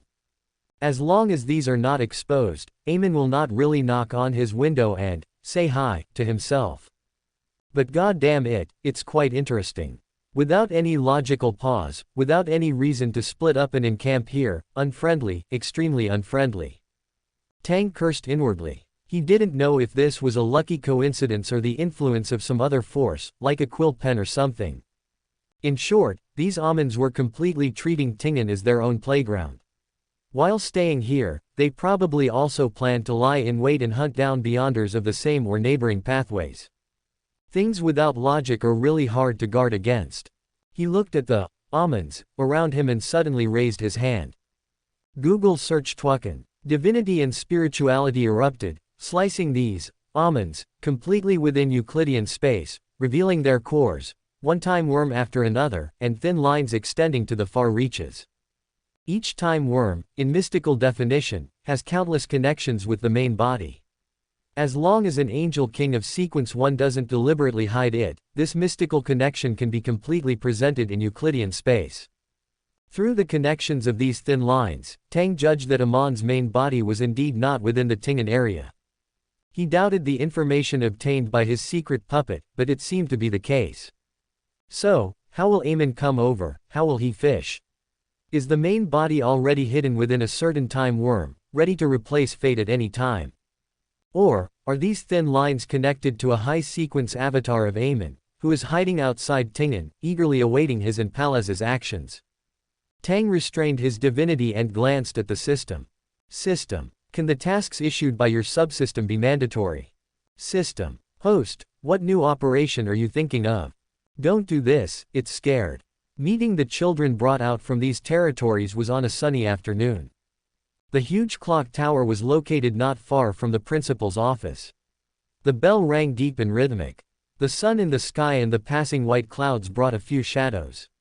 The white doves in front of the church flew up, bringing a breeze. The spacious principal's office occupied a large area. The floor was covered with warm fur from some kind of animal. The huge floor-to-ceiling windows could see the distant clock tower and the students walking back and forth on the ground. Wall-mounted chandeliers emitted soft light. Some exquisite mechanical objects of varying heights hung on the walls, and a huge bookshelf held many ancient books written in various languages.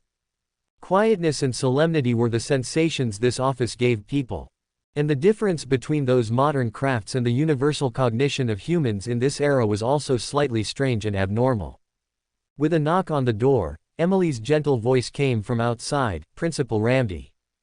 Come in. Tang, sitting behind the huge desk, raised his head and looked towards the door. The door opened in response. Emily's warm expression slightly restrained when she saw Tang. She bowed to Tang before fully opening the door, allowing the children outside to see the situation inside. The children outside were curious, respectful, and fearful.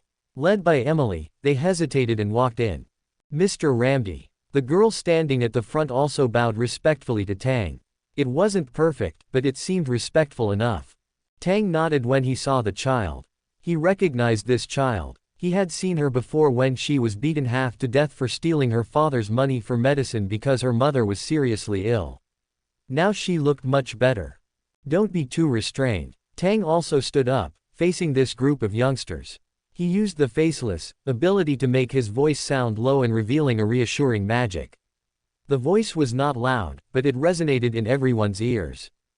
Senior Emily should have already introduced many of the school's features to you. How was your stay these past few days? Very good, really, Mr. Ramde. The girl's language was a little disjointed and the word order was chaotic, but Tang could still understand what she meant.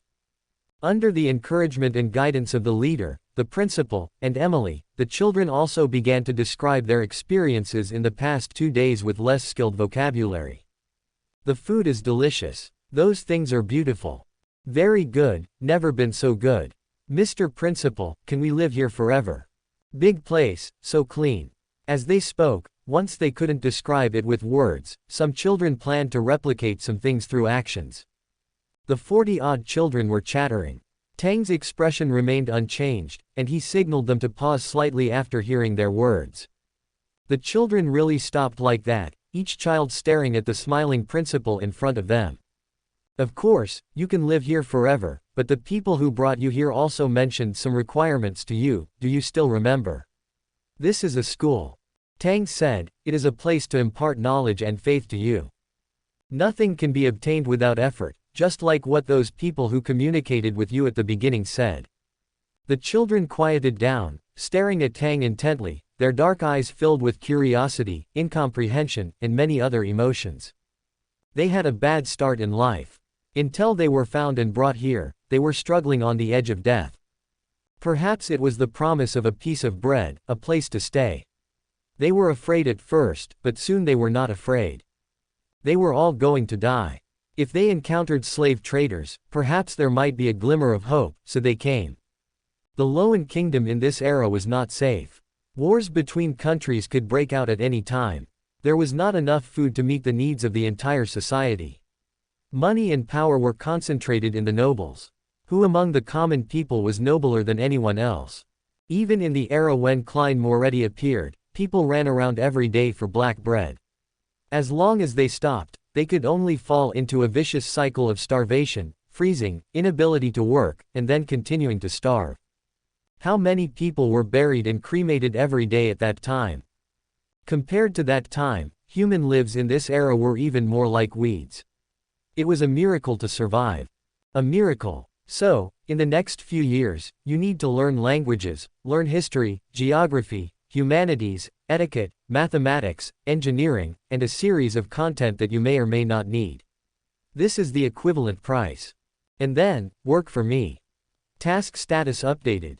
Side quest. Establish a secret organization, Phase 3. Please absorb excellent new students with the above characteristics. And carry out preliminary mystical training. Task progress. 100/100ths. Task reward. Surprise gift pack *1, Black Magic Book, Necronomicon, copy.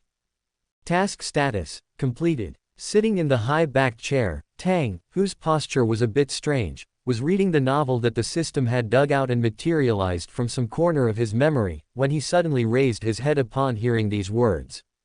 Completed. Yes, host, the last sequence 7 was just born. Tang straightened his body and sighed silently, the Necronomicon, it has finally come. He first opened the surprise gift from the 2 task rewards. A sketchbook for observing stars. Quality, system exclusive. Time, location, and orientation.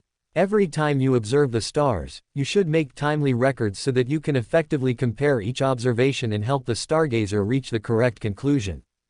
Sketchbook for observing stars, every observation should be recorded. Warm reminder, it is recommended to use it with the star chart of observing stars. A notebook similar to a planner appeared on the desk. Tang flipped through it, but it was completely blank. A sketchbook for observing stars, tisk, another piece of the stargazer set. Is there really only this kind of stuff in this surprise gift? The newest novels are first published here. However, this category of items is indeed very helpful to him. The stargazer set now has 4 items: mosaic glasses, a telescope, a star chart, and a sketchbook. There should be more to come, but I don't know what it will be. This item can be studied later. Compared to another item, the sketchbook, one of the stargazer set items, seems less important. Tang looked at something quietly placed in the corner of the system warehouse. Necronomicon copy. Quality, unresolved. That which is eternally asleep is not dead, and in the uncanny eons even death may die. Warning. This item has considerable danger, please treat it with caution. Host, you should be prepared if you want to read it. Needless to say, he already knew how dangerous this thing was when he saw the 3 exclamation marks in a row. Putting on the mosaic glasses, Tang took out the Necronomicon from the system warehouse. Unresolved, a quality that has never appeared in the system settings, unreadable, an unknown mystery that no one understands. The Necronomicon, in the Cthulhu mythos, is known as the most perfect book of black magic. This great work explains historical events, predicts the future, reveals the true origins of human myths and religions, and details the old ones, Nyarlathotep, beings far older than humans, and their slaves, the Shoggoths, Azathoth, Cthulhu, Yog-Sothoth, Shub-Niggurath, Sathagwa, and other things. At the same time, it records the cults that believe in them and the secret rituals that worship them. If it were in my world, these fabricated books would only be for entertainment and to supplement the Cthulhu mythos. But this place is different. This place truly has the old ones, gods, evil gods, and extraordinary beings coexisting. Then this kind of book, especially since this thing comes from the system, from the wilderness of knowledge. Could it be something evolved from a piece of the mad knowledge of the wilderness of knowledge? Tang thought. The first feeling the black leather book gave him was heaviness. It was a large black hardcover book, and thin chains locked the book, as if there were incomprehensible monsters inside. As long as they were unlocked, they would break through the seal of the book and appear in the real world. It's not impossible, the wilderness of knowledge is the source of the knowledge pathway. Sequence 4 of the Seeker pathway is called Mythologist.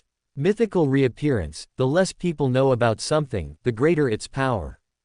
It is said that the original of this book was lost long ago, and what has been passed down in reality are translations and copies of the Necronomicon **. This is also a copy. Tang's mouth twitched slightly, and he muttered, "It wouldn't suddenly make a Cthulhu jump up and slap me in the face, would it?" System. It won't, host. Well, this system just remembered that it has something to do. It would rather die than deal with this. The voice in his mind subsided. Tang's mouth twitched, and in the end, he didn't pull the system out to face the fear with him. It seems that the system is also afraid of this thing. Very good, it is very valuable, probably more valuable than all the magical items he currently has. But the danger is probably as dangerous as the sun scepter of, sun above the head. Taking a deep breath, Tang slowly unlocked the chains on the thick, large book, whose surface was dry but also seemed sticky and smooth. The thin chains exuded a silver luster, and each chain was engraved with strange occult symbols. Tang recognized them, but these were not things that had appeared in modern occultism. What did they symbolize? Suppressing the doubts in his heart, when the last chain fell off, with a buzzing sound, it seemed that something invisible cut through the air, rippling in waves. The curtains suddenly moved. Tang resisted the urge to take a step back and looked at the French window with a blank expression. There was nothing there. He looked at the surrounding tables, chairs, benches, bookshelves, and display cases again, and there was still nothing. Looking at the Necronomicon on the desk in front of him, he decisively entered Euclidean space. Black. In the observation of Euclidean space, the entire office showed different degrees of distortion, and a strange black color was attached to the entire room. That black color did not reach the level that required the mosaic glasses to block it, but the distortion itself symbolized a certain problem. Tang felt a chill down his spine. He knew that his sense of danger had been activated. Is there danger just in its existence? Flipping a coin, Tang didn't look at which side was up and returned to the real world. The ring of the Master of Ceremonies on his left little finger lit up slightly, and black curtains fell from the sky, wrapping the office and creating another layer of isolation. Only then did Tang sit down again, grab the surface of the book, and try to open it. Host, your SAN value has materialized. The system panel automatically popped up, and a new line of numerical records appeared below Tang's character panel. SAN value, 92. Note: SAN value above 60 and below 80 is a state of mild SAN value drop. There will be certain auditory and visual hallucinations, and there will be slight schizophrenia, but it can be recovered with a certain amount of psychological counseling and appropriate treatment. SAN value above 20 and below 60 is a state of moderate SAN value drop. There will be a large number of auditory and visual hallucinations, schizophrenia will become serious, and psychological intervention and long-term mental treatment are required immediately. SAN value below 20 is a state of severe SAN value drop. In this state, the host will be accompanied by auditory and visual hallucinations for a long time. The spirit is completely split. Once the SAN value continues to fall, the host will fall into uncontrolled madness, and lose control to become a monster. Please pay attention to the SAN value at all times, otherwise the mental hospital will be your final destination. Hard. The embodiment of SAN value is not a good thing. Tang Xin thought. This means that what will happen next will greatly affect his mental state, and he must use the embodied SAN value to self-evaluate his state to ensure safety. This cannot be replaced by using a secret puppet to read, because this influence will be transmitted to him synchronously through reading. In the end, whether he reads or the secret puppet reads, the result is no different. Perhaps, let a secret puppet equipped with the Bionic Secret Puppet module do this. After installing the module, cut off the control of the spiritual thread. He made sure that his mosaic glasses were worn very steadily, and there would be no sudden or coincidental falling off, but he still released the hand holding the edge of the Necronomicon, crossed his hands and placed them on the table, silently staring at the book in front of him. Host, it's normal to be afraid of the unknown. Tang said calmly, after all, what clean thing would be crowned with the name, Necronomicon? It's just that next time, don't dig out something that even you are afraid of from your home system and send it to me. Does he really know that this is shortening his lifespan? How about we study it later? Eamon is likely to come to visit soon, there is no time for this. Tang shook his head, raised his hand again, and pressed it on the edge of the Necronomicon. A demigod-level secret puppet may be wasted after using one, and a low to mid-sequence secret puppet may die after seeing it. Since the knowledge wilderness can give this thing, there will definitely be danger, but it is absolutely impossible for it to kill me directly. Unless the knowledge wilderness is completely crazy, it would send him something that could kill him at this time. Of course, a demigod of the seer pathway will never do unprepared performances. He would not do this kind of thing without leaving some backup plans. Let the war bishop be stationed in Euclidean space, and use the strong interference of Euclidean space to prepare secret puppets for possible replacement at any time. Tang also took out a yesterday once more charm made by the theater. Tang instructed, if there is a problem, you control my body and directly use yesterday once more to ask the future me for help. Okay. Tang's fingers inserted into the book. The feeling of the pages in his hand was nothing unusual. His heart moved slightly, and he directly turned to the page that his finger had turned to, without looking at the prologue or table of contents that might exist in front. It's just as expected. Tang propped up his glasses. All the words, pictures, and pages in sight were full of mosaics. In this situation, nothing could be seen. The mosaic glasses for observing stars will isolate all mental pollution higher than his own tolerance value. The wearer will not suffer mental shocks from mythical creatures, mental pollution, or invisible things through methods such as seeing. Tang flipped through the Necronomicon, every page was a mosaic, and fell silent again. Helpless, he could only take off his glasses. Really, it doesn't give any room for operation. It seems, host, it seems normal that there is no room for operation. Drip, drip, drip. When Tang took off his glasses and looked at the Necronomicon, in front of him, a liquid with a rancid smell seemed to fall from the ceiling, right next to his hand. Somewhat cold. The chilling water made people shiver. Tang subconsciously looked up, but found that the ceiling had changed. His pupils suddenly dilated. Looking around, the layout of the principal's office had all disappeared, and around him was a room that looked a bit old. He suddenly stood up. At this time, he realized that he was already standing. The sealed windows were all frosted, and he couldn't see the scenery outside. He could only vaguely see that it was a sunny day. And this is a somewhat modern-style room, unlike the style of any era in this world. Creak, creak. The wooden rocking chair was rocking not far away, as if someone was originally sitting there, but just happened to leave there, not knowing where they went. Drip. Tang retracted his gaze from looking around, and a drop of water fell from the ceiling again. He looked up again, and there was a place there seeping with a strange-smelling liquid, dripping from the ceiling drop by drop. SAN value. 86. A little cold. Tang couldn't sense his secret puppets anymore, and the system's voice rang in his ears, but Tang called the system, but there was no response. Only the cold sand value swayed in front of him. Phew, calm down, how can a trickster be scared by the weird? Tang was not a fanatical Cthulhu myth enthusiast in his previous life. He didn't have a very detailed understanding of the Cthulhu myth. He had only heard of the names of more famous ancient gods such as Cthulhu and Yog-Sothoth, and he didn't know much about the Necronomicon. But the decrease in sand value means that there is something here affecting his own mental thinking. Mental pollution, or crazy knowledge. Is it because he saw the contents of the book and entered the world in the book? With a snap, Tang snapped his fingers, and a ball of flame ignited the wooden chair not far away. The warm fire made the room slightly warmer. This is the extraordinary ability of a magician. I can't contact the system, and many of my magical items can't be used, but my own extraordinary abilities can still be used. The possibility of spiritual roaming is the greatest. At this time, a low rumbling sound of some kind of mechanical rotation came from overhead. And, thump, thump, thump, someone is knocking on the floor with something. It was as if someone upstairs had noticed him and was issuing a warning by knocking on the floor. Tang raised his head, his eyes darkened. He kept the flames burning, thinking that it didn't matter even if the whole house was set on fire, then twisted the door of the room and looked out.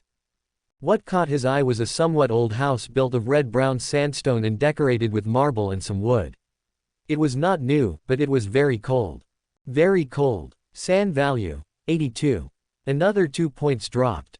There is a problem with the concept of cold, evil cult sacrifice. Some kind of ritual. Before the sand value drops below 80, Tang decides to make a quick decision. Walking up the stairs, he felt the coldness in the air more and more. This was not just physical coldness, it was as if something in the air was attached to the surface of his body, and even his soul seemed to be frozen. He subconsciously wanted to enter Euclidean space to observe, but failed. Tang's footsteps paused slightly, but he still walked forward. He is already a sequence 4 trickster, he can't be timid just because one escape route is blocked. After going up 1 floor, what came into view was a closed door. This is above the room he was just in. Cold air was constantly spreading out of the door, turning into white mist. Tang stretched out his hand, and fire flickered in his hand. The trickster's spiritual intuition is very sharp. The occupant of this room seems to be very afraid of fire. He twisted the door, and the door opened with a click. The biting cold air, accompanied by a nauseating stench, instantly blew away the flame lit by the trickster. But in the next second, the cold air also quickly disappeared. The fire lit by Tang was surprisingly destructive, even exceeding his own preset. The warmth of ascension replaced the cold. A figure, standing in front of a long chair, legs slightly bent, stared blankly at him, having just risen from the ground. Tang met the figure's gaze, momentarily stunned. The next moment, the figure let out a horrifying wail. His body was melting. Flesh and blood turned into strands of viscous liquid under the not-so-scorching heat. Organs, skin, features, everything rapidly dissolved as the door opened, the cold vanished, and the firelight blazed. He wailed, reaching out to Tang, but Tang's body was frozen. His mind flooded with knowledge, vast and numerous. Sand value, 42. In an instant, Tang's mind felt like it was being churned by something. Fleshy sprouts began to appear on his body, and transparent worms seemed ready to break free, causing his body to collapse. Without hesitation, he shouted, "Flame leap!" Tang immediately appeared in the room below, now engulfed in flames. However, the surging knowledge in his mind was not interrupted. Like facing a mythical creature, deciphering its form, or the mystical symbols on his body, bizarre knowledge flooded Tang's mind. It was magic that could freeze people, preserving the will, nervous system, and the body in good condition, allowing them to continue functioning even after the organs had ceased to work. An alternative form of eternal life. The insane knowledge converged, and Tang couldn't help but gag. The stench of decay in the air made him want to flee immediately, but his body felt like it had plunged into an ice cellar, uncontrollably cold, cold. As if he was about to be frozen. The newest novels are first published at. When he regained awareness and returned to the real world, his face, eyebrows, and clothes were covered in a thin layer of frost, like a snowman just pulled out of a freezer.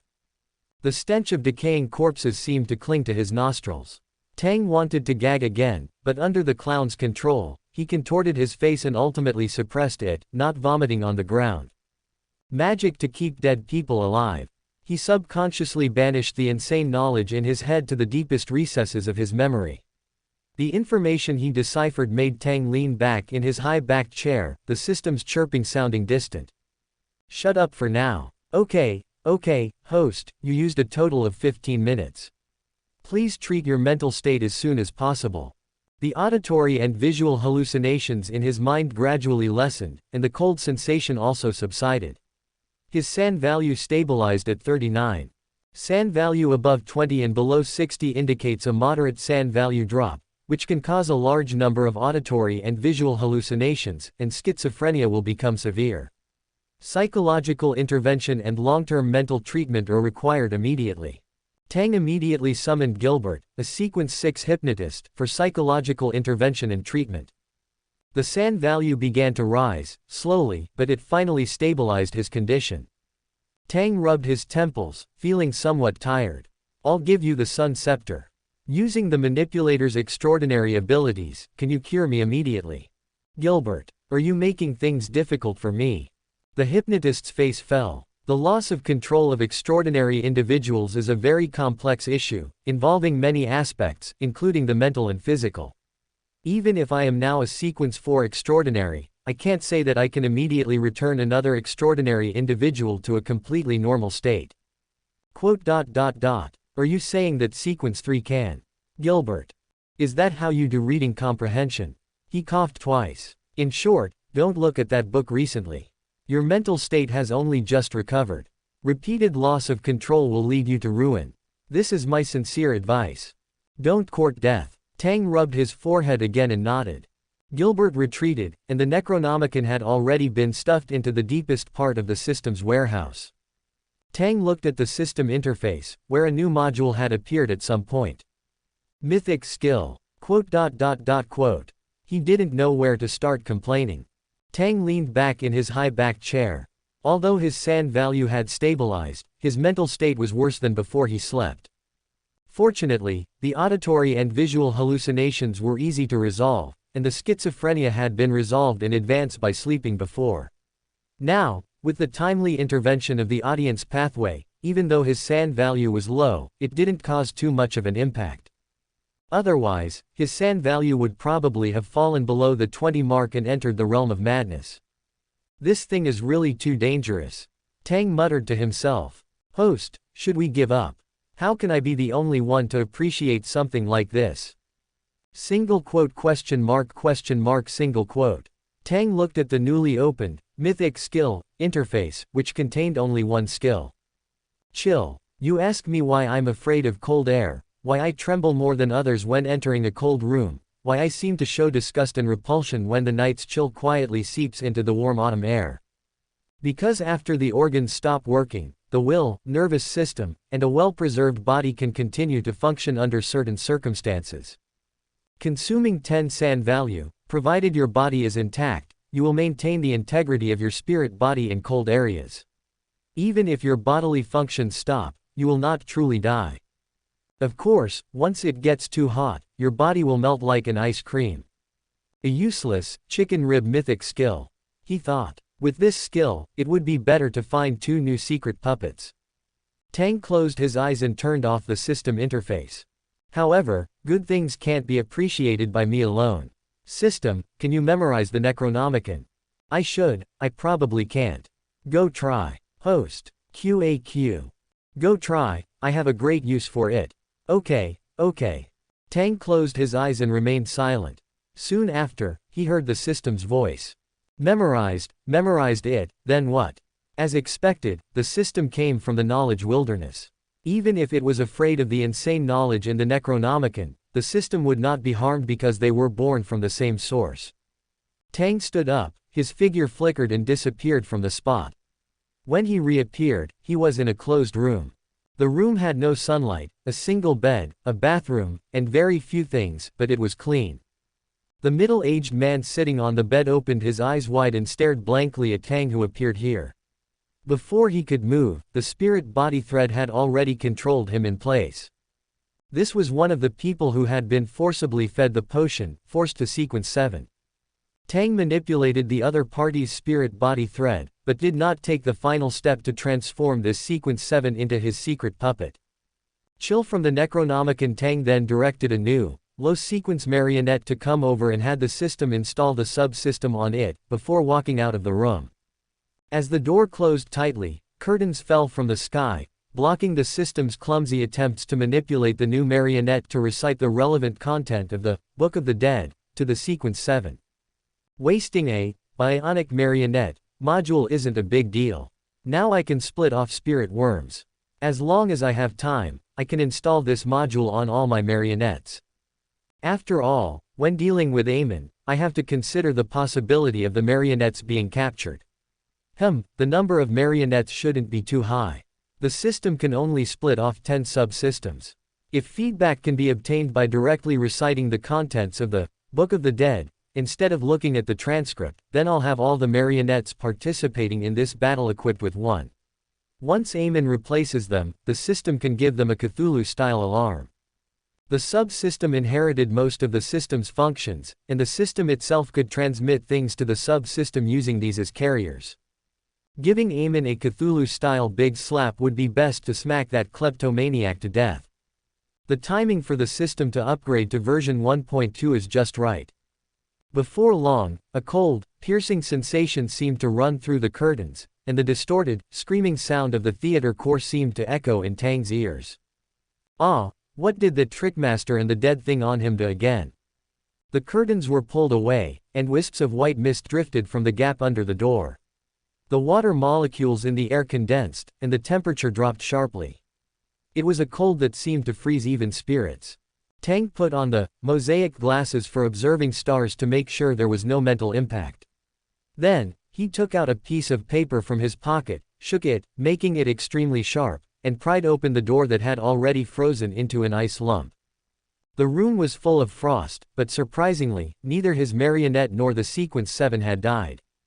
However, in his spiritual vision, all the internal organs of these two had stopped working, but their spirits had not disappeared. They had only become slow and sluggish, like having Alzheimer's. From a medical point of view, they were already considered dead, but in the world of mysticism, the spirit was still tightly attached to the body, so it could not be considered a true death. The system played a segment of the marionette's perspective in Tang's mind. It manipulated the marionette to recite the relevant content of the Book of the Dead. The language used was neither Loen nor ancient Hermes. It was not any kind of mystical language, but a kind of ethereal language that could resonate with nature. It's like the whispers of the ancient gods. This language had been blurred. After the system's sound processing, those who didn't understand it wouldn't be contaminated, but Tang still felt uneasy. In short, if it's read aloud, it can produce the corresponding effect, right? Yes, that's right, but only the content that the host has read can be used. The rest, can't be read out. The system then followed the host's request and first presented a chart, using numerical values to specifically inform his host of the time distribution of pollution generation, peak, and then decline after reciting the sentences. Tang remained noncommittal and nodded, okay. 3 days later, we'll deal with Amon's clone. Dealing with Amon should be done sooner rather than later. Amon must not be allowed to prepare for too long. If he is unprepared, that's best. If he is prepared, early action can also shorten the other party's preparation time. He was almost ready here. He was waiting for his spirituality to calm down and his sand value to return to a stable value before he could act. As for old man Pals, he wasn't sure, so he'd go ask. Pals Zoroaster looked at the slender ghost figure that had appeared by the window at some unknown time and was silent for a few seconds before asking faintly, are trickmasters all so simple and unadorned? Can't you be a little gentler on an old man's heart? A letter fell from the slender ghost's hand, and Pals Zoroaster walked out of the parasite's body. He had been breaking away from the state of shallow parasitism these past few days. After all, it would be too dangerous for an ordinary person to follow along to deal with Amon, and it wouldn't be of any help. His condition wasn't bad. Even if he broke away from the state of shallow parasitism, it wouldn't take long for him to recover. Pals glanced at the baby-faced knight behind him and picked up the letter to read.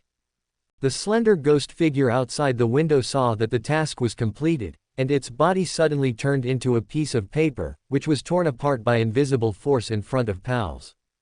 3 days. Pals didn't care. He gently tapped the word representing time on it, pondered for a moment, and nodded. That's fine too. It's time for me to leave here too. Regardless of whether this was Amon's fishing behavior or not, he had to leave Tingen in a short period of time in the situation where Amon appeared. Staying in one place for too long always carries risks. Pal's figure gradually disappeared, heading to the nearby castle to discuss some details with that trickmaster. Their ideas were the same. It was better to clean up Amon sooner rather than later. For this kind of angel king who likes to set traps for people, whose mind is full of twists and turns, and who acts on a whim, disrupting the other party's rhythm and catching them off guard was very important. After discussing the countermeasures with the old man, Tang also took out the demigod-level mystical items that the system had made and distributed them. He gave a few to the war bishop, a few to the sequence 4 devil marionette, and kept a few for himself.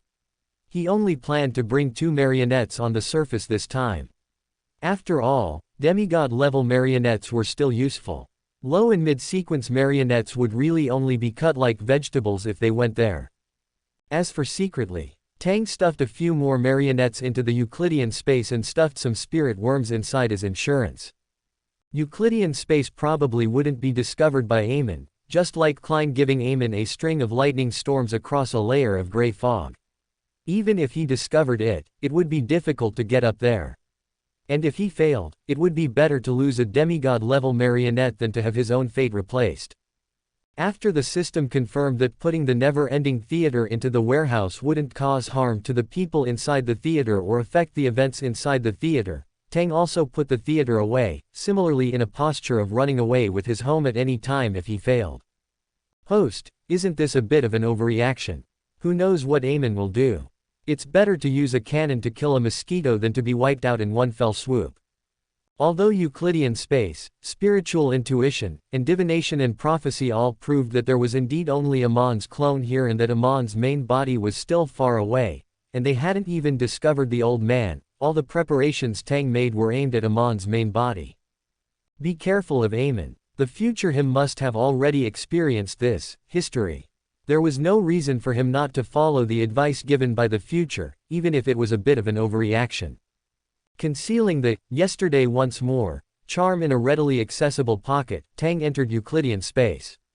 He reduced the dimensions of a spirit thread, allowing the sequence 4 devil marionette to use the faceless ability to alter its appearance, disguising itself as an ordinary, unremarkable face that would disappear in a crowd. He then directed the marionette to don a cloak. The devil marionette slowly vanished into the night, becoming part of the brilliant stars in the sky. That was a magical item created from the extraordinary characteristics of a sequence 4 watchman of the night pathway.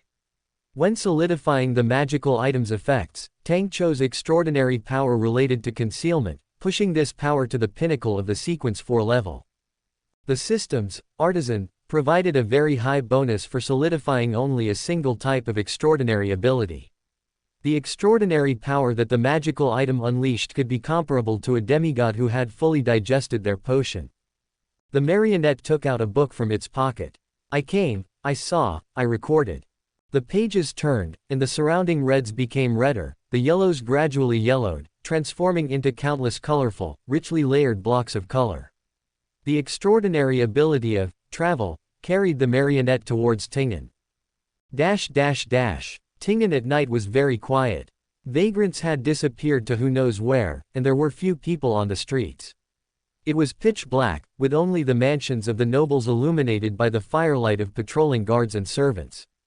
In a concealed corner, a pure black velvet-like cloak had specks of starlight twinkling on it. The star-wearing moon-bearing trickster was hidden in the shadows, quietly watching the street in front of him. He quietly manipulated spirit threads, transforming a worm hanging on a tree not far away into his marionette, wanting to observe the conditions on both sides of the street. Here, the number of almonds exceeded expectations, enough to aggregate a sequence 3-level avatar. Not sensing any danger, the trickster raised his hand, continuing to create marionettes. The newest novels are first published at. For high-sequence beyonders of the seer pathway, having marionettes and not having marionettes were two extremes. He was gradually transforming the unremarkable things around him into his marionettes, and then using the trickster's extraordinary abilities to imbue those marionettes with the trickster's extraordinary power. Soon, the trickster's marionettes surrounded a mansion, which belonged to Viscount Frederick Ross. This was the place where Tang had first seen Amon. In this mansion, everyone had already been parasitized by Amon to varying degrees. The trickster abruptly recalled a terrifying story he had once seen. When you go home and open the door, you will find that your father, your mother, your wife, your child, your male servant, female servant, and maids all unknowingly have come to like monocles, and then you also smile and put on a monocle. A gust of wind blew, and goosebumps rose all over him. The Amon family, just thinking about it made one lose sanity. Collecting his thoughts, the trickster directed the marionettes to slowly approach the mansion, intending to investigate the situation without alarming Amon. At this moment, the window of a room in Frederick Ross's mansion opened at some unknown time. Through the eyes of the caterpillar marionette, he saw a middle-aged man wearing pajamas, who seemed to have just been asleep in bed, walk out of the reception room. The man was thin and pale, like a vampire who had not seen sunlight for many years. And in his right eye socket, he wore a monocle carved from crystal. This was Frederick Ross, but at this time, he had a smile on his face, pinching his chin, seemingly quite interested in the surrounding scene. The trickster, peeking through the marionette, felt an explosion in his back in the next moment, a frantic warning from his spiritual intuition. His control over several marionettes was instantly lost, stolen in an instant. The blasphemer Amon had struck. The cloak of invisibility, if there was no interaction with the outside world, and everything was in a state of concealment, was a quite powerful magical item, but the trickster had not hidden his spirit threads well, and Amon had caught his marionettes. As the Sequence One-Time Worm, the Sequence One Angel King, he was most adept at silently stealing the fate of others, and then replacing them. Amon had already discovered the connection between the marionette and the main body. The trickster's figure instantly switched with a distant marionette. An emaciated figure wearing a black classical robe and a pointed soft hat, pinching a crystal-carved monocle, appeared behind where he had been. Trickster, how did you discover me? Lock onto me. He was asking how this trickster knew he was here, already replacing the fate of some people. But obviously, he did not get a response. Air bullets covered the area with firepower, and that shadow was smashed by the overwhelming air bullets. The trickster cut off the surrounding spirit threads, maximizing the power of the cloak on his body, completely concealing himself and merging into the night, fleeing into the distance. But in the next moment, his figure stopped, and the cloak on his body disappeared at some unknown time. Instead, his figure reappeared in front of Amon. It was as if all the escape just now was the trickster's own illusion, and he was very clear that the distance between him and Amon had been stolen. No, you are not the trickster himself, you are a marionette, and your main body is at. Amon slightly opened his hand, and the trickster's face was wriggling. In that instant, he was stolen of 5 extraordinary abilities, including manipulating spirit threads and faceless transformation, revealing his original appearance. In the next moment, the devil revealed his mythical creature form, and a foul, depraved aura instantly swept towards Amon. With Amon raising his hand again, the devil's mythical creature form was stolen, his emotional control was stolen. Amon took another step forward, and the devil uncontrollably raised his hand. A smooth object condensed in his hand, turning into a new, crystal-carved monocle. He put the monocle into his right eye socket. But, it was now. Within Euclidean space, the black sunlight covered the Sun Authority scepter. Tang calmly released control of the devil marionette, issuing the first command to the system. Let's begin, Tongzi. It's your time to perform. Okay, host. The system instantly took over the subsystem hidden within the devil's body, issuing a task. Amon, who had completely replaced this devil, heard a ding sound. He inherited the fate of this marionette, and naturally heard this hollow, emotionless mechanical voice. Ding, task issued. Please fully listen to a whisper from an ancient god. Amon immediately wanted to abandon this body and transform back into a time worm to leave, but the electronic voice sounded again. Before the mission is completed, leaving is prohibited, and any communication with the outside world is prohibited. The subsystem dormant and hidden within the demon marionette became shackles controlling Amon's avatar, forcibly keeping this time worm within the demon marionette and cutting off its ability to report.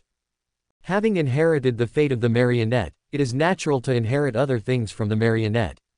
For example, the system itself, which has already begun to laugh and turn over as a surf singing, preparing a set of combo punches and sharpening its knife towards Amon. Google search Twaken. The successfully updated version 1.2 system, with its essence being a part of the knowledge more, possesses astonishing execution and binding power.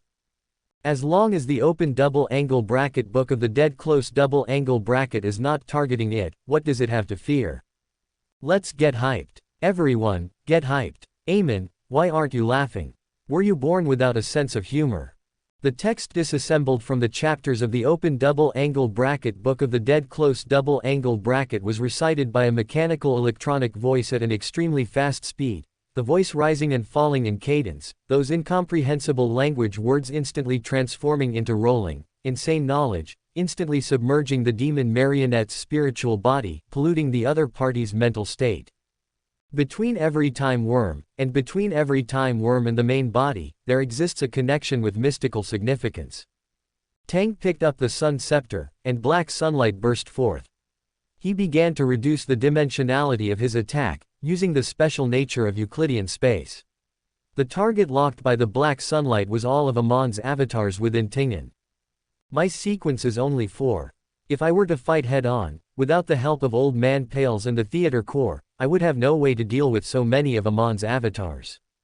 But he didn't need to truly kill these avatars of Amon. Whether it's a low sequence, a mid sequence, a high sequence, or even a sequence 0 true god, the only thing that they, commonly fear is one thing. Loss of control, pollution, mental disintegration, physical collapse, falling into an irrecoverable abyss. Even a sequence 0 true god fears this disintegration of personality and godhood, therefore they must have a stable anchor, otherwise they will also be reduced to a mad outer god. The essence of transcendence is distortion and chaos. The underlying logic and rules create a considerably deformed and terrifying extraordinary domain. And among the chips that Tang could put on the table, there was this kind of thing. Insane knowledge originating from the knowledge more, mental pollution originating from the chaos sea. Even Euclidean space carries a fatal pollution, capable of directly elevating all creatures that steal it, bringing them into this space and assimilating them. Tang's expression was calm. In the real world, the Amon occupying the demon marionette's movements were stiff. The Amon in front of him took a few steps back, pinched the monocle in his right eye socket, and squinted slightly. Hidden sage. Without any warning, a layer of frost formed on the monocle in the demon marionette's hand. The next moment, the same frost appeared in the right eye socket of the Amon who had taken a step back. That was a coldness that could completely freeze the body, and congeal the spirit and thoughts together. Through the connection between time worms, one Amon replaced the fate of the demon marionette. The existence of the subsystem directly allowed Amon's avatar to be flooded with mental pollution in the way closest to insane knowledge. It was hidden too deeply. The marionette was just a facade. The faceless magician behind it was very clear about Amon's terror. From the beginning, a bait had been prepared, waiting for Amon to log in remotely, and then releasing the great gift prepared for Amon.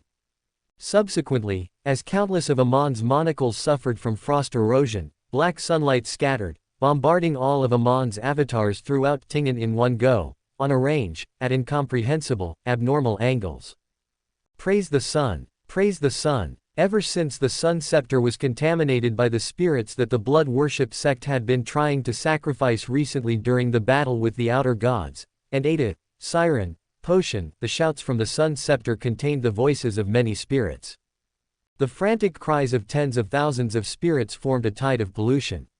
The extraordinary power of the manipulator opened the doors to the mind of those Amon all at once. Sun, sun, praise the sun. The feeling of icy freezing spread rapidly along with the countless mystical connections, followed by crazy, low murmurs, like the last dying dream of an ancient god, creating a highly contagious wave of madness. Avatars spread to avatars, and avatars transmit to the main body. As long as there is no defense and no timely obstruction, then this pollution will directly affect the mental state of Amon's main body. Black sunlight scattered from overhead, from underfoot, from the water, from every incomprehensible, unprepared angle. The crimson moon in the sky was stained with black traces, as if a corner of it had been erased. At the same time, knowledge hunts men. Consuming a certain amount of knowledge fragments, distorted radiance appeared on Tang's clothes, white radiance constructed from countless mystical symbols. His voice, his gaze, his face, his every action was accompanied by mad whispers. A large amount of incomprehensible mystical knowledge, along with insane knowledge, surged throughout his body. In Tang's mind, countless things he had seen, surrounded by mosaics, were all unsealed. The abyss, Euclidean space, the dark side of the universe, all the scenes went crazy, forming a string of mystical symbols, forming a wave of mental pollution. The next moment, Tang once again grabbed the spirit thread of the demon marionette. Through the faceless magician's ability to manipulate spirit threads, weaving a channel between the high-dimensional world and the real world, those surging insane knowledge followed the spirit thread, once again impacting the Amon avatar that was firmly controlled by the subsystem. Using the connection between Amon's avatars and Amon, the pollution was transmitted again. Knowledge wraith, insane mysteries. The impact of mental pollution drove the time worm mad. It was insane, and this madness also followed the mystical connections, infectiously driving this madness to spread around. Amon's expression froze in place. A large amount of mental shock instantly crippled all of Amon's avatars within Ting'an, and this shock was rapidly spreading to the entire Amon network, launching an attack on all of Amon. Ingenious traps, strange marionettes, allowed Tang's faceless magician potion to be digested quickly. Pale Zoroaster's figure appeared not far from the demon marionette. He raised his hand, and the frozen Amon avatar uncontrollably turned into a time worm with 12 segments, but the time worm had suffered several contaminations, becoming mottled and unbearable, without the translucent appearance that a time worm should have. Pales stared at the time worm, then raised his head to look at the demon marionette, who had regained control. It seems it's been resolved. Pales, as expected, it's you. A smiling voice suddenly came from behind. Pales paused, slowly turning his head. A young man with a pointed soft hat, a broad forehead, and a thin face emerged from a house. Before this, no one had noticed that an Amon was hidden there. This scene was somewhat familiar to the previous encounter in the castle, but the nature was completely different. The angel of Zoroaster slowly turned his head, his deep eyes fixed on the man in front of him. He wiped the monocle in his hand and put it on his right eye, surprised. "Your companions don't seem to have noticed me." He sighed, seemingly putting an end to the long chase. Amon. "A very interesting chase game." Amon smiled, showing no signs of being eroded by the knowledge of madness and the Book of the Dead. "A grand performance, very interesting. I saw a lot of familiar and unfamiliar things. Who did you cooperate with?" Pales immediately raised his hand, while Amon pinched the crystal-carved monocle. Both were Sequence 1 angels, and both knew each other's details. Pales Zoroaster, especially after knowing that the other party had successfully obtained the extraordinary characteristics of the second time worm, would never give the other party a chance to complete the fate transplantation. The battle between the two sides was about to break out. Dang! Sequence 1 angel of the seer pathway, the battle begins. The demon marionette, freed from the battle, stopped not far away, bowing its head tightly, not looking at the battle in front of it. In the Euclidean space, Tang solemnly looked at the building that Amon had come out of. Under the constantly magnified observation in the Euclidean space, he noticed the unreality of the building. The building is imagined. Amon is hiding inside to avoid observation. Did he steal Adam's bone church, or did Adam also intervene? The high sequence authority of the spectator pathway blinded the prying eyes of the Euclidean space, failing to analyze deeper things. Before Amon came out, Tang subconsciously ignored this abnormality. Just like the last time he faced the outer gods descending, the high sequence extraordinary of the spectator pathway is indeed the most disgusting demigod. Tang quickly retracted his gaze, his heart also sinking to the bottom of the sea. Amon's main body has been hiding in Ting'an. Did he discover Pales, or even me, long ago? He took a deep breath. System. Amon may have completed the replacement of Fate long ago. The Amon network where the pollution spread was harmless, perhaps only severely damaging a Sequence 2 avatar, without affecting Amon's main body at all. He just quietly watched the battle happen, happily admiring the efforts of Pales and his companions, and finally floated out of the battlefield, showing the cunning of, "What are you doing? Since you are so afraid of me, yet you are calculating my avatar, then I have to come out. This is the King of Angels, this is Amon, the god of mischief, the god of cunning." Tang flicked a gold coin, not looking at the heads or tails. In the next moment, he swapped positions with the demon marionette on the edge of the battlefield. Tang suddenly appeared in the battlefield. The battle for the Sequence 0 throne is not all like the Tyrant, where everything within 100 miles is reduced to ruins, leaving nothing behind. The high sequence extraordinaries of the Go family are good at secrecy, good at doing incomprehensible and treacherous things with the least amount of destruction. The struggle between time worms is also the same. Countless gravel floated up from the ground, the scarlet moon in the sky was long gone, the conceptual theft, constantly replacing the other's fate, looking for the transplantation of fate, and cunningly hiding in the shadows of objects. Amon parasitizes Pales, time worm to obtain nutrients to grow. Pales parasitizes Amon's time worm to obtain extraordinary characteristics. One Pales put on a monocle, one Amon lowered his head, with a serious expression on his face. Here, the concept completely lost its original function, gravity reversed, the flow of time was no longer normal. The sudden addition of a Sequence 4 Trickmaster caught Amon's attention. A time worm avatar appeared in front of Tang, but in the next second, its position was stolen, and Pales, time worm replaced the fate of Amon's time worm. The knowledge of madness on Tang's body was just hidden, and Grandpa also, as expected in the negotiation, performed a large-scale transplantation, a large-scale theft, so that he, Amon, and Tang's figures all disappeared. Ting'an returned to calm, everything maintaining the scene when the two angels and one demigod left. The concept lost, here became twisted, strange, and bizarre. But no one cared, and no one could care. The next moment, in the depths of the Berserk Sea, Amon took the lead in breaking away from this passive situation, asking curiously, "Pales, what did you bring me here for?" He asked in a joking manner, "It can't be that you have already chosen a cemetery for yourself, so you want to bury yourself in advance, to die a little more decently, right?" Grandpa stood beside Tang. Tang raised his hand, revealing a rectangular, shimmering charm in his hand. That was the yesterday once more charm. Amon's eyes behind the monocle narrowed slightly. History. As this word appeared, pure and clear light lit up, and the yesterday once more charm was activated. But in the next second, Pales reached out, and Amon also reached out. Pales, figure twisted for a moment, the yesterday once more charm solidified in midair, and the pure and clear light began to quickly dim. Borrowing power from history, from the past. The extraordinary ability of an ancient scholar. Amon stole the power of the yesterday once more charm. But he only said half of his words when his figure suddenly paused.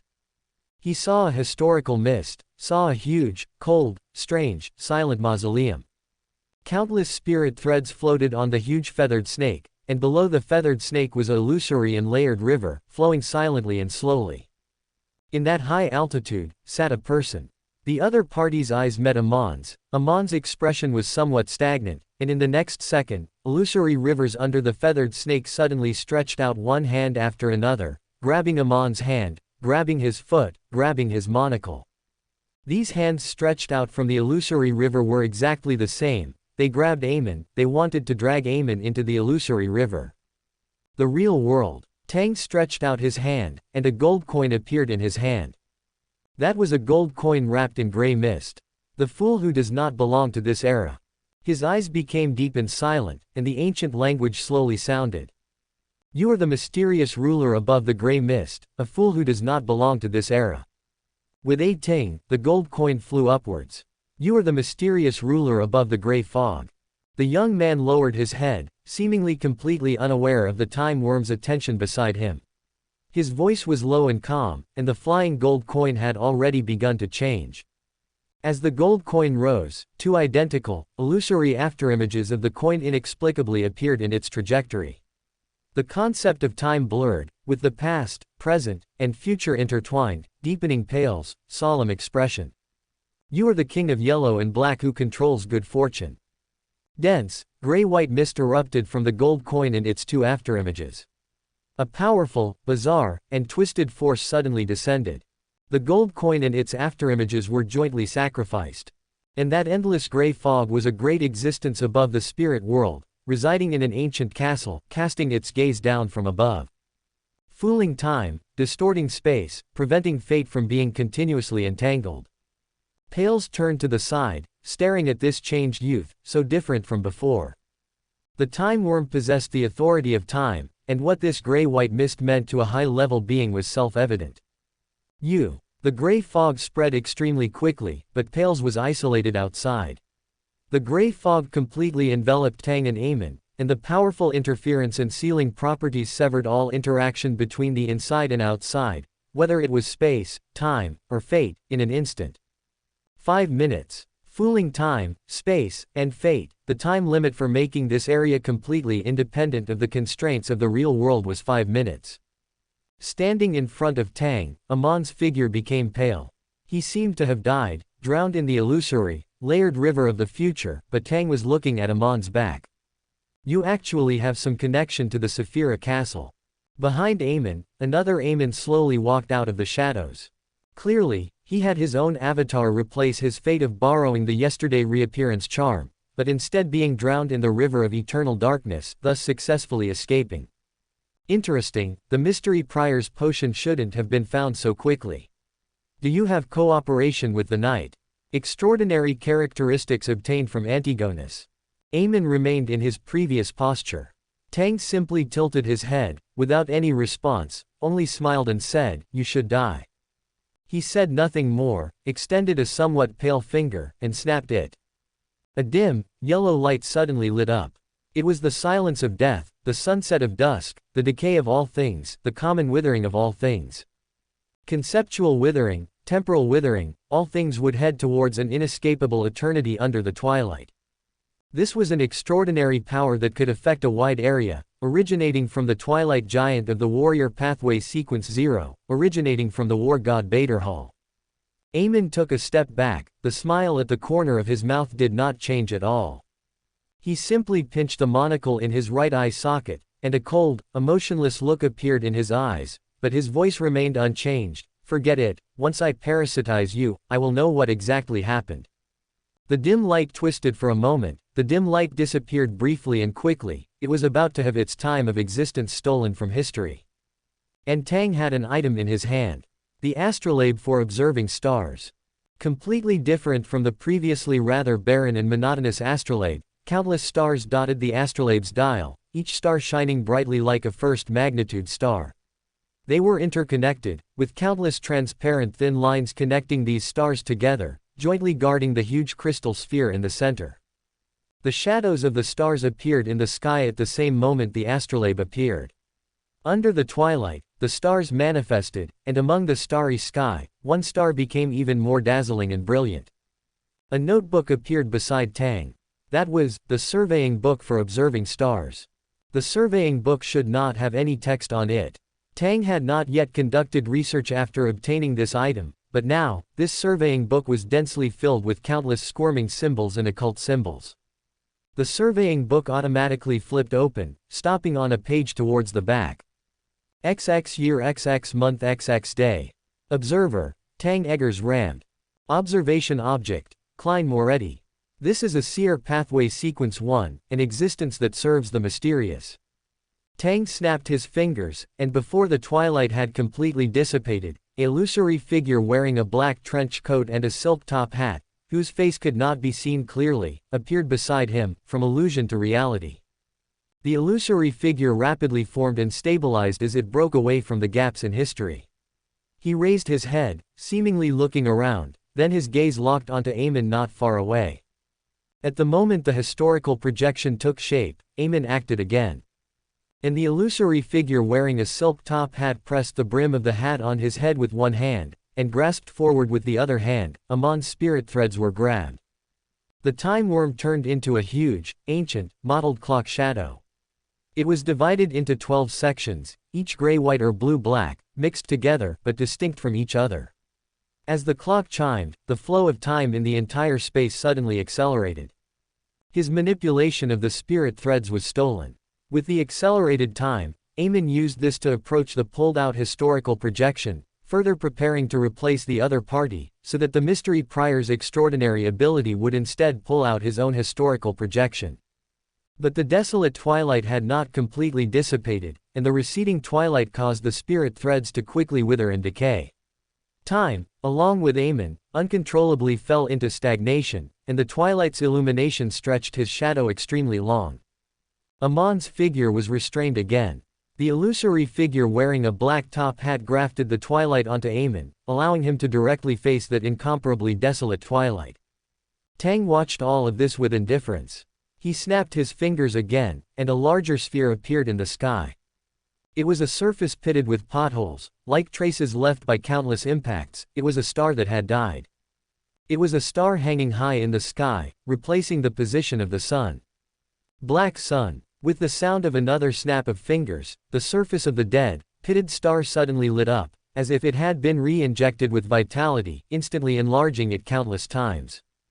The huge sun floated in the sky, intermingling and echoing with the twilight and the stars. The scorching black sunlight crashed down from the sky in the next moment. Every ray of light was chanting, every ray of light was twisting. It was loud praise, it was mad adoration. The solar storm fell from the sky, sweeping across the entire area shrouded in gray fog. Marine life mutated, they grew human arms, grew human eyes, grew faces, grew mouths, they gathered together, turning into all kinds of twisted and terrifying monsters. Their mouths opened, chanting mad poems. They praised the sun, blindly obsessed with the giant black sphere in the sky that had turned them into monsters. Let us praise the sun. Sing praise, a wave of madness. Ammon's figure suddenly froze, and he looked up at the black sun in the sky. The black sun descended, the giant sphere falling from the sky. The terrifying pressure made the sea boil, and giant monsters grew countless tentacles, which grabbed Amon. In the constant mad whispers, in the mental pollution brought about by the setting sun, his body turned into a pool of mud, falling into the depths of the violent sea, becoming a monster unable to return to normal. This caused the extraordinary characteristics within the time worm to be polluted into a madman who frantically praised the sun. But that's not enough. The seawater surged around, creating waves hundreds of meters high. The phantom wearing a silk top hat reached out again, and the waves disappeared, as if by a miracle.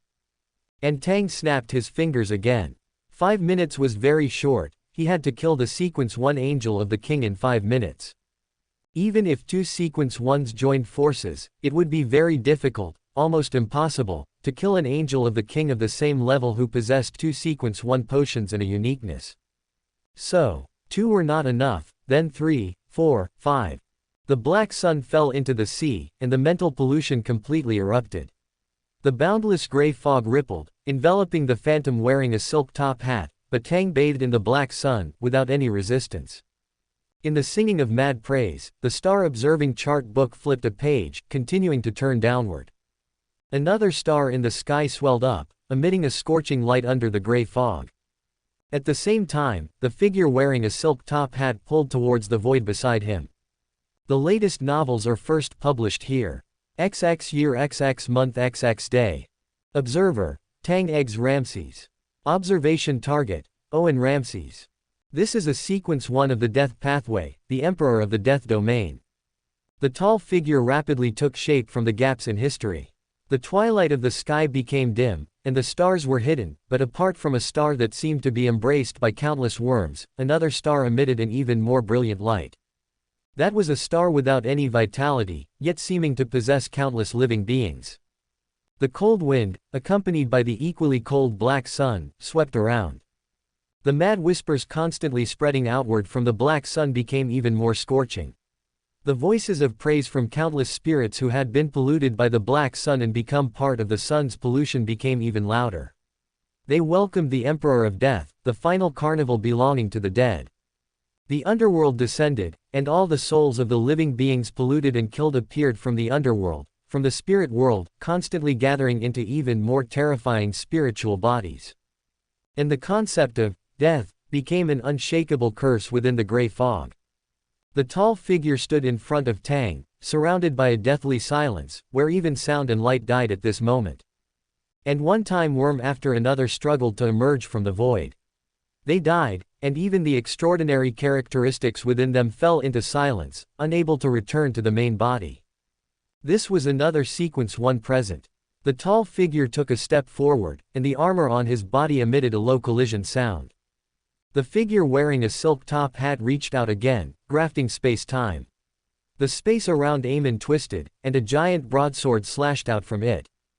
Not far away, Amon, who had stolen the power of twilight and artificially created a desolate twilight to resist the mad chanting of the black sun, turned his body.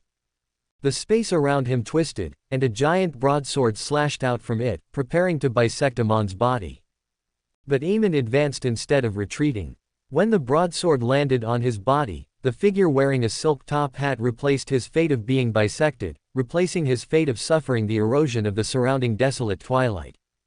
Correspondingly, Amon appeared not far from Tang. He looked at Tang, smiling as he moved forward. The tall figure in front of Tang looked over, and the authority of death was layered upon Amon's body, causing his appearance to age uncontrollably, but he was smiling. Tang could feel that Amon was trying to steal the power that allowed him to exist here, trying to steal this incomprehensible power, and then use it for his own benefit. The pinnacle of sequence, the top-tier decipherer, was best at dismantling mysteries, allowing them to exert their greatest effect for himself. He was understanding what the authority wielded by the mysterious attendant in front of him was. Tang then snapped his fingers once again, completely unwilling to give the other party a chance. The chart book flipped. XX year XX month XX day. Observer, Tang Eggs Ramses. Observation target, Brooks's. This is a sequence 1 of the Red Priest pathway, the controller of iron and blood, the synonym for war. Deep red rust burst out, and the flames symbolizing red and blood ignited the distant black sun. The stars in the sky burst out again, and the third star was dazzling, still shining brightly under the influence of the gray fog. That was a star with deep red rust on its surface, filled with the smell of iron rust and blood. And this was not a living person, this was a marionette. A snake with its head and tail connected appeared in the sky at some unknown time. That was a giant, illusory scaleless snake. One mercury-colored complex symbol after another jumped out from it, and dense patterns and symbols formed one interconnected wheel after another. The sequence 1 of the fate pathway, pulled over by the phantom wearing a silk top hat. Its head and tail were connected, and within a mysterious and exaggerated wheel, there were countless interconnected small wheels, slowly rotating. The fate serpent, the restart of fate. The fate of the figure in the silk top hat being cut in half returned, and Amon's body retreated uncontrollably. He returned to his previous position, about to bear the power of death hidden in the broadsword. And the figure in the silk top hat did not return to its original position. He manipulated the spirit body threads of the new marionette that appeared beside Tang, and then switched them. Then, there was the sound of the black sun shattering. Then, there was the sound of the seawater surging even more frantically. That was war, the red of iron and blood. Death and war went hand in hand. Amon, one in front and one behind, was about to face the attacks of two sequence ones head-on. Not enough, not enough, not enough. Tang continued to snap his fingers. The real intensity is about to begin. A phantom appeared in his hand, and this phantom was rapidly taking shape. That was a book made of brass, that was the Transcendence brass book. Under the double superposition of the authority of the Lord of the Mysteries and the authority of Euclidean space, the unique law of uniqueness itself was temporarily broken. For more thrilling fanfiction stories like this, check out my channel Fanfic Audiobook. Dive into epic adventures, mysterious realms, and legendary journeys brought to life through immersive storytelling. Don't forget to like, share, and subscribe for more amazing audiobooks.